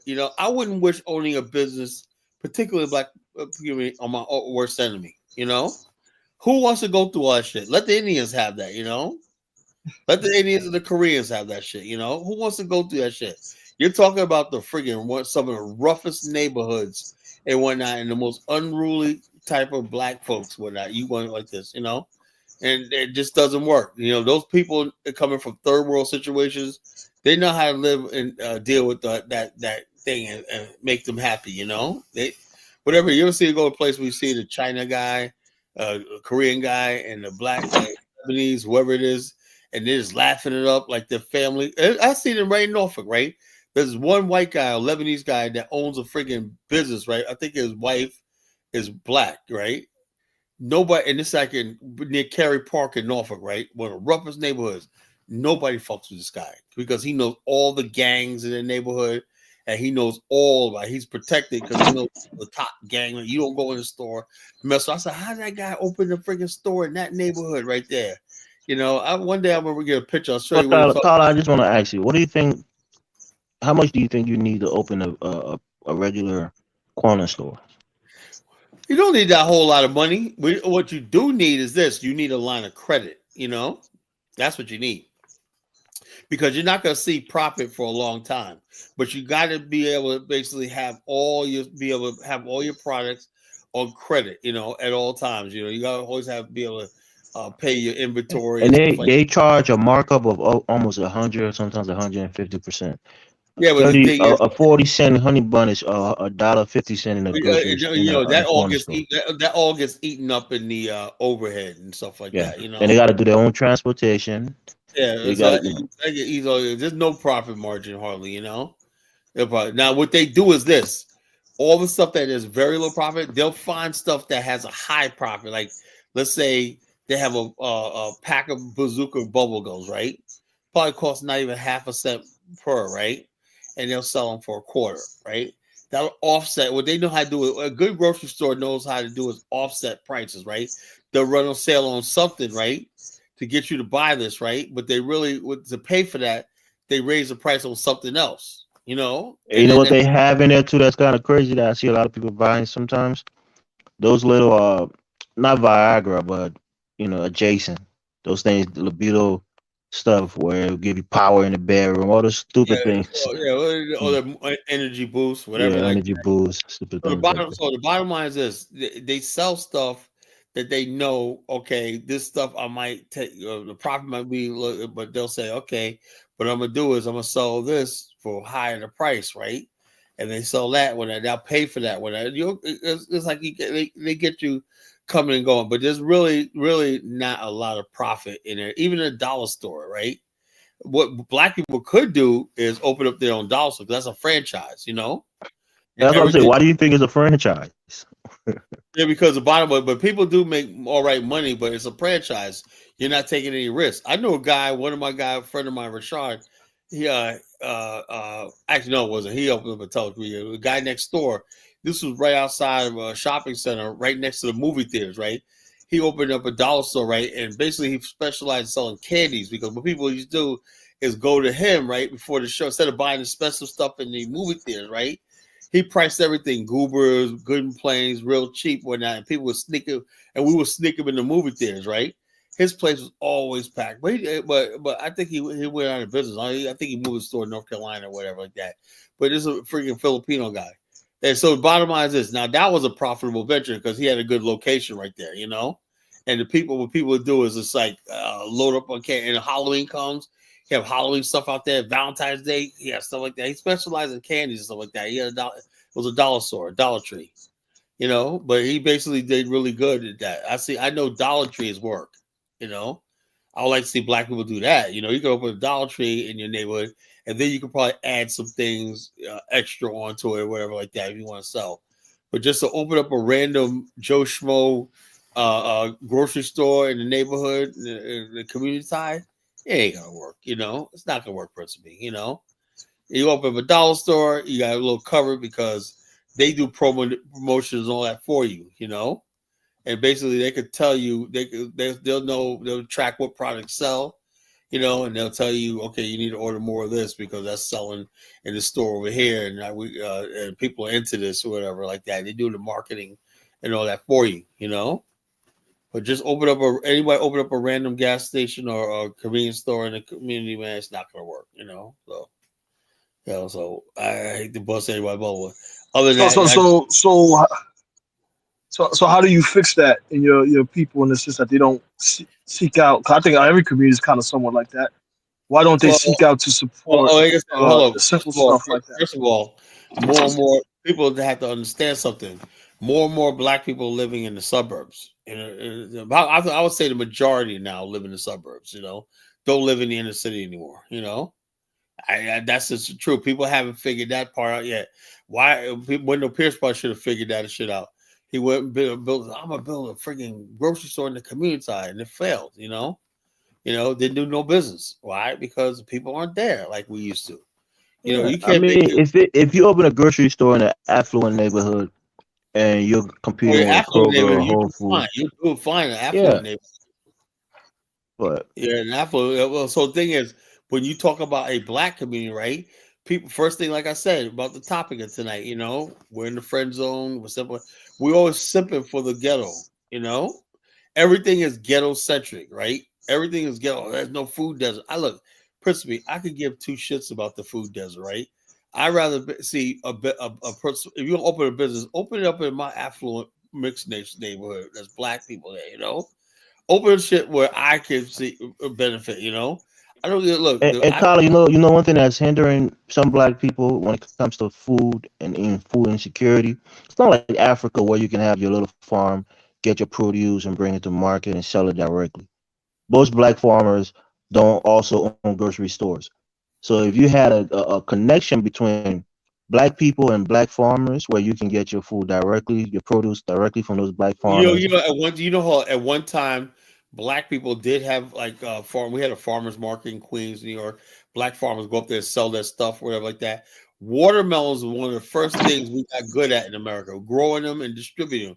That they try to mock that but you was making a lot of black people rich. Watermelon and distribution of watermelon was making a lot of black folks rich. It was black commerce. And so They in still do that Florida, in New York, though. They still do that. we was all it was black. It was black commerce. People selling watermelons and whatnot. To markets and everything. It was black commerce. Because watermelons are easy to freaking grow. Just throw the seed down, and you got a melon. About a month or so, that thing is fully grown and whatnot. And put that thing on the trucks and whatnot, and crates and whatnot, and start selling them. It was one of the things that we did well as far as as far as then white people came in and started mocking us, and we turned away from it, because they started mocking it. So yeah, so like I said, in areas like that, some areas you could have like grocery stores and whatnot. But I wouldn't think you're gonna do it to get rich. Don't think like black people go into business principally thinking they're gonna get rich. They want to do something. I'm gonna make money, but you tell them like you ain't gonna get rich, but yeah, whatever like that. The profits like this. When I went into my medical transport business, they straight up told me, "You ain't gonna ever get rich off this business, right? But it's a good thing to do, but you're never gonna get rich off it." So basically, I was like, "Shit, man!" I got into a business that I spent thousands of dollars building, and it was no profit margin. It was all overhead. And it was right. You ain't gonna make no money off this shit, even though it's a good business. But like this, black people principally are not gonna do that, man. Indians will do that. They got a support system from back home and everything like that. They could always tap Hold on, but into. isn't that training that you did or the investment in your business now benefiting you currently? Because I think you're still dealing with the medical field. You're dealing with This is what healing and hold on. This is what I do, right? insurance. I sell, and matter of fact, this is going to be my last year selling. Because I'm building an age. I have my agency now. I'm building my team. And I'm not going to sell no more. I was just next year. This is when my last year. I'm gonna go out with a bang, and next year I'll be good. I'll be good. I have my thing, and I'm a consultant, right? What I do is this: I basically go to different doctors, medical hospitals, and everything, and I sign them up for some of my services, right? These services help their patients and everything, and the doctor's office get paid by we give them what we call billing codes. We bill Medicare and the government. That's how I make my money. I basically sell.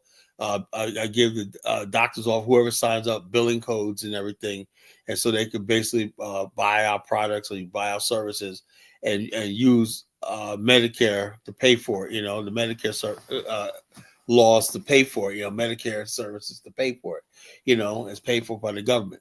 That's how I make my money, Now I'm teaching people how to do what I do and everything like that. But this idea that, and I make a lot of money too, but this idea of starting from scratch and working, I can't do that, I like I said, I would rather have the Indians and all these other people. I don't see black people doing that, I don't see black people starting from scratch and everything. I saw my friend Larry, his aunt. They did a good job. They tried to run a gas station. No, I'm not saying you should. Well, I'm saying, look, the Indians got deep pockets. They got money. They have what they call lotteries and stuff like that. They tap into. People loan people money. They help each other. We're not that sort of community, Principe. Every black person. Look, every time I meet a black person, Principe, right? You know what it is. As soon as I start talking about business, they give me the eye. Negroes give me the eye, like, okay, how much is it going to cost them? How much you trying to get over? You know what I'm saying? They're not trying to do business. If you see a brother, let's say he's flipping houses, he's doing this thing, whatnot, and you gotta say, man, we're black people, we need to work together. He's like, first thing you look at you, nigga, if you don't get the fuck out of here, I ain't work with you. Nobody wants to work together, Principe. Everybody talks all that shit until it comes down time to pulling out the check, a checkbook and making money. People just basically let's leave each other alone when it comes to business. That's just the truth. I'm not saying everybody should be business owners. That's not my luck. Can you hear me? Black people do not support. Look, everyone. If somebody got a successful business, right? He's not trying to share that with you. He's not trying to partner with you, and nothing. That's just the truth. He's not trying to do anything with you other than okay, hi and bye. Now other races of people, they'll be like, oh yeah, Charles, let's go out playing golf, whatever like that. But when it comes down to black people each other, we do not do business like that. We do everything else. We friggin' smoke, we drink, we party, we chase women and whatnot. But when it comes to actual real business, we don't friggin' fuck with each other like that. That's just the truth, man. And they're like, and nobody's trying to help you. Again, you're on your own. Nobody's trying to tell. Again, like I said, I don't like it. I'm sorry. All my business partners and everything like that. Even though I have a lot of black business partners, but not like that. It's like every black business partner I have, I'm helping, right? I've never been in business as long as I've been in this business right now. I've never been helped by a black business. I helped a lot of other black people, but I've never been. Hold on, but you hold on. You said your family. This is your family business. Your family's helping you. So hold on. That's my helping family, each other. right? Hold on, but hold on. We got a network of like 100 people, And the bottom line is this, I've never been like, I walked up to Mr. Such and Such, man. He put me on, man. Blah, blah, blah, blah. Never happened, Only people that put me on were white guys, white people, and Asian people, I never did business with a black person. Now, I've done things where people came to us and we hooked them up, because that's how we are, my family, we are. We help people, but I've never had a situation where, oh, man, let me turn you on to this, Let me turn you on to this lead. Let me go, oh, I got this fight. No, it's always give me, whatever it is, that's what it is. So and that's just Black America, man. We're rugged, what we call rugged individuals, Principe, we're very individualistic, that's just unfortunate, It's the culture of America, man, not just black people, it's white people too. They're very, very individualistic, So we, so to think we're just gonna open up businesses and everybody's gonna come together and kumbaya and you're gonna come in. I had dreams like that too, Principe, right? Everybody like, let's go to your business today and whatnot. Everybody just making money. And man, I mean, I had those dreams too back in the days, man. Everybody just owning the business. We all gonna be business owners and whatnot, And then I woke up, and the reality is I had to punch that clock, some white man's clock. We're gonna basically. I was believing back in the days too that we're all gonna have businesses and again, but that's fantasy. Black economics and black powernomics and shit like that's fantasy. It's not reality, man. It's reality because black people just don't want to work together. My main point. Yeah, go ahead. Go ahead. What's your main point? He dropped again. He's driving. Organizing, huh? Hey, go ahead. Yeah, I had to stop. But yeah, my overall point is that you the solution is black people. Like even in like you talking about the 99 cent store. If you go where I'm from, you're going in and out, bro.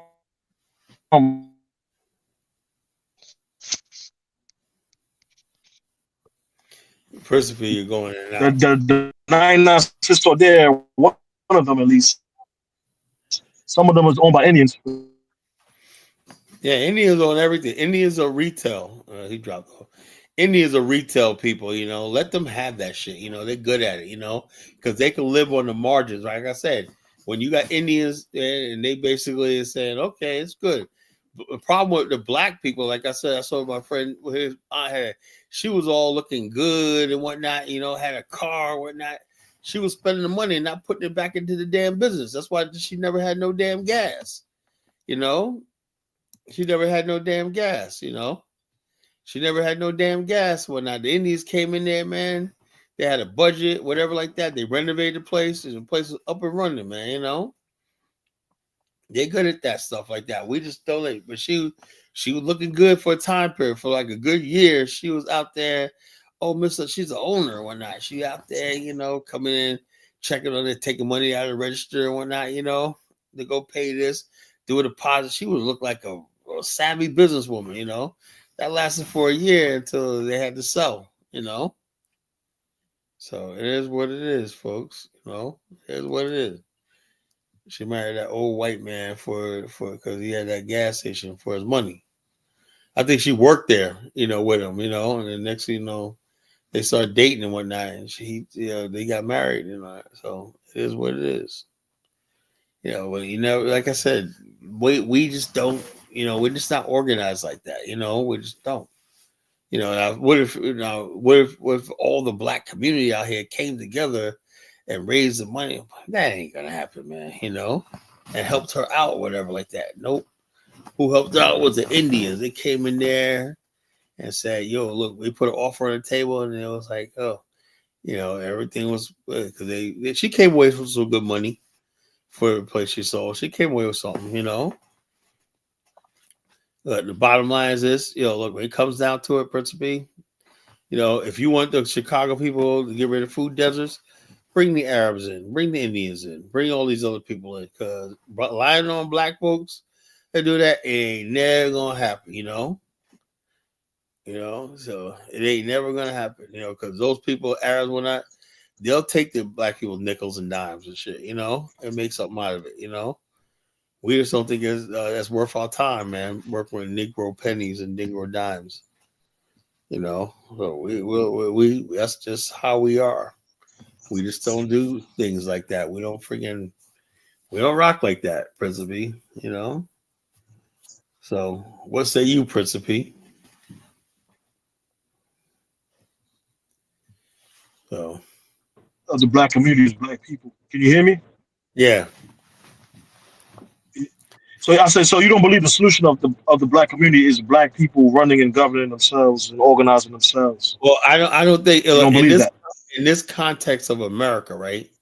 In this context of America, no. Yeah, I don't think it works, right?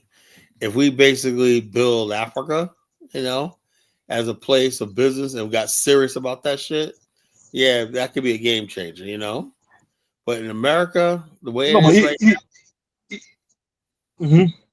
the way America But is right even the Chicago example. Oh, I'm sorry. now, go ahead. I'm about to say, even the Chicago example, like if they was to run those projects like a business, organize like a business, Yeah, but how you gonna run? those things, How you gonna run a they would project? have been able to create. But hold on, Principal, you gotta say something. This is how it usually works, right? People will run stuff like that if they feel like they got a stake in it, if they feel like they own it, they feel like they're empowered. Every one of those people felt like they were trapped in a system. If people feel like they're trapped in a system, they're not going to participate. All they want to do is get out of there. And that's what happened with a lot of black communities, right? People say, what happened to the black community? Principally, part of the problem is Black America was a victim of its own success. Why do I say that? We used to be living in concentrated black areas, right? Then guess what? Some of us start getting jobs over here. Someone started getting jobs over there. Some of us start getting our credit up. Some people started being able to have cars. They would drive further outside the center where everybody else at, right? Some people got jobs in another state, whatever. So we're victims of our own success, like those people over there in that projects, right? They're not going nowhere. You know, they're not going nowhere. They're trapped in that system right there, so they're not going nowhere. You know, and so the bottom line says they trapped in that system, man. You can't placate them and make them happy. They know they're trapped. They're not stupid. You know, you can't say this is your home. This is hell on earth. You know, they're only there because they got no other place to go. Now, if you basically, so if somebody starts seeing people start saying, you know something, we got a lot of black affluent neighborhoods or not. Let's start building like, you know, in adjacent to black affluent neighborhoods. Let's basically start building new shopping centers and stuff like that, you know, and we have them here in Virginia. And some of the black affluent areas, you know, we have black majority shopping centers, brand new shopping centers, you know, and it caters to a different thing. People got boutiques and they got all kinds of stuff, right? But the thing is, on a whole, like when you talk about a black, anything black, for the most part, it's always the hood, and that's our culture. Everything is hood centered, you know. And so again, because when you talk about people, quote unquote, people shooting up such certain events or whatever, some of them was coming from those areas where they're forgotten, and you're complaining about it rather than trying to fix that and change that. Let's say they're forgotten. Why do I got to remember them? Because aren't you pro the collective? Yeah, I know, but hold on. Look, look. This is how I feel about Prince B. You got to meet me halfway. I am not going to be like sitting there babysitting people who just want to do destructive shit. When that's what you want to do, then we got nothing to talk about. You know, people want to do destructive stuff. I can be like, you know, well, you know, let me reach out there. I don't want everybody, you know, I don't. You know, I've been saying that for the longest time. You guys don't get it. I don't want everybody around. Just because somebody's African American don't mean I gotta love them. Don't mean I gotta bring them around. That may be true. That's very true. That's the same thing that goes for my community. But my thing is, at the end of the day, especially those who are on the controlling or the movers and shakers of the community have to create some kind of mechanism for those people to at least be solid here. You see what I'm saying? Because that's our business sector. That EBT that they have, all those kind of things, other communities are benefiting from those kind of monies and building their own mansions and homes off of those people's. I want the poor black disenfranchised community to produce their own leaders that's gonna look out for them, and that I can't talk because that's not who I come from. You know, you gotta get to those people need their own leadership, their own people that understand them like that. I don't understand them. I get what they talk about, but I cannot lead them. You know, I cannot. No, but you don't think that you need to coordinate with their leaders there to create a better situation? They got to point out the best opportunities there. Look, the people basically that's there, and it's a leader. They do got leaders, right? The aldermen and all these other people like that work together, right? They need to take care of their own people. Those are their people. They got to take care of their own people. And when I say take care of their own people, I ain't talking about making a bunch of speeches, saying like that. I mean, people's lives should be transformed to good jobs and everything like that. If you can't make a difference in somebody's life, then you were never a leader. We got too many people in Principe, right, that give themselves a title of black leader and they don't do shit, you know? Yeah, but if you take the example of gentrification that's going on, sometimes the areas are already coming up, they're already doing good, but certain areas are dilapidated and they revitalize them. Why can't the same concept be mirrored in the Black American community by black leaders, where black leaders improve their community and make, improve the housing areas and the projects, make them like condos? Hold up. Well, the bottom line is this. Where's the vision? Where's the vision of the Black Americans? You know the problem is, like I said, the black people, like you just said, condo and that.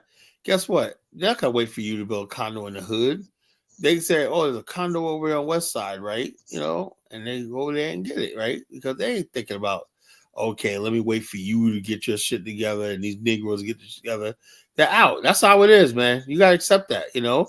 Black people ain't gonna sit around and wait for you to build a so-called business, wait for you to build some condos on that. They're like, man, okay, I got a condo over here, but it's predominantly white area. I don't give a shit, you know. I'm moving, man. Let me go put. I tell you the story about Miss Cuffy, right? I tell Miss Cuffy. But the main reason I clicked. Yeah, good. Go ahead. I'm sorry. No, Miss Cuffy's story, right? I tell the story all the time. Mm-hmm. Now, Miss Cuffy, I love Miss Cuffy. She was like a lady in her 70s, right? This is back 10, 12 years ago, right? Anyway, she used to work at Taco Bell, KFC Taco Bell, in a section of Virginia Beach called McDonald Manor of East Chesapeake. She lived in the East Chesapeake area of Virginia Beach. That's like the oldest section of Virginia Beach called East Chesapeake. Because when you go there, you look like you're in Chesapeake because it looks really old. You know, everything looks old, right? But so anyway, she lived in McDonald Manor. She was like the matriarch of that Taco Bell store, right? And she was a manager, right? And every time I go there, man, I was so delighted. Miss Cuffy, you know, she would fondle the kids. Like, oh yeah, this baby got so big. When hey, Miss Cuffy, you know, yeah. She was such a mother and grandmother figure, right? And then one day I was into the one in Virginia Beach, right? She came out. I said, Miss Cuffy, what are you doing over here? She goes, oh yeah, I moved. I was hurt because I was like, man, you moved out of the community. They need you over here. She gave me a look like Negro, please, you know. She goes, I got that new condo. It took me 3 years to save. She goes, when they gave me that key, I was like, thank you, Jesus. When that, you know, this condos are nice. She goes, I got my own private balcony. I got my private this. We got the jacuzzi, the pool house. We got all stuff like that. It's gated. You got to put a code to get in when that. She goes, when they gave me that key, I saved for 3 years when I. And I was like, what about the community left behind? She looked at me like, look, I don't have that many years left on this earth. I just want to enjoy something nice before I leave, you know? So, but that's the principle. That right there is the reality, you know? People don't want to keep people like, about all these dilapidated communities about we got to do this. Well, people like, man, I only got one life to live. I ain't got trying to do all that shit, man. It sounds good, principle, but that's just the way people feel, man. People like, look, Miss Coffee is like, I paid my damn dues when now it's time for me to enjoy myself, enjoy something like that. Now, let me ask you, Principal, do you think Miss Coffee was wrong? She's not wrong, but I'm saying overall, even if you leave, at some point you gotta have an idea of doing something for the collective because you know better than everybody what's back there and what's. She goes, I got this brand new condo. I know this place is nice because I used to date this girl back there. I got this brand new condo when they gave me my keys when he goes, I got the thing where we can walk our dogs wherever. And she goes, I said, it's nice too. She goes, you got the little pull up right there. We have the little outdoor patio. And you got the pull up with you got your little private driveway and a little pot right there. And it's really nice, you know, upstairs and downstairs. And you got the pool house when I got indoor and outdoor pool. And you got the clubhouse and whatnot. She said, yeah, we in the clubhouse and whatnot, you know, playing games, whatnot, you know, out there. She goes, it's just such a beautiful, it's peaceful, it's gated, whatnot, you know, I can walk around, not have to worry about nothing, whatever. She was happy. She's like, I finally got something nice in my life. I've been living in the projects most of my life. Now I got something nice, you know. So That's beautiful. That's beautiful. So she was basically like, man, you know, because I was basically trying to be like, yeah, but the community needs you and that. She looked at me like, Negro, please, you know. She gave me a Negro, please look, you know. But then I was being selfish, right? Because I'm like, she looked at me like, where do you live? Well, I live out here, you know, Virginia. Yeah, you live out here having a good time telling me I got to go back to the friggin' hood and whatever like that, you know. She's like, you look at me like, you got a lot of nerve, man. Tell me I got to go back there because of the folk community needs me when I need my damn self, you know. So there's a lot. Personally, there's a lot of nuance to all this. Not everything's not as cut and dry as you think it is, you know. I never said it was cut and dry. My main point is just that there should be a collective agenda. Hey, there should be. Look, the only time there's going to be a collective agenda is when Black people get a major win. Let's say the BIO organization, right, managed to luck up and secure a gold mine in Africa, right? Managed to secure an oil block, you know, tangible shit, right? Managed to secure major shit, right? That we could basically say, hey, you want to invest in and be part of, whatever like that. Then you got the community's attention, you know? But as long as we have absolutely nothing, you know, nothing to bring to the people other than problems and misery, that's what people are tired of. People are tired of hearing about Black misery, you know, problems. That's true. You know? That's true. Exactly. We want more wins. I want to see more wins. I'm not trying to talk down. No, I feel like they're more than capable of transforming their own reality to the fullest. You saw the video I sent you about the guy speaking in the AU. He's African American. You saw that video I sent you? No. Oh yeah. So What, tonight? You said it tonight? I said that on the last show. I left it in the comments. There was a guy basically talking about the dual citizenship, etc. And he was speaking with like different black leadership. Like I said, you should. I feel like you should always go speak with the chiefs over all there. these people say, they always say the same nice sounding words and everything like that. But it never translate nothing. All these people need to do is come join the College Genesis, and trust me, everything will be good. All these people go. But even you should move as a block, man. I feel like if the bigger the block, the more you find other organizations, I like minds, y'all can coordinate and do a more. lot of people don't see my vision, right?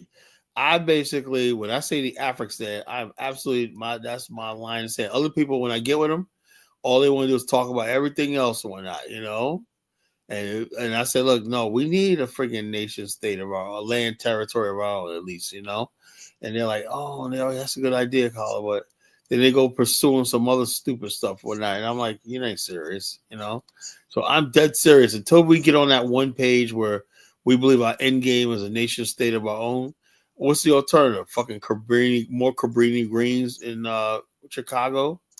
No, anything's better than what the fuck most of us are doing. Then the masses will follow you, right? Because you're in the same stake as they are. We have a stake together. We're building a nation together. So people will feel unified. Right now, there's nothing unifying Black America other than racism and suffering. Can't unify based on that, bro. It don't work like that, I think it's different things unifying black people here in terms of like home ownership. So there's certain things that you claim that African Americans or black people reach agreements. All that stuff is going on. Black people own their home left and right. Absolutely, exactly. So there's nothing wrong with that. There's nothing wrong with that. But the bottom line is, if you're talking about revolutionary stuff or that, takes a little bit more, than own a home. Man, what is your definition? What's the definition of revolutionary? Because everybody got their own definition. Look, this is what revolutionary is. You see Langley walking around with a Captain America Negro, just defiantly attacking Troy when not talk about America's interests. That's a slave. I want to destroy that, And bottom line is, I want to see black people free. I don't want to see.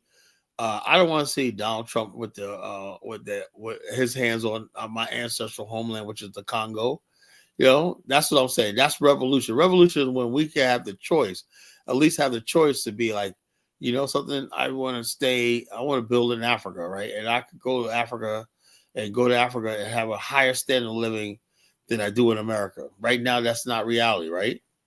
But I would like to see that reality. I would like to see reality is a revolution would be you can go to Africa and start a business or get a job, whatever like that, and live very well, Just like the Asians, the Chinese kid can go from San Francisco, he can go to Macau, he can go to Hong Kong, he can go to South Korea, he can go to Japan, he can go to Singapore. He got options and whatnot, because they built something, right? And also now that and thrive, right? And thrive. Black people, but Kala, I think you could do the same. You could do the same here. Bro. Even when I told you to go to Liberia, go to Liberia, Sierra Leone, and hold on, principally, no. Liberia, Africa is just way too poor and undeveloped. That's the sad part about it. It's a truth. So, but you don't think you can transform the healthcare system of those two nations in exchange for land? Look, I'm not. Look, that's another thing, right? I can't do nothing unless I have political power, and no black person. Bro, you're already in that field. You can become health minister. Principally, your mind is limited, brother. You think Carter has the ability to transform an entire country's healthcare system? The hundreds. He's already in that field. He's already in that field. Yeah, but he doesn't have the resources. He doesn't have the capacity to transform it. It takes hundreds of millions. You're telling me, hold on. If I was in charge, yes, I would. But I don't have any power. I don't have any power. Everything. Even if you're in charge, Carla, your knowledge is limited. You're not a doctor. Well, I know I'm not a doctor. Oh, see, he's trying to insult you, Carla. See that? This is not an insult. It's a matter of fact. Look, hold up. Carla sells insurance. It's not administrative. He's currently in the healthcare sector. So he can't set up the insurance system over there. Hold up, listen to this. Oh, come on, Elvis. How, but I know why, Elvis. Why is no important. I know why we need a highly developed healthcare system, why it should work, why we need HMOs, PPOs, and all these other things like that. I know why. Kyle, are you a medical administrator? No, but I basically deal with them every day. You know, you deal with them. That don't make you. So the bottom line, look, I know why they exist. I know why they should exist and whatnot. That's half the battle right there. Knowing why is one thing. Having the expertise and the education. That's why. Hold up. That's why. Thing. Hold up. That's why a president knows why, right? But he hires people that know how. You know, he doesn't know about. He knows why we need a strong military. So he gets somebody that expert like Pete Hegseth to run it. Are you out of your mind, Kyle? Pete Hegseth is an expert. Hold on. It's not about Pete Hegseth. But Okay. the bottom line, he knows why we need friggin' better health outcome and whatnot, and I support it. So he brings Dr. Oz and the Kennedy man right there like this, and I'm RF Kennedy. I'm betting on that Dr. Oz and them are going to basically change a couple of things of what I do for a living, you know, and like that. They see the light. He knows why, you know. Kyle, you know why it changes the policy. Stop with all that talk, bro. Know your limitations. But Elvis, we all have limitations. Elvis, I know everything there is to know about. I know everything there is to know about healthcare. Everything, you know. Thank you. And in terms of insurance, then he's connected to different people in the healthcare sectors, doctors, nurses. He can organize different people to do what he's trying to do. That's a simpleton. Am I a medical doctor? That's a simpleton. If you don't know everything, insurance salesman. Not the same as a medical administrator or a doctor. I do more than bro, he can establish and strengthen the healthcare insurance system over there. What is the insurance system over there currently, bro? He act like a know-it-all just because he, you know. Not just selling insurance. I do all kinds of stuff like that. I basically take care. That's your main job. Your main job is to sell insurance. No, it's not my. I don't have. Bro, you don't know what he do, bro. How you don't know the dude personally to know exactly what he's doing. He's not. Let Kyle tell us what he does. If you work in a hospital and he already explained what he does. He does something a step up above medical bills. So he's dealing with different. Let him explain. You're talking down on people passively, passive aggressively. I'm not an idealist. I'm a realist. I'm not realist. No, you're not a realist. If you're in the sector, you're dealing with doctors, law. I've been doing what I do. Come on, bro. This guy's years, man. I do I'm AHIP certified, AARP certified. You know, every year I go through extensive. What does that mean? What does that mean, Kyle? Or AHIP is the American Health Insurance. HIPAA. Yeah, HIPAA. That's not what HIPAA is. That's a 7-day course.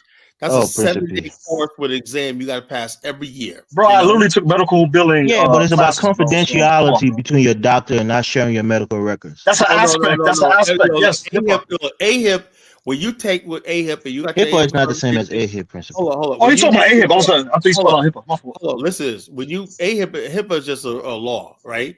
When you when you do your AHIP certification, you know what the fuck you're doing. You know, trust me, I do it every year.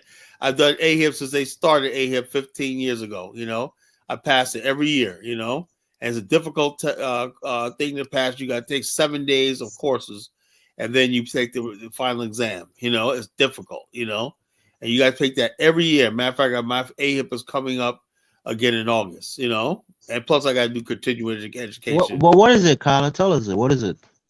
Well, AHIP is the entire insurance, healthcare, hospital. Everything how it functions. You got to know everything, you know, everything how it functions. We know more than the freaking doctors do, you know. The doctors only know how to do billing and do on patients. We know how the system works. Yeah, because the doctor is too busy doing surgery, doing medicine. Therefore, when I get invited to roundtables and when insurance companies invite us to roundtables, whatnot, like United Healthcare, last roundtable we was at like 6 years ago, right, in Richmond. A roundtable, the top agencies in the state, right, in the country, right, get invited to roundtables, right, and they want our feedback on what certain things. We put our suggestions in. Like the last one time, I suggested, and they acted on it. I said, "Look, we need to friggin' have our own transportation company built into the plans, right?" And they said, "Why?" I said, "But I've been getting a lot of feedback that people, when they do these fly-by-night companies that do transportation, and they don't pick the people up or like that." They automatically assume that it's an insurance plan. And I said, no, and I have to explain to them that's a third-party company. They say, you know something, that's a good idea. So they basically would warn the people, this is a third-party company, not United Healthcare. You So, know? Kyla, in all honesty, being honest, right? You think with the current knowledge that you have over, Yeah, if I 16 had years. the current knowledge Hold I on, have, let me ask a question. hold on, I know what you asked me. The current knowledge that I could build a healthcare system. I No, would. that's not what I'm asking you. What? With the current knowledge you have over 16 years of selling insurance, you think you can go and run a hospital effectively? I don't run. No, I don't run a hospital effective, but I know what needs to be done. I don't want to Okay, run a there you go. hospital. That's the point that I'm I don't making. know how to run a hospital. All I do know is how it's supposed to run. You know, but I can't run it. You know, I know what it's supposed to Bro, run. Elvis is making a baseless point. You're in the Okay. sector, you know other individuals who do run it. You can network with other individuals in that same sector. Yeah, I He's deal with trying to make it doctors, seem like, oh, just hospitals, because you don't know everything like how to this. do X, Y, Z, you can't do X, Y, Z. This is a dumbass argument, bro. I'm with care coordinators, nurse practitioners, all these people that I work with every day. You know, that's what I do. I work in the healthcare field. You know, I work with doctors, everybody, primary care When you doctors. say you work with them intimately, or you work with them with? Yes, I work daily? with them intimately. Doctors come by my office. You know. That's what I'm saying. What do you work with them on? They bring that whole. A lot of doctors send their patients to me. I get their coverage straight and whatnot. There you Tell them go. That's what I'm saying. You're Hold not working with on. them in their own field. Doctor, look. Bro, You're selling them insurance. Color. What is Liberia's current insurance system in their country right now, bro? We don't really have a proper medical. He's talking bullshit, bro. Like, come on, bro. He can help arrange the current system. He can help organize different entities established in America to go over there and not on that fix level. the insurance system of the two Kyla is not nations, on bro. that level. Stop trying to put him on a level he's not So on. he doesn't know those people? He telling me, come on, Elvis, you condescending as shit, bro. First thing needs to happen is all these countries need to have like Social Security, a system where people, even the least amount of people could pay into a system, right? And they will have a trust, right? That basically after you pay in 10 quarters, right, you qualify for basic health care, like Medicare, right? That you get like that hospitalization, right? And then you get paid for a premium for your Part B. Medicare has 4 parts, you know? They basically like one part you earn by just being working 10 quarters, right? The other part you got to pay for by you basically pay a premium $180 a month for Social Security. Then you have Part D. Part D is prescription drugs. You have to have a Part D covered by since 2006. You have to have Part D, right? Prescription drug credible coverage, or you're going to be in penalty, right? Part C is the 4th part, right? Which combines Part A, Part B, and Part D into one plan.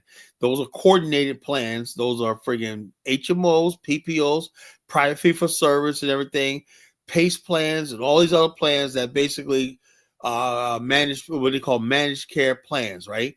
And that's what I specialize in, managed care plans, right? And I basically tell the clients when not, and I tell the doctors, whatever like that, which the plan is best for certain clients. They call me, ask me, what do you think about this? Whatever like that. This plan is the best because it disburses this, whatever like that. And we also basically make sure that doctors and doctors are not friggin' overbilling and overcharging, overusing stuff so they could bill Medicare. We save Medicare like $8 to $10 billion a year. You know, Kyla, let me say this to Principe, right? Principe, in Africa, right? One of the problems that we have, especially in my country, I speak of my country specifically. We got one plan in the country that's a 5-star rating. That's devoted. They're Virginia. One second, Kyla, let me finish, right? There was just a big case of a guy who purported himself to be a doctor, but in fact wasn't a doctor. We have cases of people who are nurses, but since they think they're that's the whole thing. If you guys don't have a proper credentialing department, all that would have to change. You would have to have medical doctors, do the work that doctors do. Because I work with doctors and they kill people in Liberia. Hold up. There's 2 types of doctors, right? There's the attending doctors, those are the real doctors, and there's residents. Most immigrants that come here to be doctors, they're residents, I'm going to give him this example because we as Africans, we tend to do this, right?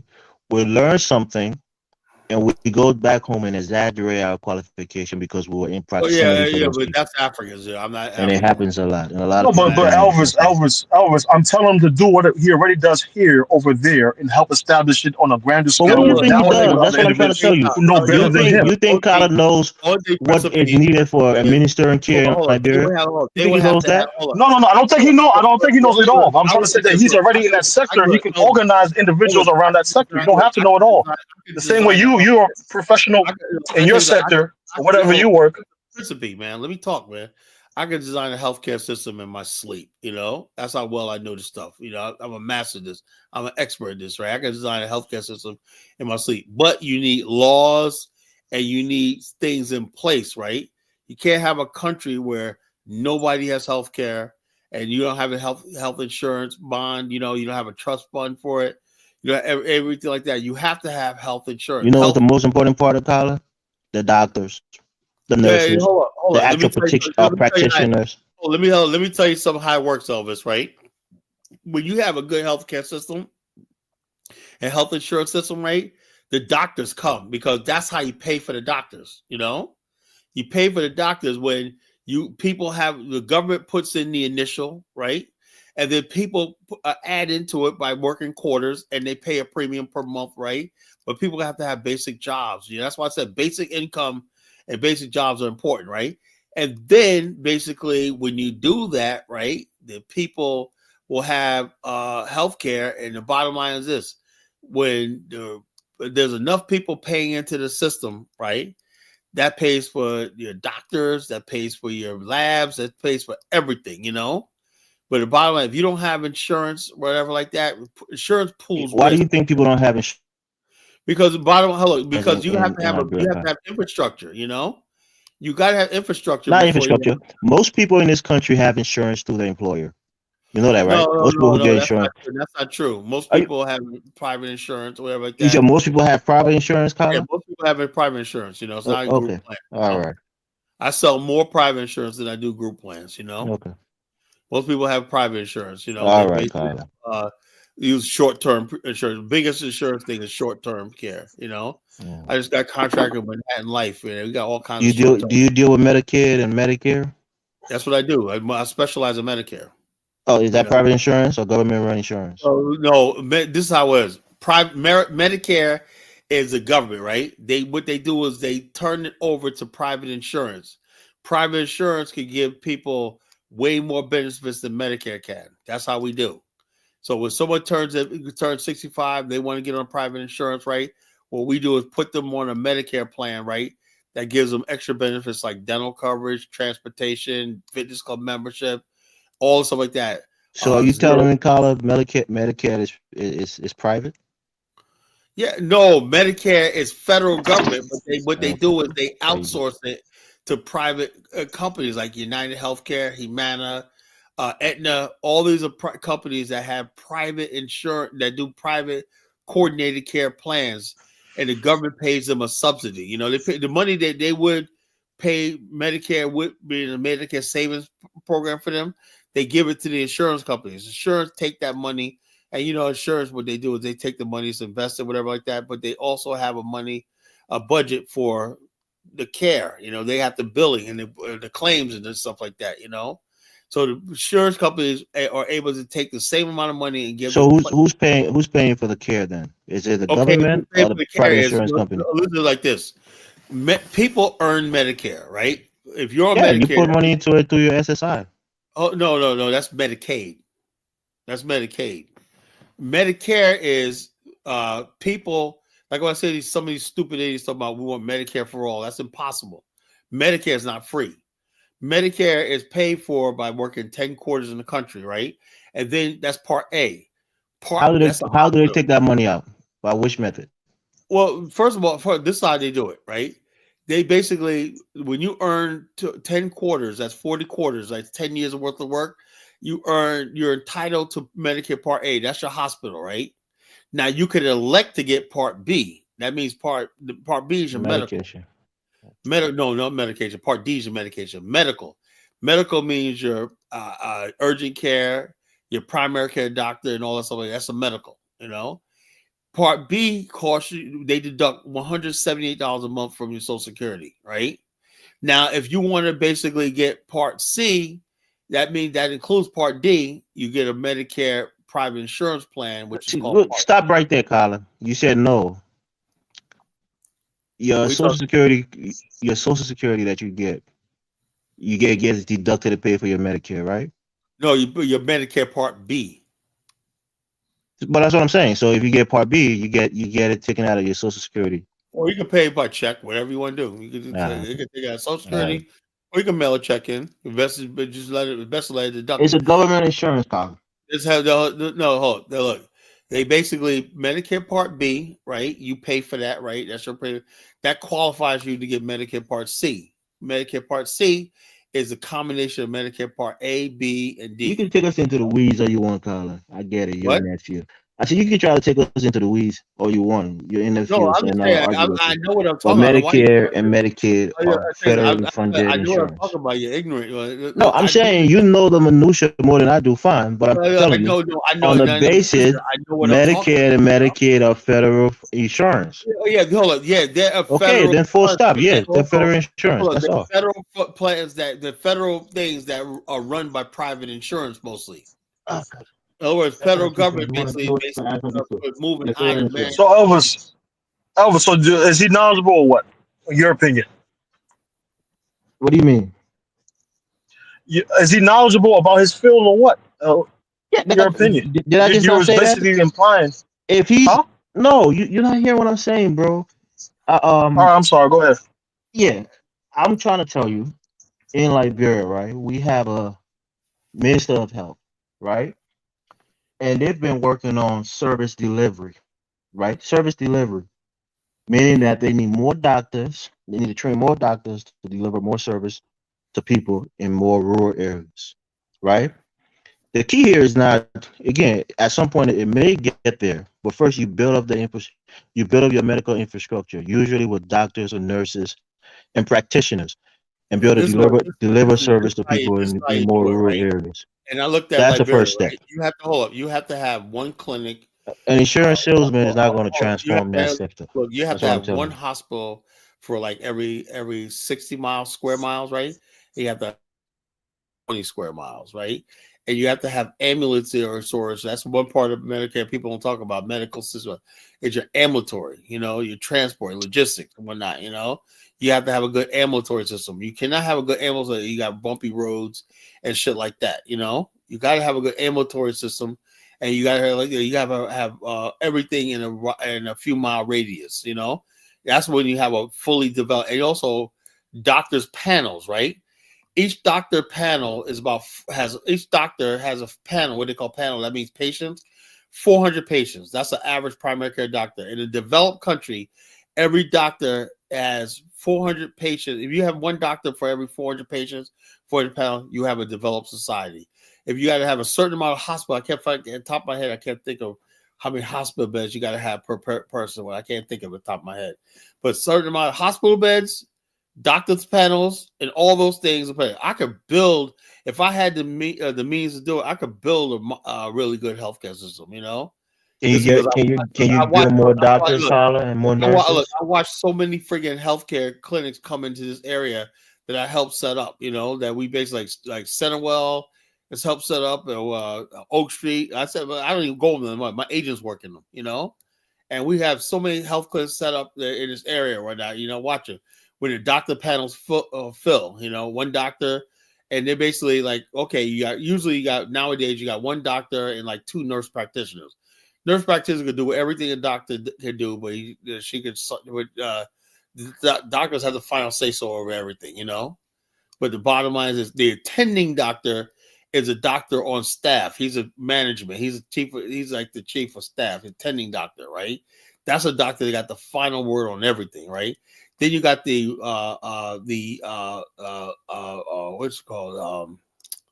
The resident doctor. These are doctors that are still training and stuff like that, Resident doctors. People say I got a residency. What that means basically you just hold up in one place right now. Tending doctor is a people that basically he's part of the management, the staff, he's on the board, So all these things, all these positions, stuff like that are very, very important. You have to know all this stuff when you're dealing with doctors, hospitals, and stuff like that, and patients and stuff like that. Yeah. So I know the healthcare field, but in a developing country like that, I don't know. I don't know. I could put it on paper. This will be a good healthcare system or not, but implementing it, does Liberia have the supply thing? When I do.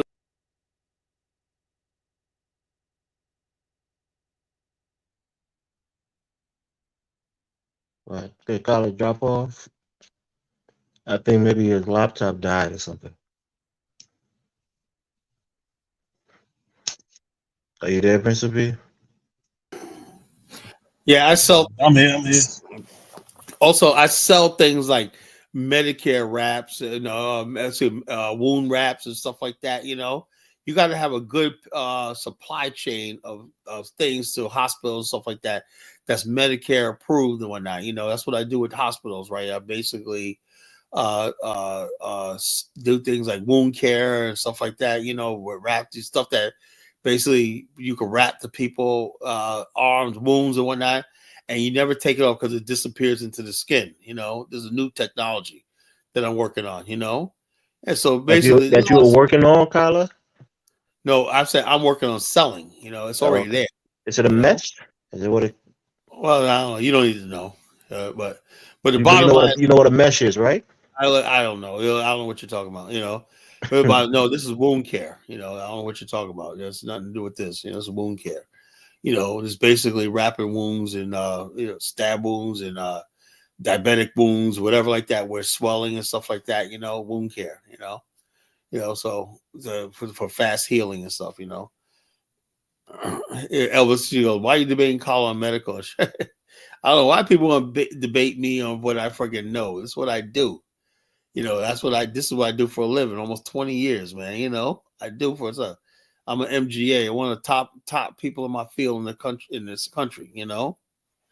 So that's what I do for a living. I had a chance to, if I retire I'm not one day. arguing on. I'm not arguing. If I retire one day, explaining if different I coverage to retire me. one day That's what in you know. Liberia, if I retire one day and with to live in Liberia, that's exactly what I work in. I work on helping building Liberia's healthcare system up. Yeah, there's healthcare systems in there's not health insurance No, they companies all in got help. Liberia. Dude, man, that's not a healthcare system, bro. No, That's just like I something like this. said, no, it's not an advanced That's not healthcare system, but it's a that's not system. that healthcare system in Liberia is not fit for human fucking. Whatever, kind of. I'm just telling you. Number one, there are insurance companies, but like any insurance company, most people that live, I'm sure, principally, you have insurance through your job, right? You don't have private insurance, I'm guessing. For your daughter and for yourself and your family, you got insurance through your work, right? Are you there, Principal? Okay, I guess he's busy. But there are insurance companies there, but the key there is that most people can't afford, the premiums on their own. Well, the bottom And most line people, is, employers the don't bottom pay line for their is, healthcare until you insurance. get to the point where Liberia has an industrial workforce and whatnot, where people could have deductions taken out for their insurance and everything like that, where you can give people free medical care, universal medical care. I believe the poor people should be a sliding scale. I believe the poor people shouldn't pay anything. I do believe. But it's about funding, Colin. That's the fundamental question. Where's the Like I funding said, coming from? at Wealthy some point in countries time, can fund at some care point in for their time, citizens. maybe these African countries should just give up and say, "Look, tell the West, please colonize me and whatnot." I'm just saying, because no country should have to live where there's not a. They're talking about life and death here, not to have a good hospital medical Colin, system. you have people complaining about Obamacare. It was too expensive. They had to pay a premium. The bottom line is that people complain all the way. The United States has the best healthcare system in the world. It's the best healthcare Maybe system not in the the world. best healthcare system It in is the terms best of healthcare system in the world. how people pay for it. Maybe People in terms of the delivery of the medical services, science. probably Hold up up, there. all the breakthroughs right now in medical science, surgeries, and one. Just like America is really the ones that's leading the world in technology. AI. And stuff When you like say that. system, Colin, you're equating for everything.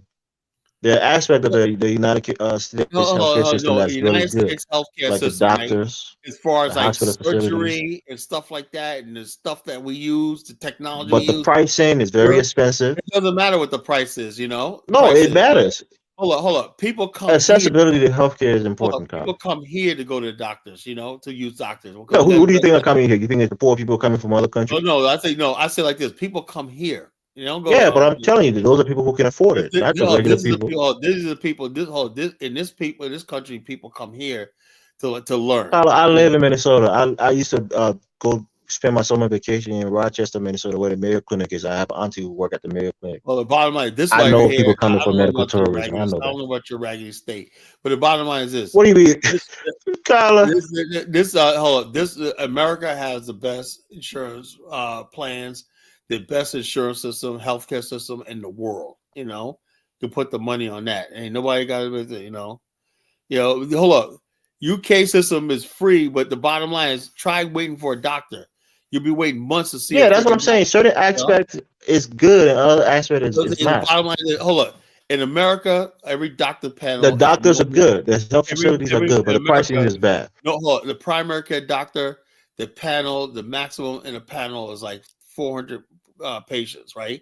And the bottom line is this: you go to other countries, every doctor's panel's got 1,000 patients or whatnot, and they can't see them, possibly see them all, in a timely fashion. Talk about the pricing, Kyle. Accessibility is a key. Well, I don't know what you're talking about. In most plans, what do you mean you don't know what I'm talking about? Healthcare is very expensive. If you're not getting it through your doctor, if you know anything, Elvis, if you know anything, instead of being a smartass, if you know anything, most of the plans right now are trying to get to zero copayment for primary care doctor. Why?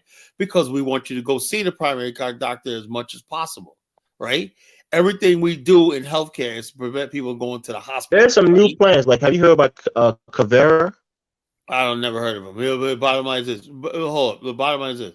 I only work for the big companies. The bottom line is this. In healthcare, what we try to do is we call preventative, right?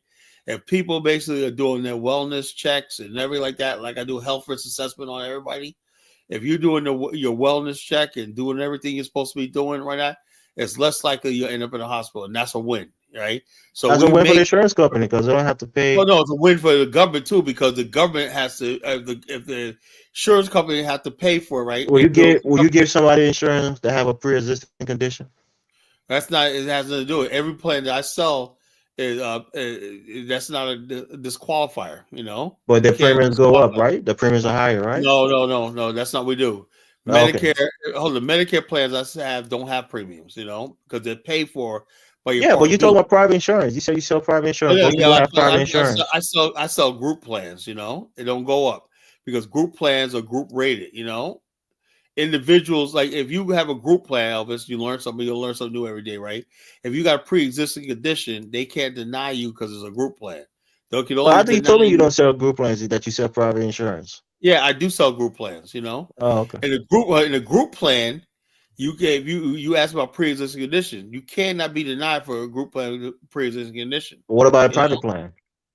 Well, if a private plan, if they ask you certain things, so underlying questions like a regular life insurance, right?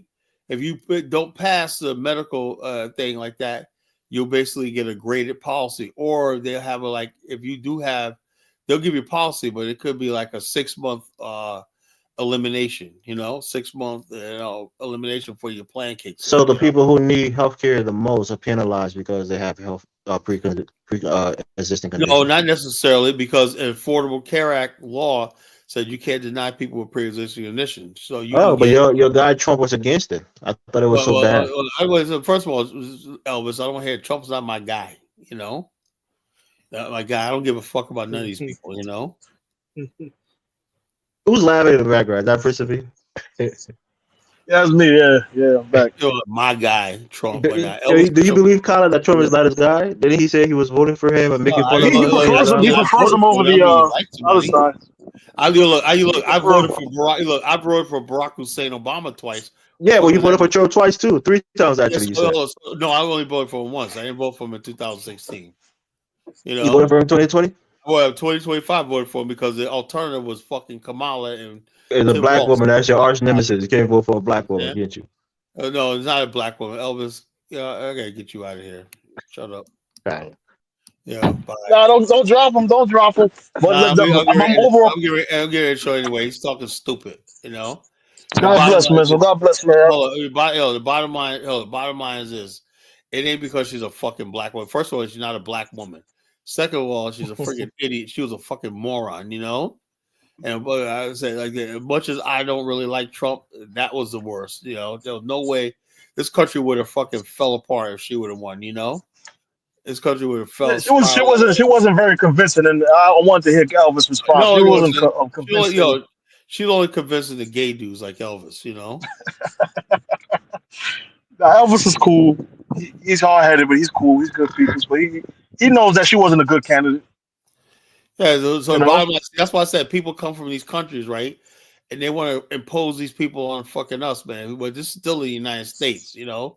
We got the last say so. We can't let these people come to this country fucking driving this country. Kamala Harris, man. Take her fucking ass back to Jamaica. Her shit old country, Jamaica, or shit like that, you know. Nobody wants to hear that shit, you know. Nobody wants to hear that shit, you know. So, like I said, look, people can't question me about healthcare. I know everything there is, and I'm not saying I could basically come in there and become a doctor in Liberia. I can't become a doctor. I'm not a doctor, but I do know if somebody came to me and said, "Hey, Kala, we got ideas for a healthcare system." I'll look it over, and I could give me like 5 hours, and I'll tell you yay and nay. That's what I can do. You Okay, know, Kyler, what comes to you? I mean, you'll come to me Respectfully, nothing, man. Kyler, a Look, guy with no I have college degree will come Elvis. to you What for you need to medical do, advice on how to set what you up need our to do is system. just go back to your country right now and make it serious instead of being on fucking line all the time.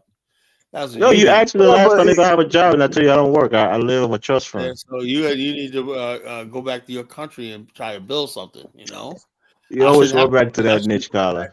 I'm I here But to shouldn't defend the have interests hold of on. my But hold country. on, Elvis. He has the credentials to do his job, so you don't need you for his particular field. You don't necessarily need no degree.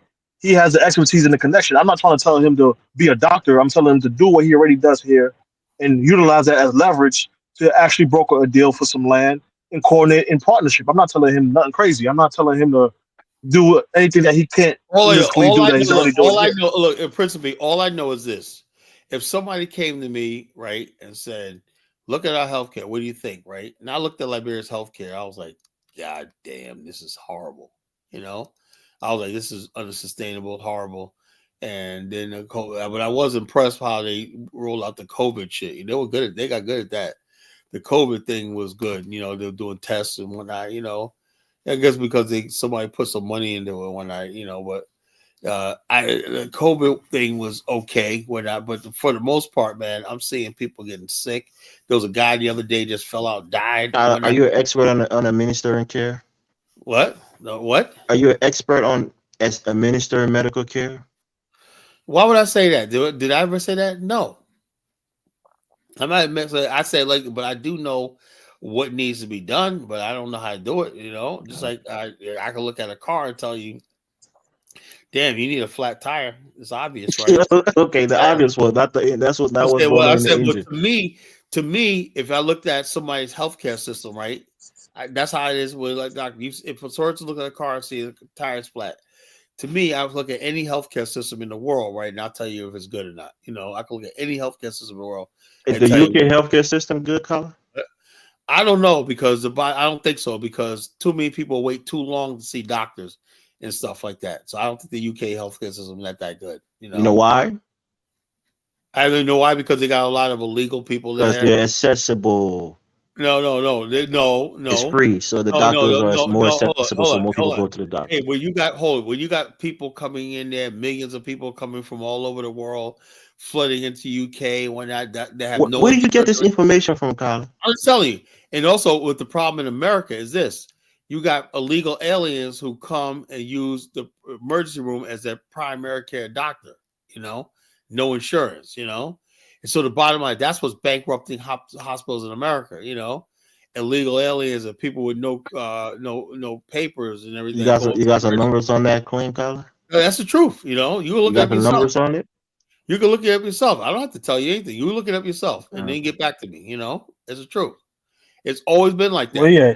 Hold on. Hospitals in America are not allowed to refuse anyone, you know, whether your legal status or whatnot, you know, so especially liberal states. African goddess took the words out of my mouth. There's a difference in looking at healthcare system and Yeah, providing healthcare. I don't look. A doctor and specialists provide the healthcare. They provide. I don't provide healthcare. You know, that's what the doctor's jobs are. That's what the nurse job are. I don't do that. But I can look at the healthcare system and tell you whether it's right, whether it's effective, whatever like that. You know, That's what I'm saying. What qualifies you? If you're cut off from the people who gave the healthcare, what make you think you're an expert to tell them if the healthcare system is good? You just did a show because that's what we do and what I do for a living. That's what we do. You know, a lot of times the doctors don't know.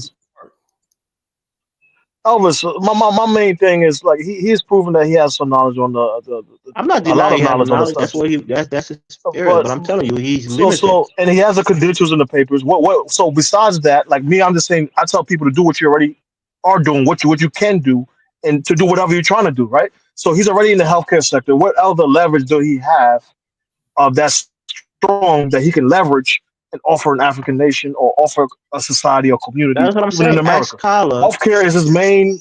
You see what I'm saying? So No, go ahead. I'm listen. sorry. Go When you ahead. say healthcare, it encompasses a lot. That's what I'm trying to tell you, principally. Yo, Healthcare. healthcare. He's an insurance. He can structure the insurance.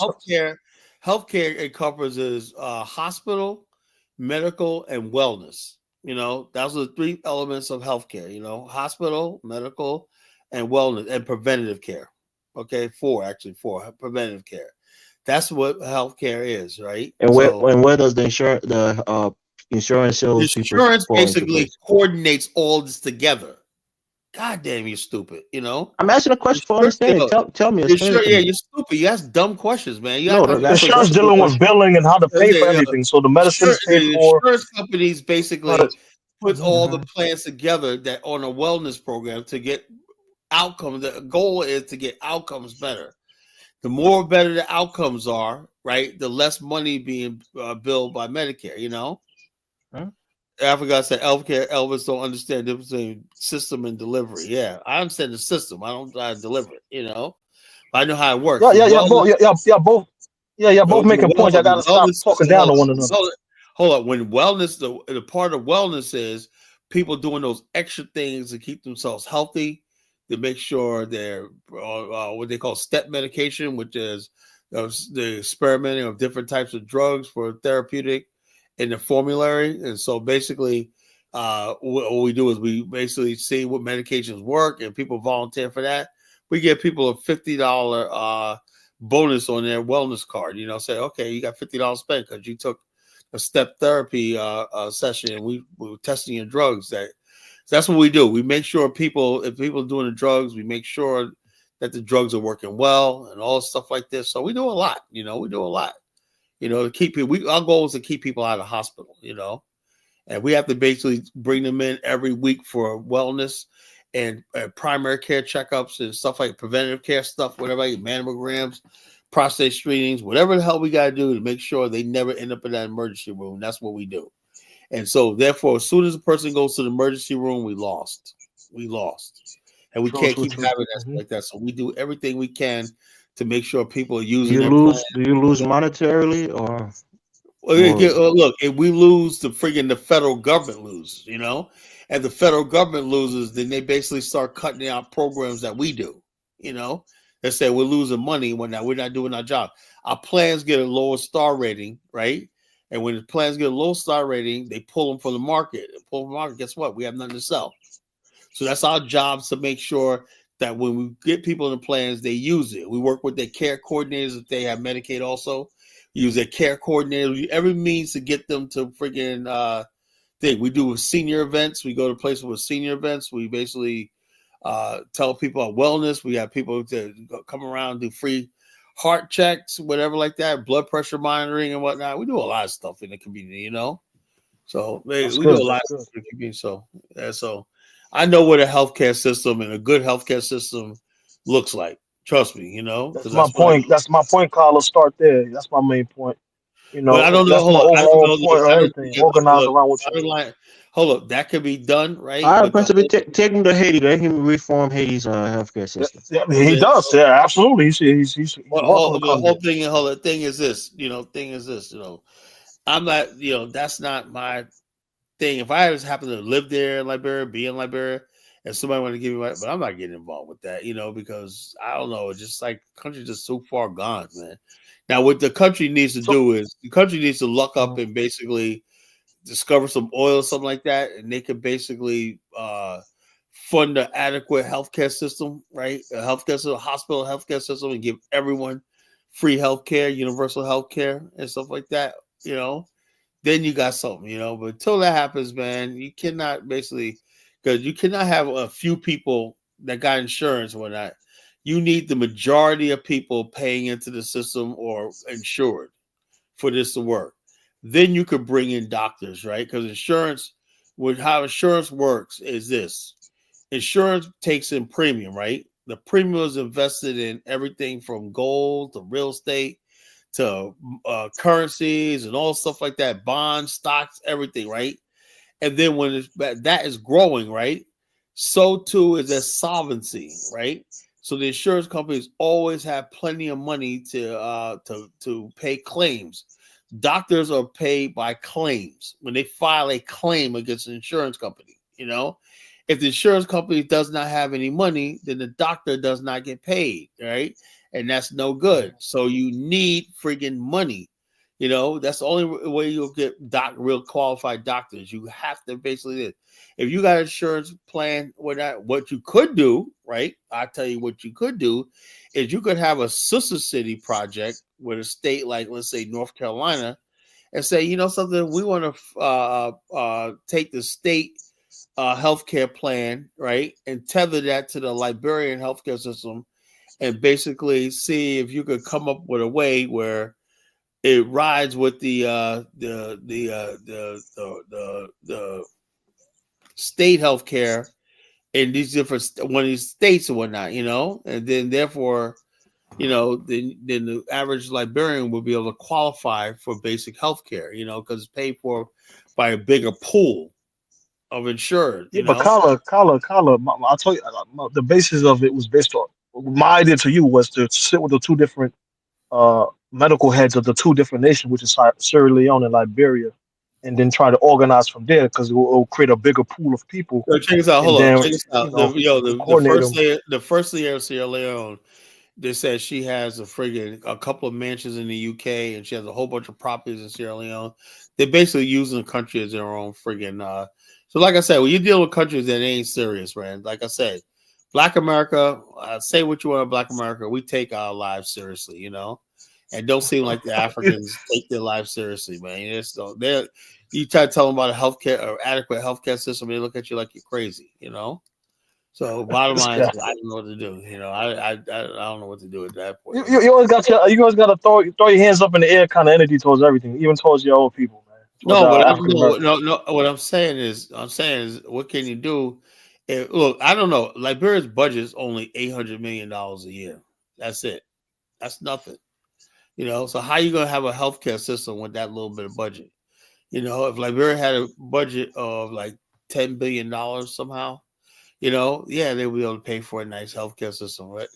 $800 million budget, man. That's friggin' damn. That's less. That's not even 10% of my city's budget. Yeah, it's really so. We got, like I said, it's a nice gesture. I could just basically like this, but I know what it's going to take, and building a real healthcare system is going to take a lot of money. But how you look at it. It's going to take a lot of money. Where's this money going to come from in Liberia? I have no idea. They need to expand their tax base, bring some investment in. They got to do something,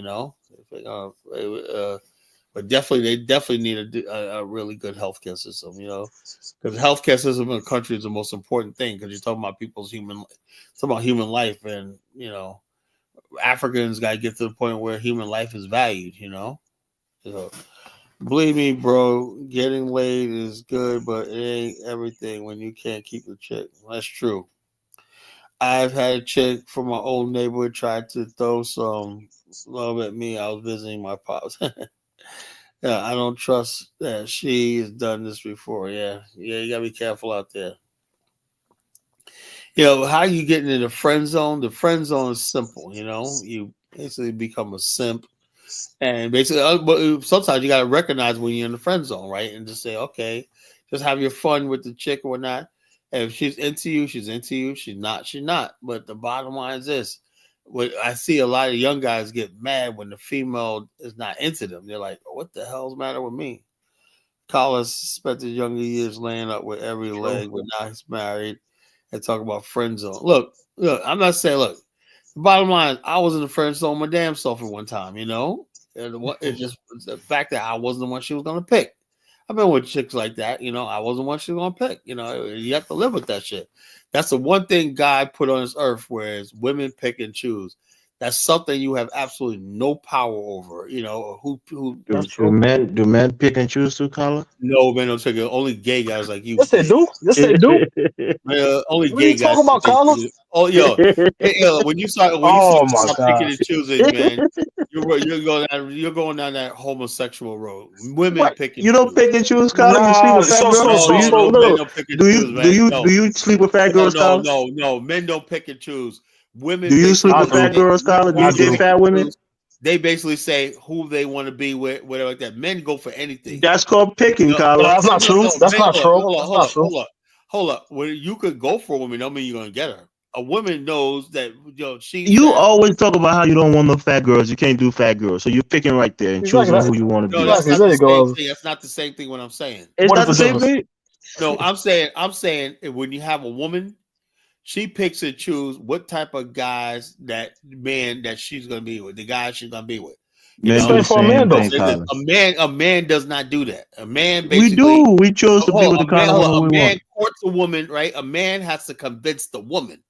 Now, if you don't think it's Yeah, the otherwise, woman who you choose that you want, you have to convince her. Yeah, hold on. If you hold up. Yeah, you chose to be with her, but you got to court her. You got to get her. Now, if you don't believe that, then you're gay. Gay guys think like that. What are you gonna do with this gay stuff? What is this? This how you debate, Colin, man? You just throw that out there if you start losing. No, I'm saying like this. I'm saying gay guys. That's what gay guys do. They think they're the prize. What? Come on. Nobody's saying that. But Well, men, you see a woman, you see 5 women. You say, oh yeah, she good. Yeah, you can She's talk to them okay. all you want, She's but not the so bottom line is good this. And then you see one, you go, oh yeah, hold up. that's the one. Hold And up. you The pick women, that one hold and go up. to Yeah, approach her. you can go up that's all 2 you hours. want. Hold, you can go up all you want, right? It's the women ultimately is going to decide whether you get with them or not you.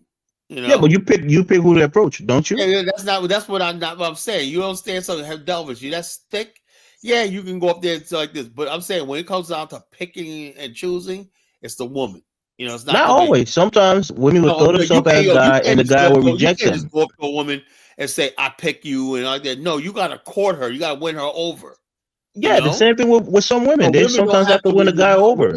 Women don't have to pick you over because they got like 20 guys after them at all times. Not all women, Carla. You think fat girls have 20 guys waiting for them?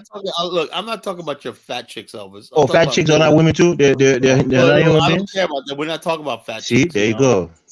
No, Carla, they got 20. They got 20 men. 20 men who wanting to get with them at all times, trying to smash, not trying to be with them. Some people disappear after they smash. And she picks who she's gonna let smash. So what's that? Again, it's not about the objective is not to smash. The objective is to be with. See, Foundational that's wealth, what I was talking about earlier. material science, transportation of our oil or finished products. Or he must be a African Nigeria. I've been hearing this for years. Transport our products, a finished product, and not a damn thing happening when I've been hearing this stuff for years, man. We gotta do this. We gotta industrialize, Carla. We gotta do this. I've been hearing this for fucking 35 years. But Carla, it's just not true that men don't pick and choose. You pick and choose. Men don't pick and choose. Only gay guys think like that. Why did you say that? See the logic. Gay guys want to be women and whatnot, so they say we can pick and choose. No, you pick the woman based on her personality. You could say I want that woman and whatnot, right? But you still got to go to her. You got to court her. Yeah, initially you pick. Win her over but it's a give and take. It's a give and take, Carla. Even when you're courting somebody, Carla, at a certain point you decide this is not the right person for me, or this is the right person. The bottom line is that's a bunch of crap, bro. Ain't no chick chasing no nigga down. Look, Yo, check us out. Look, like you said, dude said, ain't no chick chasing no nigga down for a dick. Yeah, that's what I'm saying. Dick is too easy for them.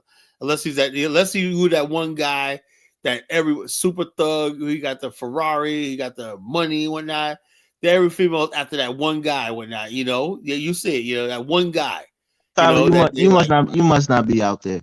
Like I said, women have the same urges Oh, as men. Elvis, please stop it, man. Stop it, No, man. I'm telling you, a Shit, woman who is not getting all the play that she wants, The bottom line she is, will go for I don't know. a I guy don't know. Look, hold on. When I'm who's talking not the about most women, attractive just to get some D. I'm talking about attractive, fine women. You're talking about that friggin' Well, you're statue. limiting it, right? All women are not super attractive and fine. There are regular women Well, the out there. bottom line, the women I deal with are, Okay, all the Tyler. women I know are. All I right. don't know where you be at. I know regular women. I I live know around the beautiful, friggin' the extremely beach or beautiful whatnot. women. I know regular looking women. All the women in my life are friggin' beautiful. I don't have All no right, friggin'. Tyler. You're the only guy who all the Every women guy, he likes are every extremely woman I beautiful. know is a friend, whatever like that. As a matter of fact, you cannot be no damn friend of mine unless you are. I don't care what You they hear say. this principle? This man, he just over the top, man. Tyler just No. talking, I'm man. just But dead serious, right? Why waste time with a fat, nice chick? I don't want no fat, nice But chick. you're not sleeping with them. So what does I don't that care. I way don't have to look. do? Bottom so line is this. you just prove Elvis' point though. That's what I'm saying. You're picky. You're picking which one you want to be with, and at the Oh, same time, the hold on. woman's picking who No. she want to be with. Look, So it's a give and hold on. take. It's a give No. and take. Look. I'm not saying I'm gonna get with them because I want to get with them. I'm saying, look, But you pick your friends on like this. attractiveness. No, hold So on. What you I'm choose saying is your this. friends. What I'm saying, women pick who they going to be with. Men do I too. don't Do men pick pick who who I they want to wife? be Do with. men pick who Basically, they I wife? like who you like. I can like a woman all I want, but the bottom line is her that got to make the decision because for every one of There are me, some women who like you, and you make the decision not to be with them because you don't like them. Tyler. for every woman that's good looking and fine, you can rest assured. All you people listening to this show, she got at least 10 fucking people trying to suit her. Suitors. You guys don't even know what All right, freaking is. but Tyler, fine you doesn't talking like equal you're to in the In the olden 1800s. days, Who talking about shooting and women courting? Colin. women used to have debutantes, borderline. Yeah, we're not You'll talking about have suitors and you'll have debutantes. 5 to 10 guys that are suitors. These are potential All mates. women have that. All women have that. I'm talking about certain women are hoes. So if she has just because she's beautiful and she has 10 people pursuing her, you may not want her because she's a hoe. She has a scandalous Well, past. no. So Let me you tell you can't something. generalize. Principally, I You understand can't you haven't been around a generalize. lot of women, right? Women could I'm be from New York around. City, bro. We got some of the Yeah, finest. Tyler just like to talk Look, down We got on some of the people. finest, bro. Principally, And I'm a Caribbean boy. We got the Jamaicans. We hold got the Haitians. Come on. up. If women could have 10 guy friends, right?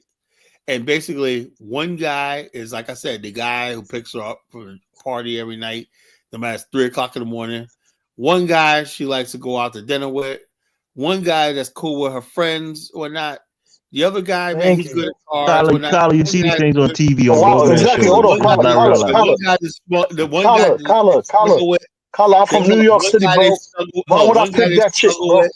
One guy that likes her dad. When he gets along with your dad. When How not, many women you think got all these guys that like So all the these bottom line different is this. things, Tyler? And then, She got 52 dudes, but she's available to 52 dudes. Why would I choose her?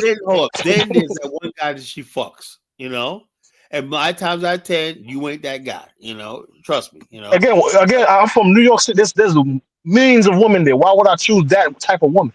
There's beautiful women there. Why would I choose that type of woman? She's not doing nothing. All she's doing She's is hanging available. out with She's different available guys. to a She's at bunch of different dudes. Tyler, you're gullible if you Oh, think that bro. she's not doing In other nothing and words, she has basically, 5 guys what that she I'm saying likes for is, going on dates and meeting her dad and all of that. different guys.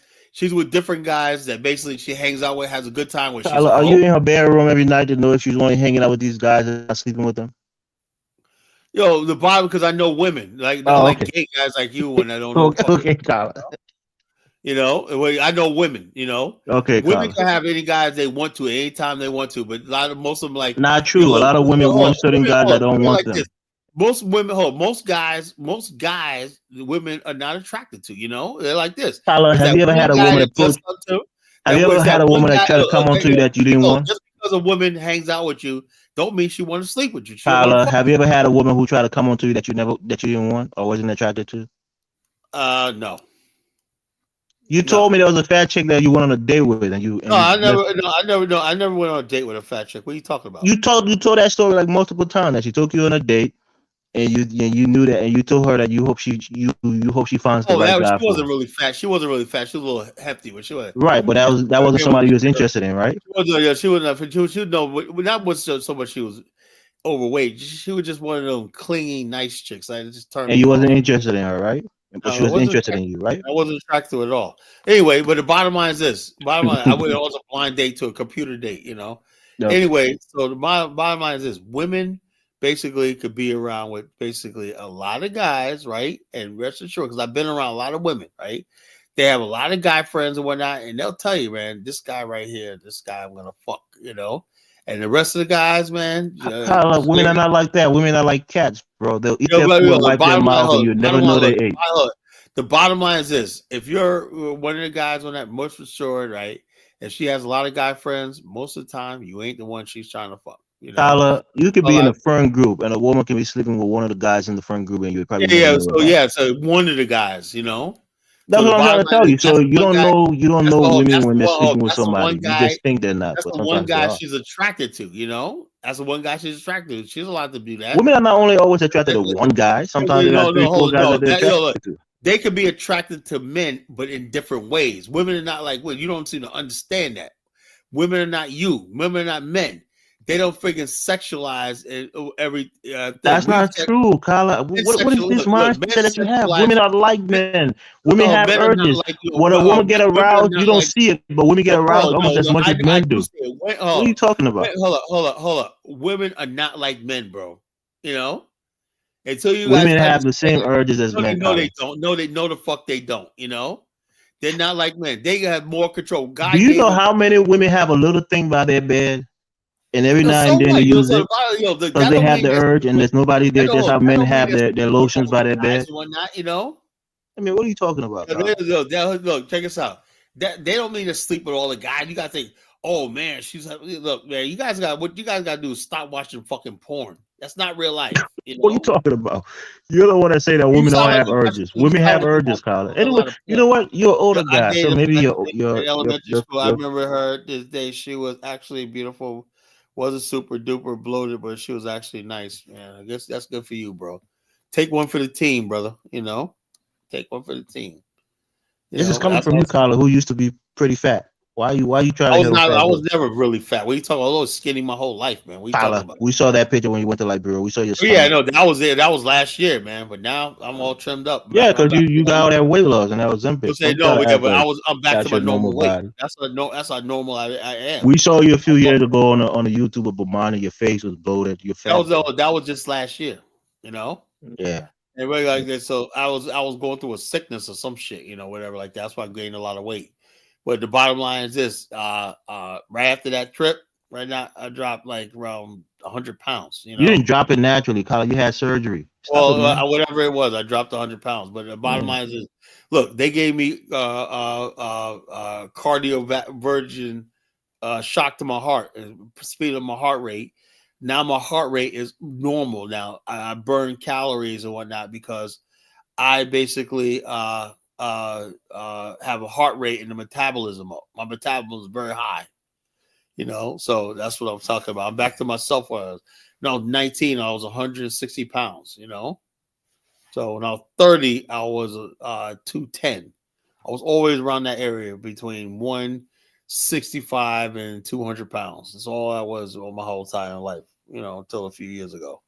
Actually, like even now, because boy, when they drop that weight, with that, you know, when they drop that weight, they get confidence and whatnot. Then they got a bunch of guy friends around them, you know, and whatnot. You know the sad part is, I see you, hater. You'll be put in that friend zone. Man, the worst thing is to be put in a friend zone by a big girl, man. Oh my God, that gotta be the lowest thing. Being friend zoned by fat women, too, bro. I know that happened to Elvis and Principe, right? They were friends. Tyler, you just told us you got put in the friend zone for a long time. You asked a woman to marry you, she rejected you. I never got rejected of marriage before. Saying, Elvis, you probably don't know. Some women are worth all the fucking hell they put. That's because you're simp. You're simp for a woman because you think she's pretty, so you take all her shit and her abuse and her mistreatment of you. Are worth all the fucking hell they put you through. That's what I'm saying. That's what simp do. They think they worship beautiful women. The bottom line is this: I am not gonna like you. I'm not gonna put myself in a position for a big girl. You know, First of all, like this. I'm you not gonna be did a like, big oh girl. damn, You you're were a big big girl, yourself, man. I'll be Kyler. like, So no, stop big the cap. girl. You got friend zone and paid bills for many years. Man, I'll take a little more abuse from you and shit like that. Kyler, you're a certified simp, bro. Well, I don't He tolerate is. none. I How am I, mean, how am I a simp? if a woman's beautiful enough, you're willing to And you sacrifice and stayed there tolerate just because they more. were beautiful. Oh yeah, of You course, know, yeah, of What do you course. mean? Of course, that's called no, I'm not. simping. That's what. That's Nobody. called a If simp. you're not with my program, you got to get up Hold up. out of here, man. Hold up. Yeah, hold up. Yeah, if a female's hot like my last girlfriend, Tasha, if she was hot like that, yeah, I took more shit from her because she was fucking Bro, beautiful, but Kyler, there's I'm hot like, girls that's going to go along with your program. hold on. She was hotter, she got away with shit, that I, get away, but Like I'm like cheating this. on you and making you feel lower than. Look, I'm like this. If females are gonna fucking fuck you over anyway, so you might as well get fucked over by a hot chick, Oh, Kyler, that's a low self Where's the esteem, simp Kyler. police? Where's the simp police at, man? Where he at, man? Because this textbook simping right here, man.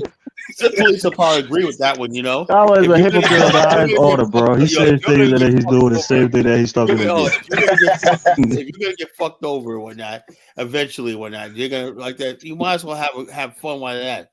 What you don't want to do is get with it. Be like Elvis, say, look, man, it's okay to get with a big girl because a big girl start feeling herself and whatnot, and she's gonna try to fucking clown you like the fucking hot chick or that. So you're gonna get clowned anyway, man. Do Elvis did Elvis ever say that? He tolerate nonsense from women? He was sitting there talking about how that woman, that statue was so beautiful and shit. Yeah, because that's a normal black woman's body. It's not. She's not obese. She got a little weight on her. That's a normal body. She kind of was though. I wouldn't say that. That statue was made by a racist white chick. Show that statue again, Colin. Let the people see if that woman is obese. She kind of was a little obese. She was a little bit obese. Nah, that's a normal body for African woman, for black woman. Body, man. Get out of here. Normal body size for most no women. damn normal body. Yeah, I don't know what type of black woman you're around, man. I mean, what do you think, Colin? But it wasn't as bad as people make it. Yeah, you think women are supermodels? You think they're exercising? Elvis, a woman why do you think that?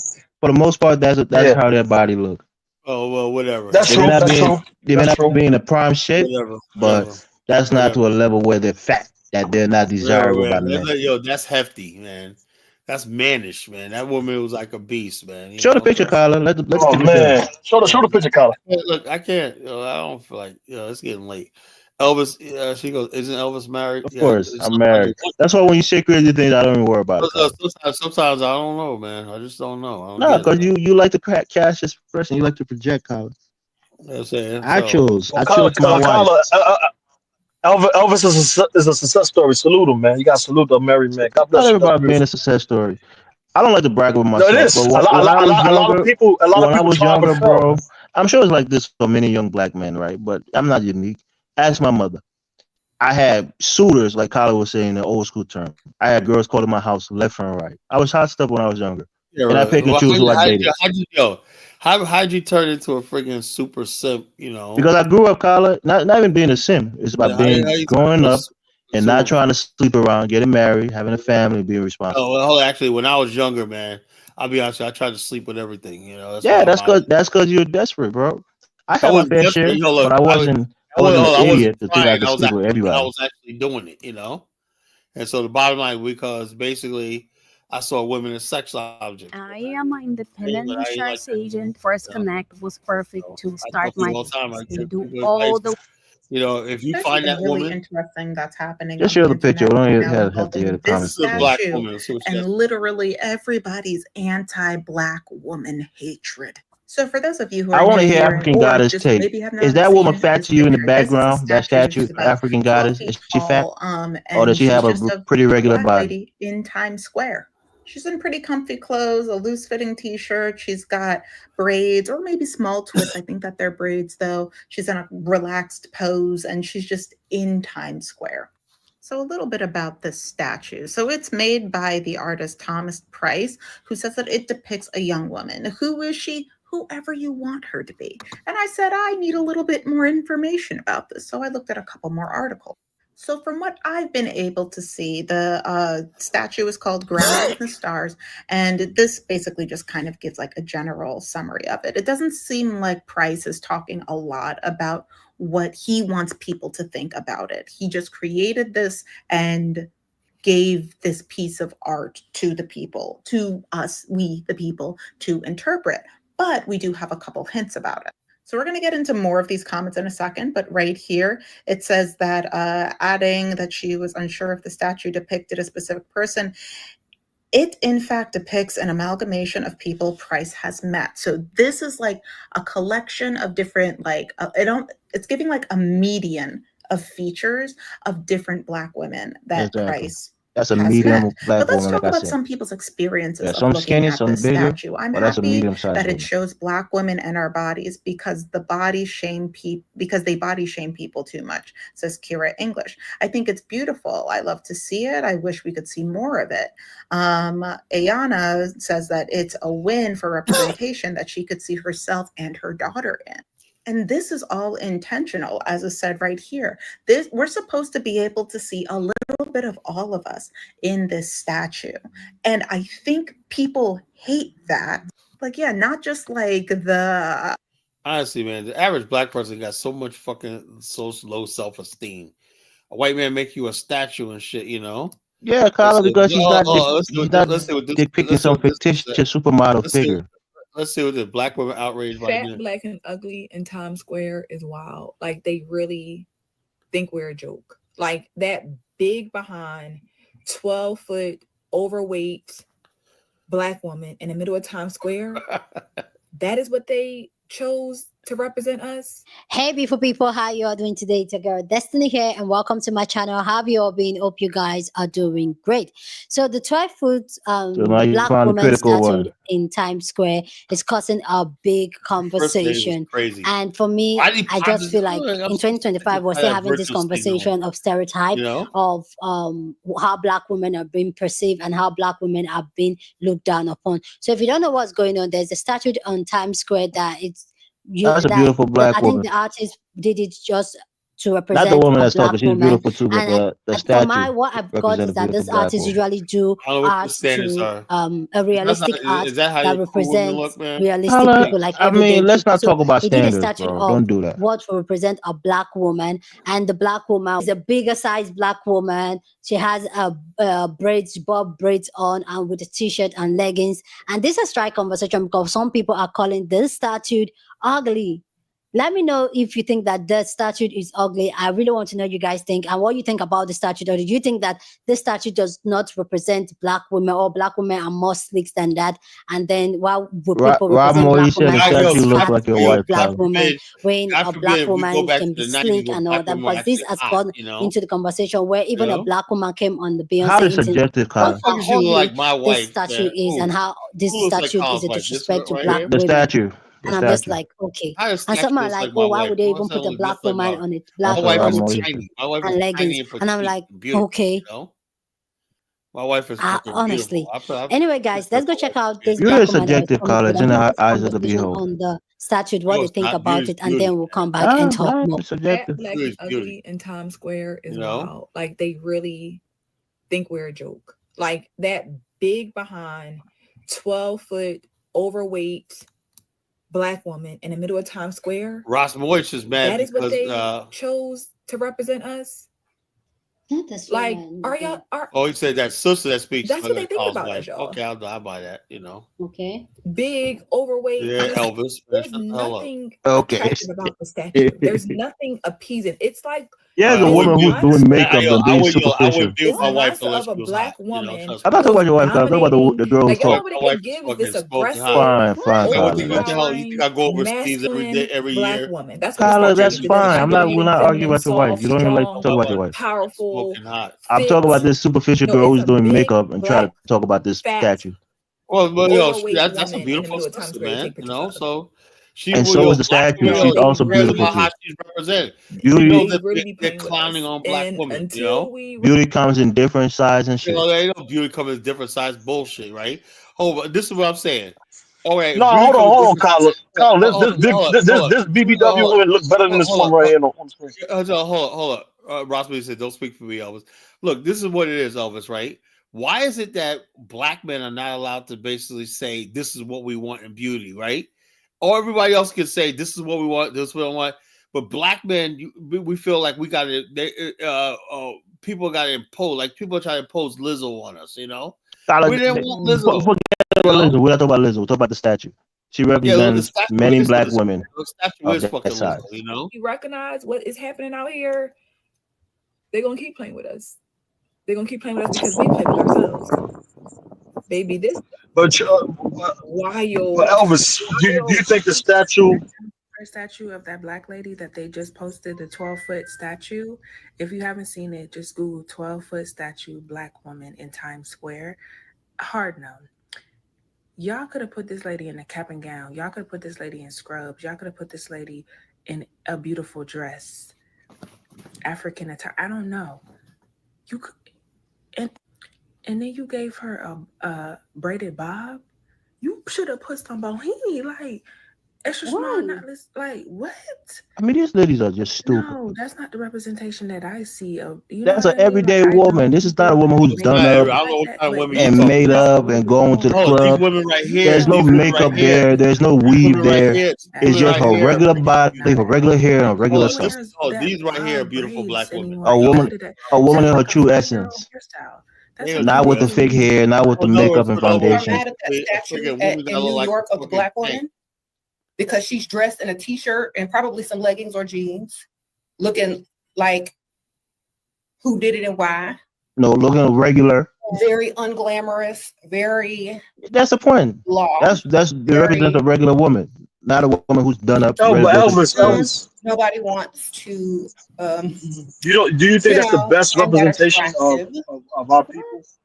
What do you mean? You think a statue? You got to understand what the statue is going for. It's going for the everyday woman, not the supermodel, not the BBL chick, not the Instagram influencer. That's not what it's going for. Genius idea to show people who they are. I mean, what are we talking about here? So that they can understand how people view them, so they can make the changes that are necessary in order to, dismantle the bad stereotype of certain women. Okay. Now, I say this with love in my heart. If you want to look better, do better.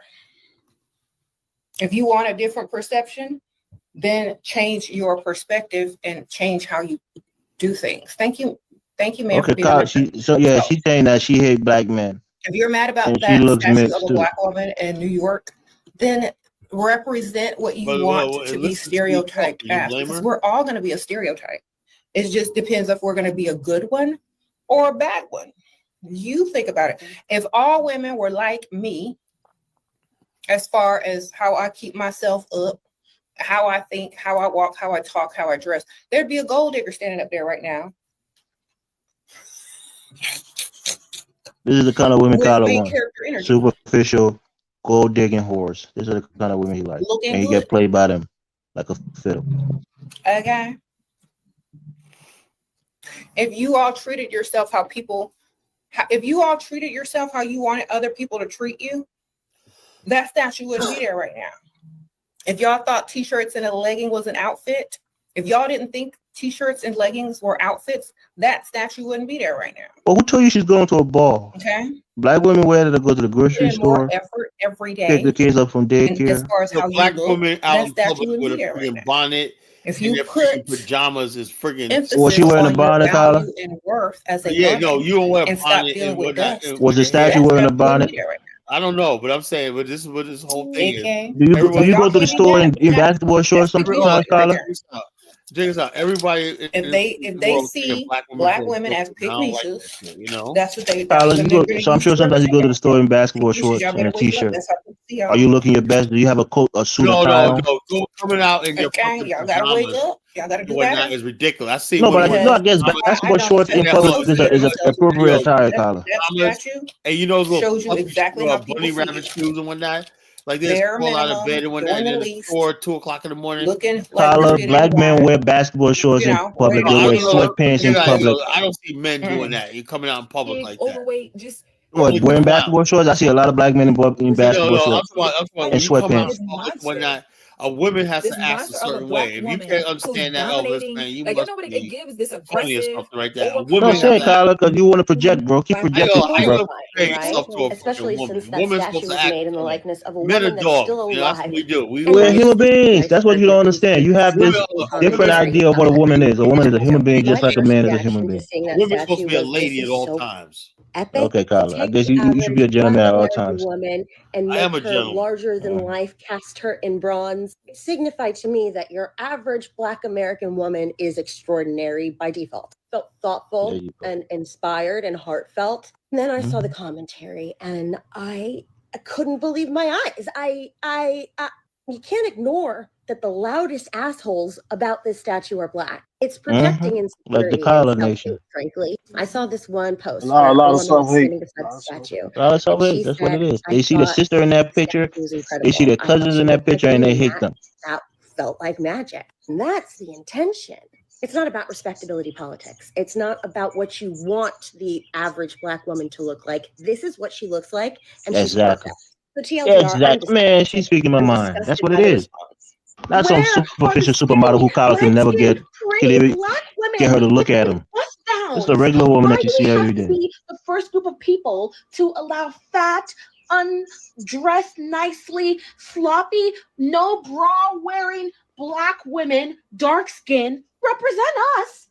Nobody else. Let's other different types of body types represent them.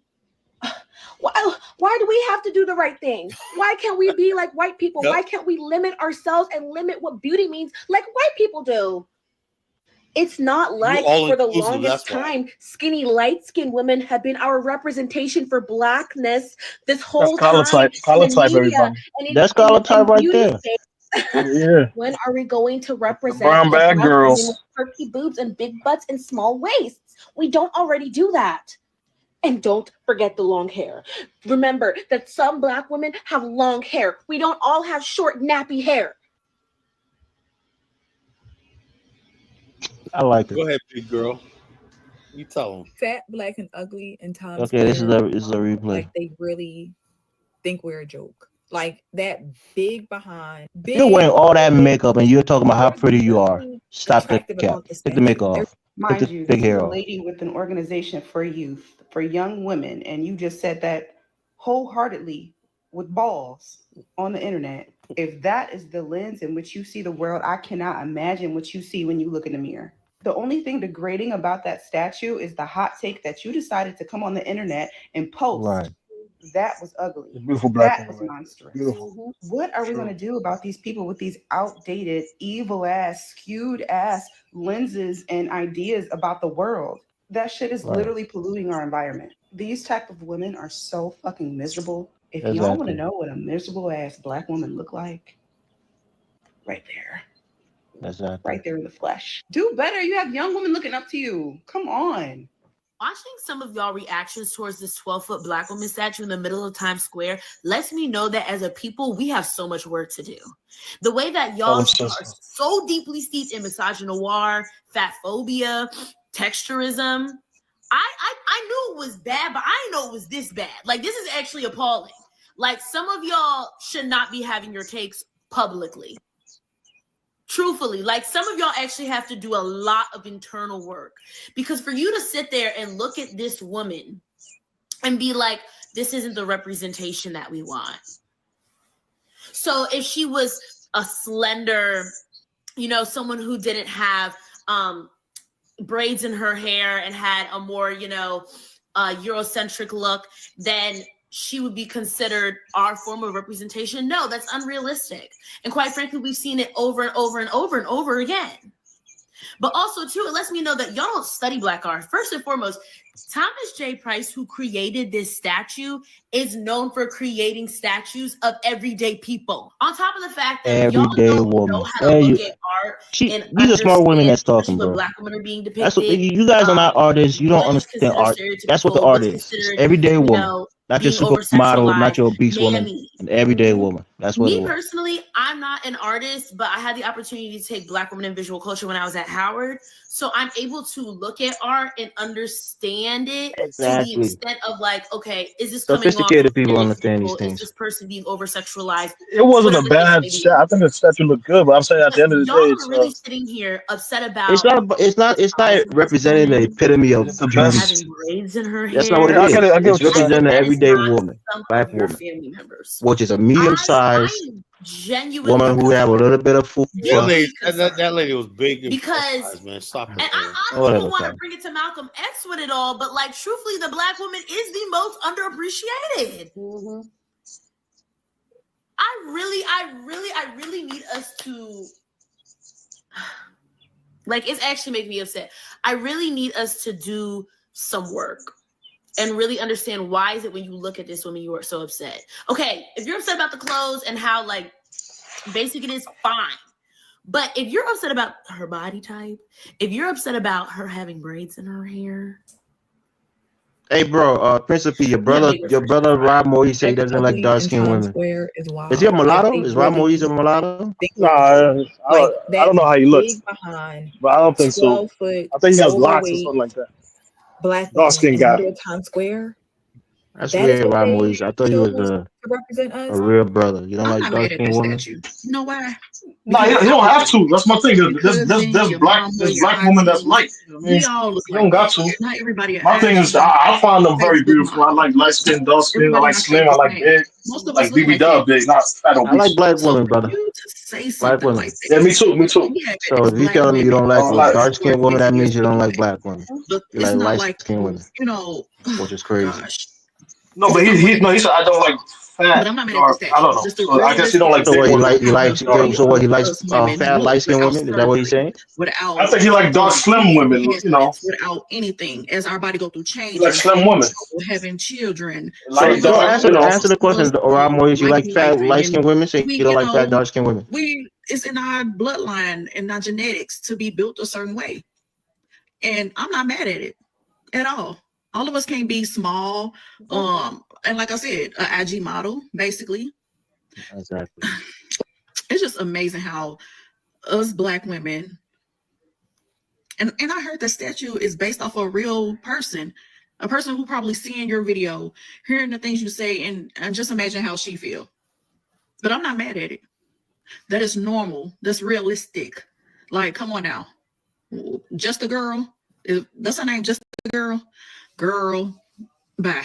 Are having really weird reactions to that Black woman statue in New York. I really hope your friends never see it. No, I hope your daughters and your nieces never see that take. I hope that your mama and your aunties never see your take on that statue. you see, obviously say he don't like fat women at all. Crashing out You know what I'm saying? because I don't think Okay, it's a tone he should thing. have said that. He should have said he hates fat, dark skinned women. Why put the dark skin there? No, You he don't like fat women. dark skin fat. He said fat, dark skin. I don't know. Okay. Yeah, that's what I'm Yeah, saying. you're right. You're right. Yeah. There's a size 14 in this You know what he was country, doing. and that our bodies Now he's are trying to make it seem a like we're wide swath of wrong. diversity. That's a Again, beautiful woman. are okay. Listen, the woman who's Really, talking, too, that's a look at beautiful woman. You can tell she got a little Yeah, bit she's of beautiful. She light she skin, got she's a little bit of beautiful. weight with her. She's BB Dub. Portray Yeah. a don't mind Black that. woman's body. And it's not because of any scandal, and it's not because of any stereotypes. It is literally because she has an average size body. And folks on here are losing it. Mind you, I said average. That means there's more bodies that look like that lady than don't. And that's Exactly. okay. All bodies are good bodies, y'all. All bodies are beautiful, y'all. We don't need a Coke bottle figure, a BBL, and a 50-inch bust down. But Elvis, Rob Moise is another simp. He another simp. I heard Rob Moise speak before. He said that his woman yell at him. Yeah, he said his ladies be barking on him and he just give them money. Who does that? That's why Colin got his. That's why he got his comment up there. They simp brothers. And multiple things They can both simp celebrate. brothers. We have restricted ourselves to just one form of beauty, and I'm worried for us. I am worried, especially coming from our people, because we've embraced all kinds of stuff. We are the people of diversity. Various shades, various hues, various hair lengths, various skin tones, various frames, various shapes, various hair lengths, or no hair at all. I'm worried for us Because in our minds, instead of seeing our own intrinsic beauty, which ranges across the board, we have gotten stuck in one form that can only be celebrated. I want some folks to do some deeper introspective work, or at least don't put any toxicity out in the world. Because like I said earlier, I really hope that the people you love who are shaped like that lady statue don't ever hear your takes, because then they will truly know how you feel about them, and nobody deserves that. Please let me know what you think about this video down in the comment section. Most of And the if you women get made a that point, scholar. go down They in the disagree comment with your section take. and Your share your thoughts. xenophobe, Okay. your Please, as a listener, misogynistic respect take. here on this channel. We're allowed to disagree, but Fantasizing we about very women that would never look your respectful. way. You can never I get. personally, I don't see anything wrong with this statute, and it's just so Elvis, I'm amazing used to how getting people hot have with me on my whole associated fucking this life. That's statute what I'm talking about. to So I'm not gonna like get on here is now like because of my disrespecting Pan black African. women, and I You know don't. So something? if you've When been All the watching me women for you a want, all the while, women I you find know attractive don't want you, bro. So what are you is talking about? diversity in Yeah, being she's gonna different, in not will look my way. living the I same ain't women lifestyle. like I me. know that like it's okay for Never us had to be problem with different, but the fact that some people You are wasn't on seeing an equal playing that field, Carla. image as being So ugly, don't think that is you exactly how most people see you were born on black first women, base and and that, then you oh, hit a an home average run. black You woman wasn't is on an ugly. even And playing for me, field. it's so sad that it all comes down to What are you talking about, Elvis? What are you The mumbling women about? that you want in America don't want you, Carla.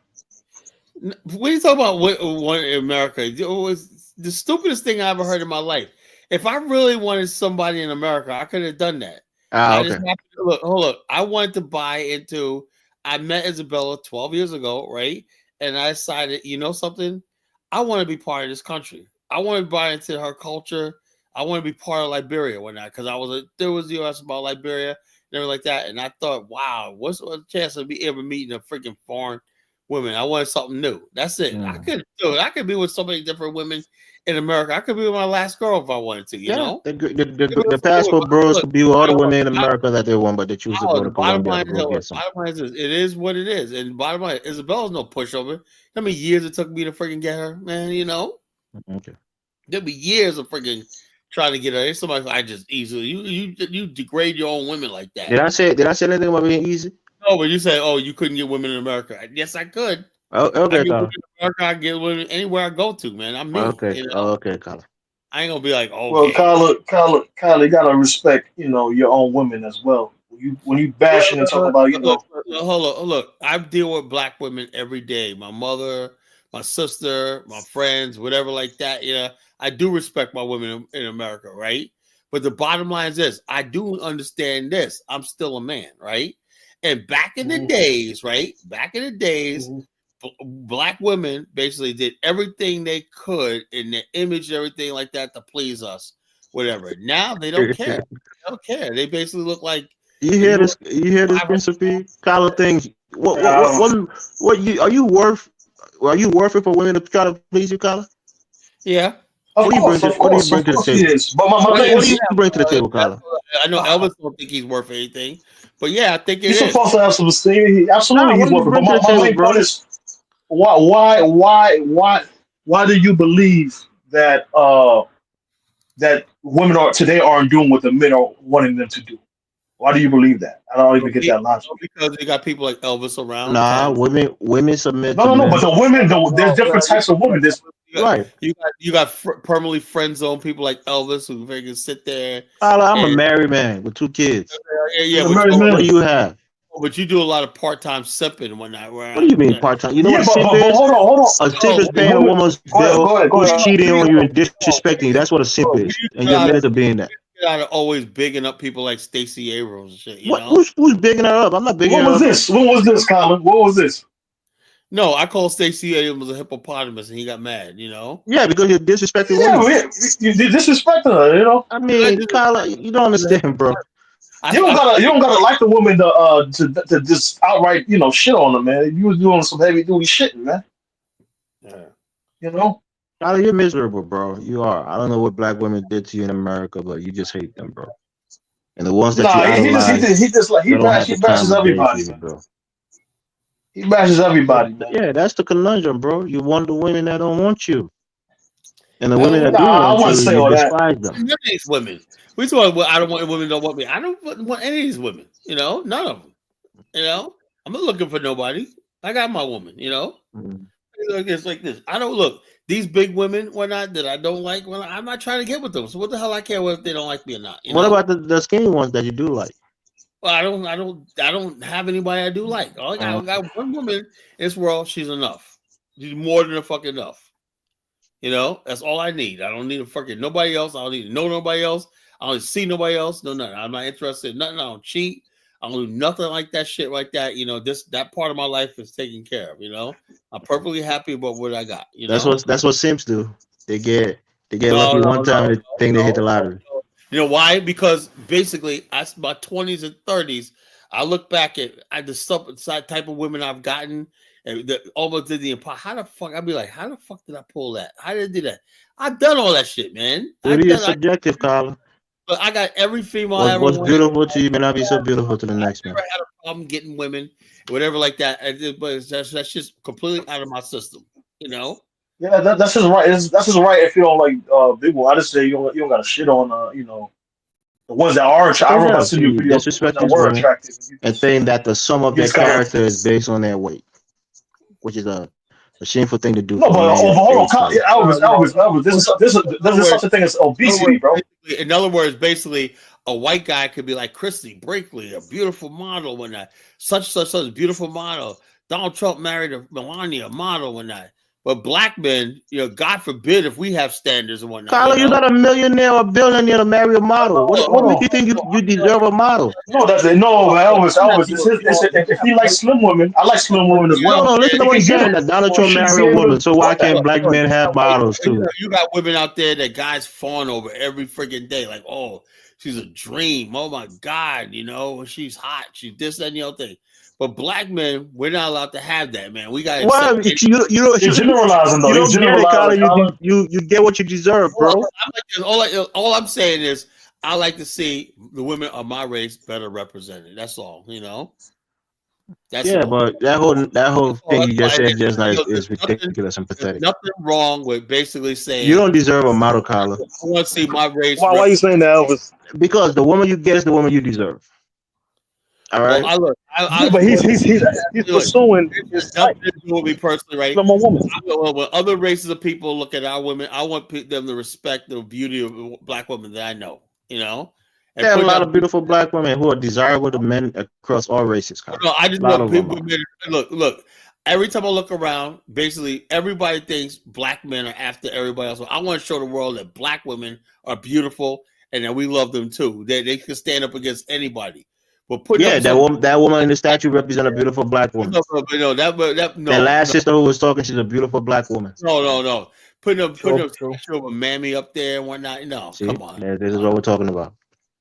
You hit yourself, Colin. It's projection. There's beautiful BB. Just if you don't want them, that's your right. I don't fuck with obese women. But just beautiful BB dub type women. Like that. Yeah, I get that, right? Just beautiful slim women. I like them both.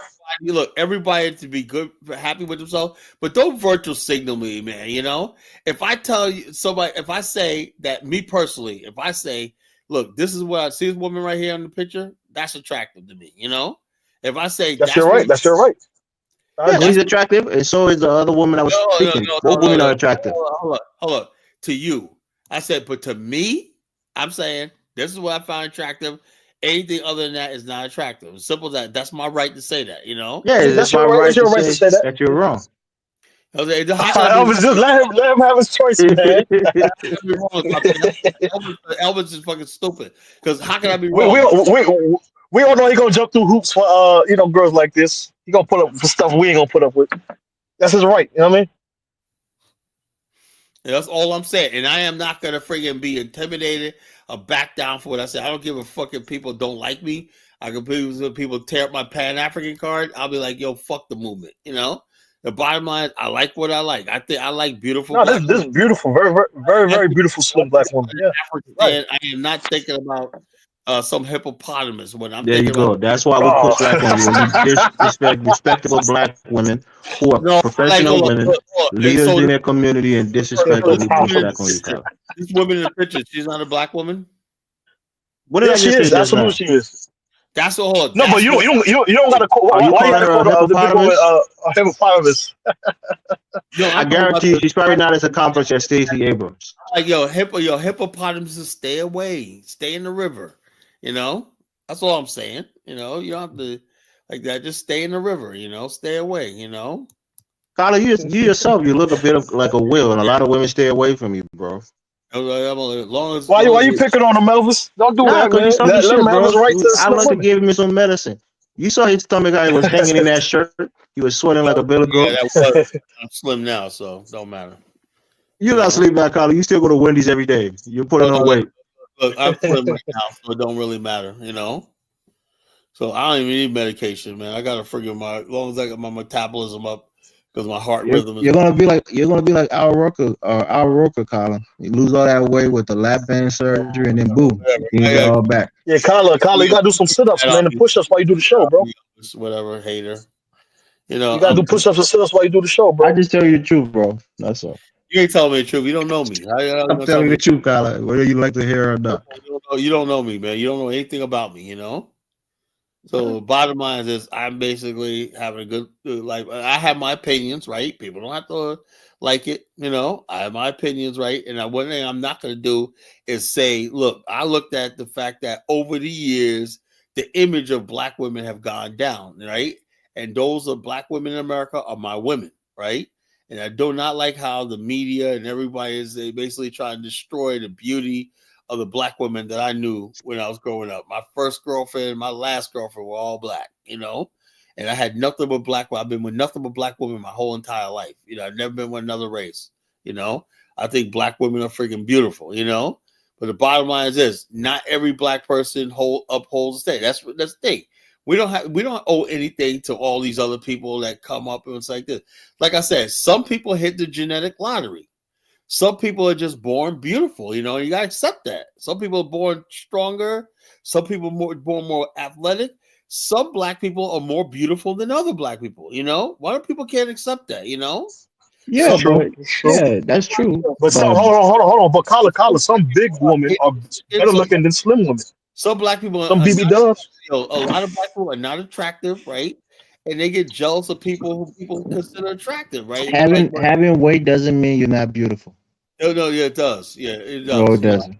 No, it doesn't. Not necessarily. It's like I said. It's like there's some women with nice rears. You know, somebody basically is overweight, you know, and whatnot. Carla, you're overweight. You're overweight.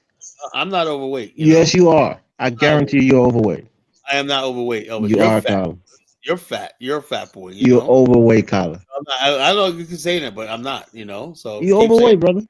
I'm not overweight at all. You're overweight. I guarantee you are. At all. But I'm a man, even though I'm a man, you know, so it doesn't really matter. You're overweight. You were overweight last year. You're still overweight, even though you had surgery. I'm not so I overweight guess now. by your logic, you're not an attractive person. You're not a handsome guy because you're overweight. Man, I don't really have to buy.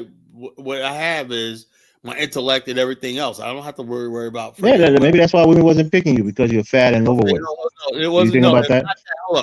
Look. The bottom line. Look, I got every woman that I friggin' wanted. You know. Nope. You asked a woman to marry and she rejected you. That's true, Colin. That's true, Colin. I got every woman that I ever wanted, right? And when I had to do like that, you know. You wanted to marry somebody and they rejected you. You didn't get that woman, Colin. Okay, hold on. So no, not. But Colin, you artificially slim though, man. You artificially slim. Why you gotta use the word artificially? No. The size I'm in right now is my natural size. You know, my natural size. This is my natural size. I don't have to. Colin, you told us that people have been telling you getting fat again because you've been eating too many hamburgers and Wendy's. Look, bottom line is I'm not as skinny as I was a few months ago. So that means you're fat. That means you're overweight. And they said, look, as they said, people say I look better. They said a few months ago I was looking sickly. They say you like. That's what Ozempic. You already see artificial.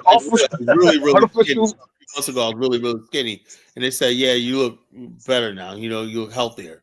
You know, that's what. You eating now? You eating? That's what they say to African women when they're hefty. They say they look healthy. Colin was malnourished. You were malnourished before, Colin. No. I got sick. I'm sorry. Okay. Myself. You bounced back. That's good. God bless you. That's good, man. Like I said, look, not everybody in the black community is stunningly beautiful. There are some black people basically cosmetically challenged. Somebody which was somebody people got to accept that, right? Look, long as there's jealousy. I remember there was one girl, man. She was real cute, light skinned girl, right? I remember I saw her on 7-Eleven in Norfolk, right? One time I said a week later, I came in the same 7-Eleven. Her face was all cut up, right? That deep razor wound.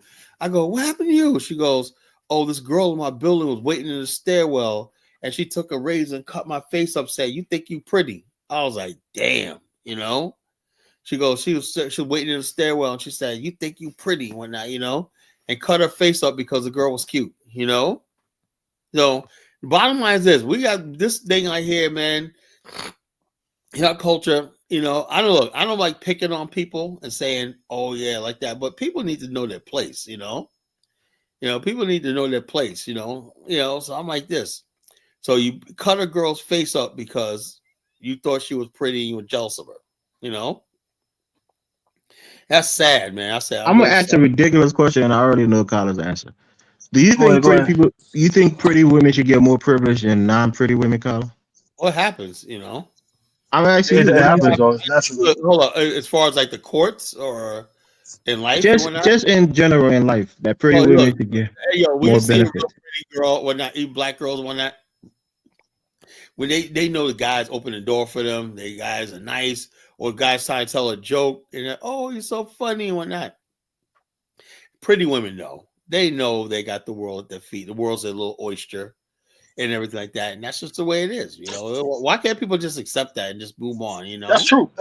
But Kala, the statue is not representative of a pretty woman. She's based on a cute average woman. That's what she's supposed to represent. People holding her.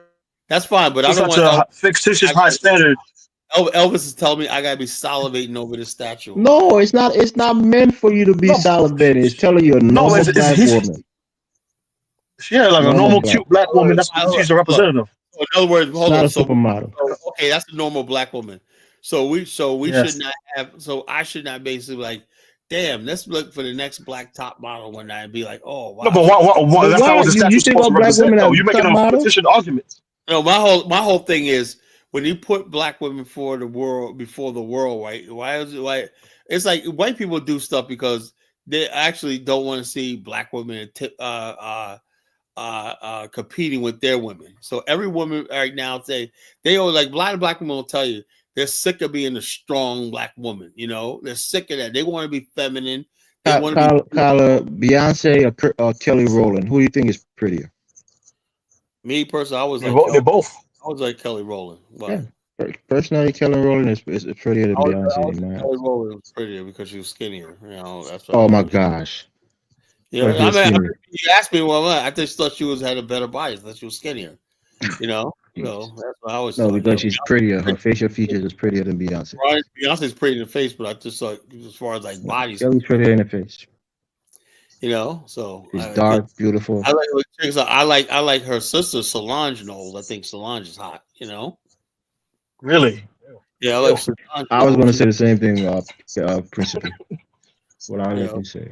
Yeah, I don't find her attractive. Women treatment of different age and size. Listen to what African guys say. As an older woman, you get different treatment at different ages and sizes, amounts of attention get decreased with age. Yeah, it does, man. When you get old, people call you old ma, whatnot. We like you and everything like that.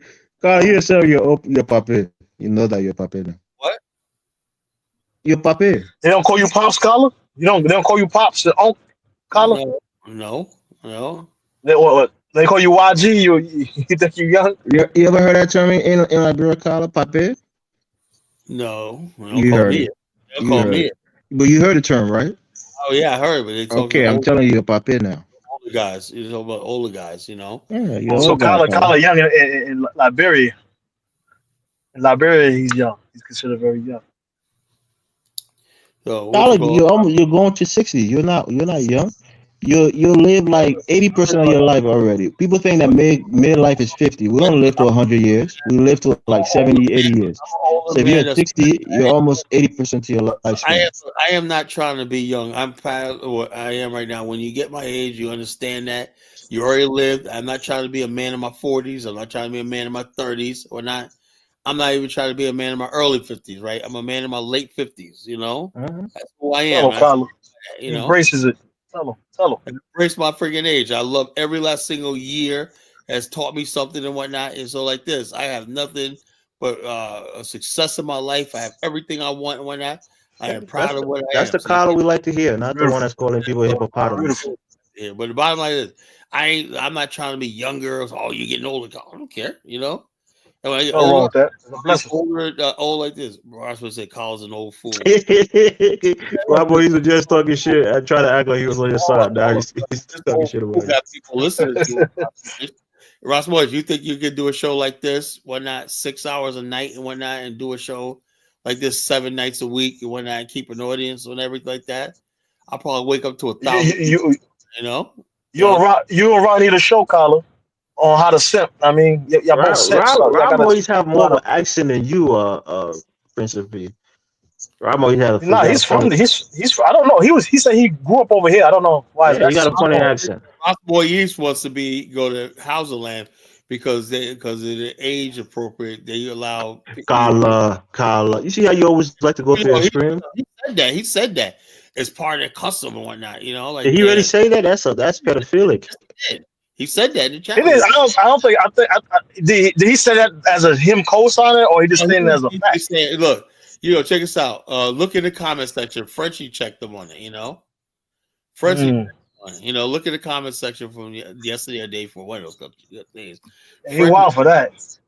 So he telling me he want to marry a 16-year-old, 12-year-old girl? I don't think he want to do that. No. I think he's talking about when somebody. Hold on. When somebody say I want to be part of some tribe, what comes along with it is the tribes in Africa are very loose when it comes to underage sex and shit like that. I know it. I know a lot of dudes get tribal because they want to friggin' have sex with you. Oh my gosh! You think that's why he went? But reconnected with his house. You think that's why? No, I'm saying I'm think that's I don't say Carla, just because he said you're an old fool, now you want to cast the worst expressions on. A lot of people go to Africa friggin' sexual deviants. You know. I agree. Don't say that about Rob. Even the African guys, Not all Rob. the guys that go there and start sleeping with 16-year-old, 15-year-old little girl for $20. They do that shit. It's a like I said, I think Ron talking about how they pair off the youth at a young age, that like the 12-year-old boy, 12-year-old girl, 14-year-old girl, 14-year-old man. They do that at a young age. About an older man. Oh, in fact, in Nigeria, just a couple of months ago, a friggin' 50-year-old man married a 4-year-old girl. Where? In Nigeria. In the north, I'm guessing. It's, in Islam it's allowed. It's crazy. Whatever it is, if it was in the north, that was bad. Don't take on Ross Moy's people. You know. Rod said he has an accent because he grew up. The guy basically gave his 4-year-old daughter to a fucking man. He said he came here young. He came here. What age did he come here? He came here very young. Like me, I was born here. But he still has a funny. He still has a funny. You have a bit of a. We all have an accent. I have an accent. You have an accent. But your accent is light. It's real light, very light on certain words. Yeah. Yeah. Rod Moy's accent is pretty noticeable. I don't know. Strong. It's strong. Yes. Yeah, he has a strong accent. Or maybe he just has a speech impediment. Who knows? I don't know. Because Rod like talking shit, so we're gonna cook him tonight since you like talking all that shit. I said he is permitted because the Bible. See what he just said it again. Because the Bible allows it. Then somebody in the comments say, "Man, I don't know why y'all keep quoting the Bible because nobody ever read it." I don't know where what Bible Ross means. Ross Boy. This is what he said. He said Joseph was a carpenter, 90 years old, and he married his wife. So he's co-signing that shit, you know. Where does he see? Does he agree with it, or he just saying that it exists? What do you think? Look at his comment. He agrees with this shit, you know. He agrees with this shit, you know. What the hell is he talking about? Is he talking about Mary, the mother They don't of Christ? They don't give the age of Joseph. Yeah, who is this idiot talking about, bro? He's learning some Islamic lie and trying to justify their satanic ways. Stop the nonsense, Ramos. Yeah, what is? That's the way you get the age crap from. Because they never reveal the age of Mary or Joseph. He said anything beyond 12 is disgusting. So at 12 years old is allowed because that's when they lie and said Muhammad married Aisha.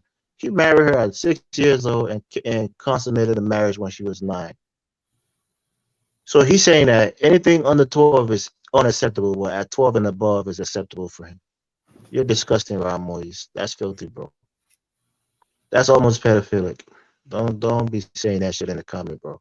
Yeah, but it's that culture. That culture. Okay, Rod do have a speech impediment. So if you do have a speech impediment, then my bad. I won't make fun of it because that's a disability. So my bad. I was just wondering because So I take it back, bro. If you have a speech impediment, my bad.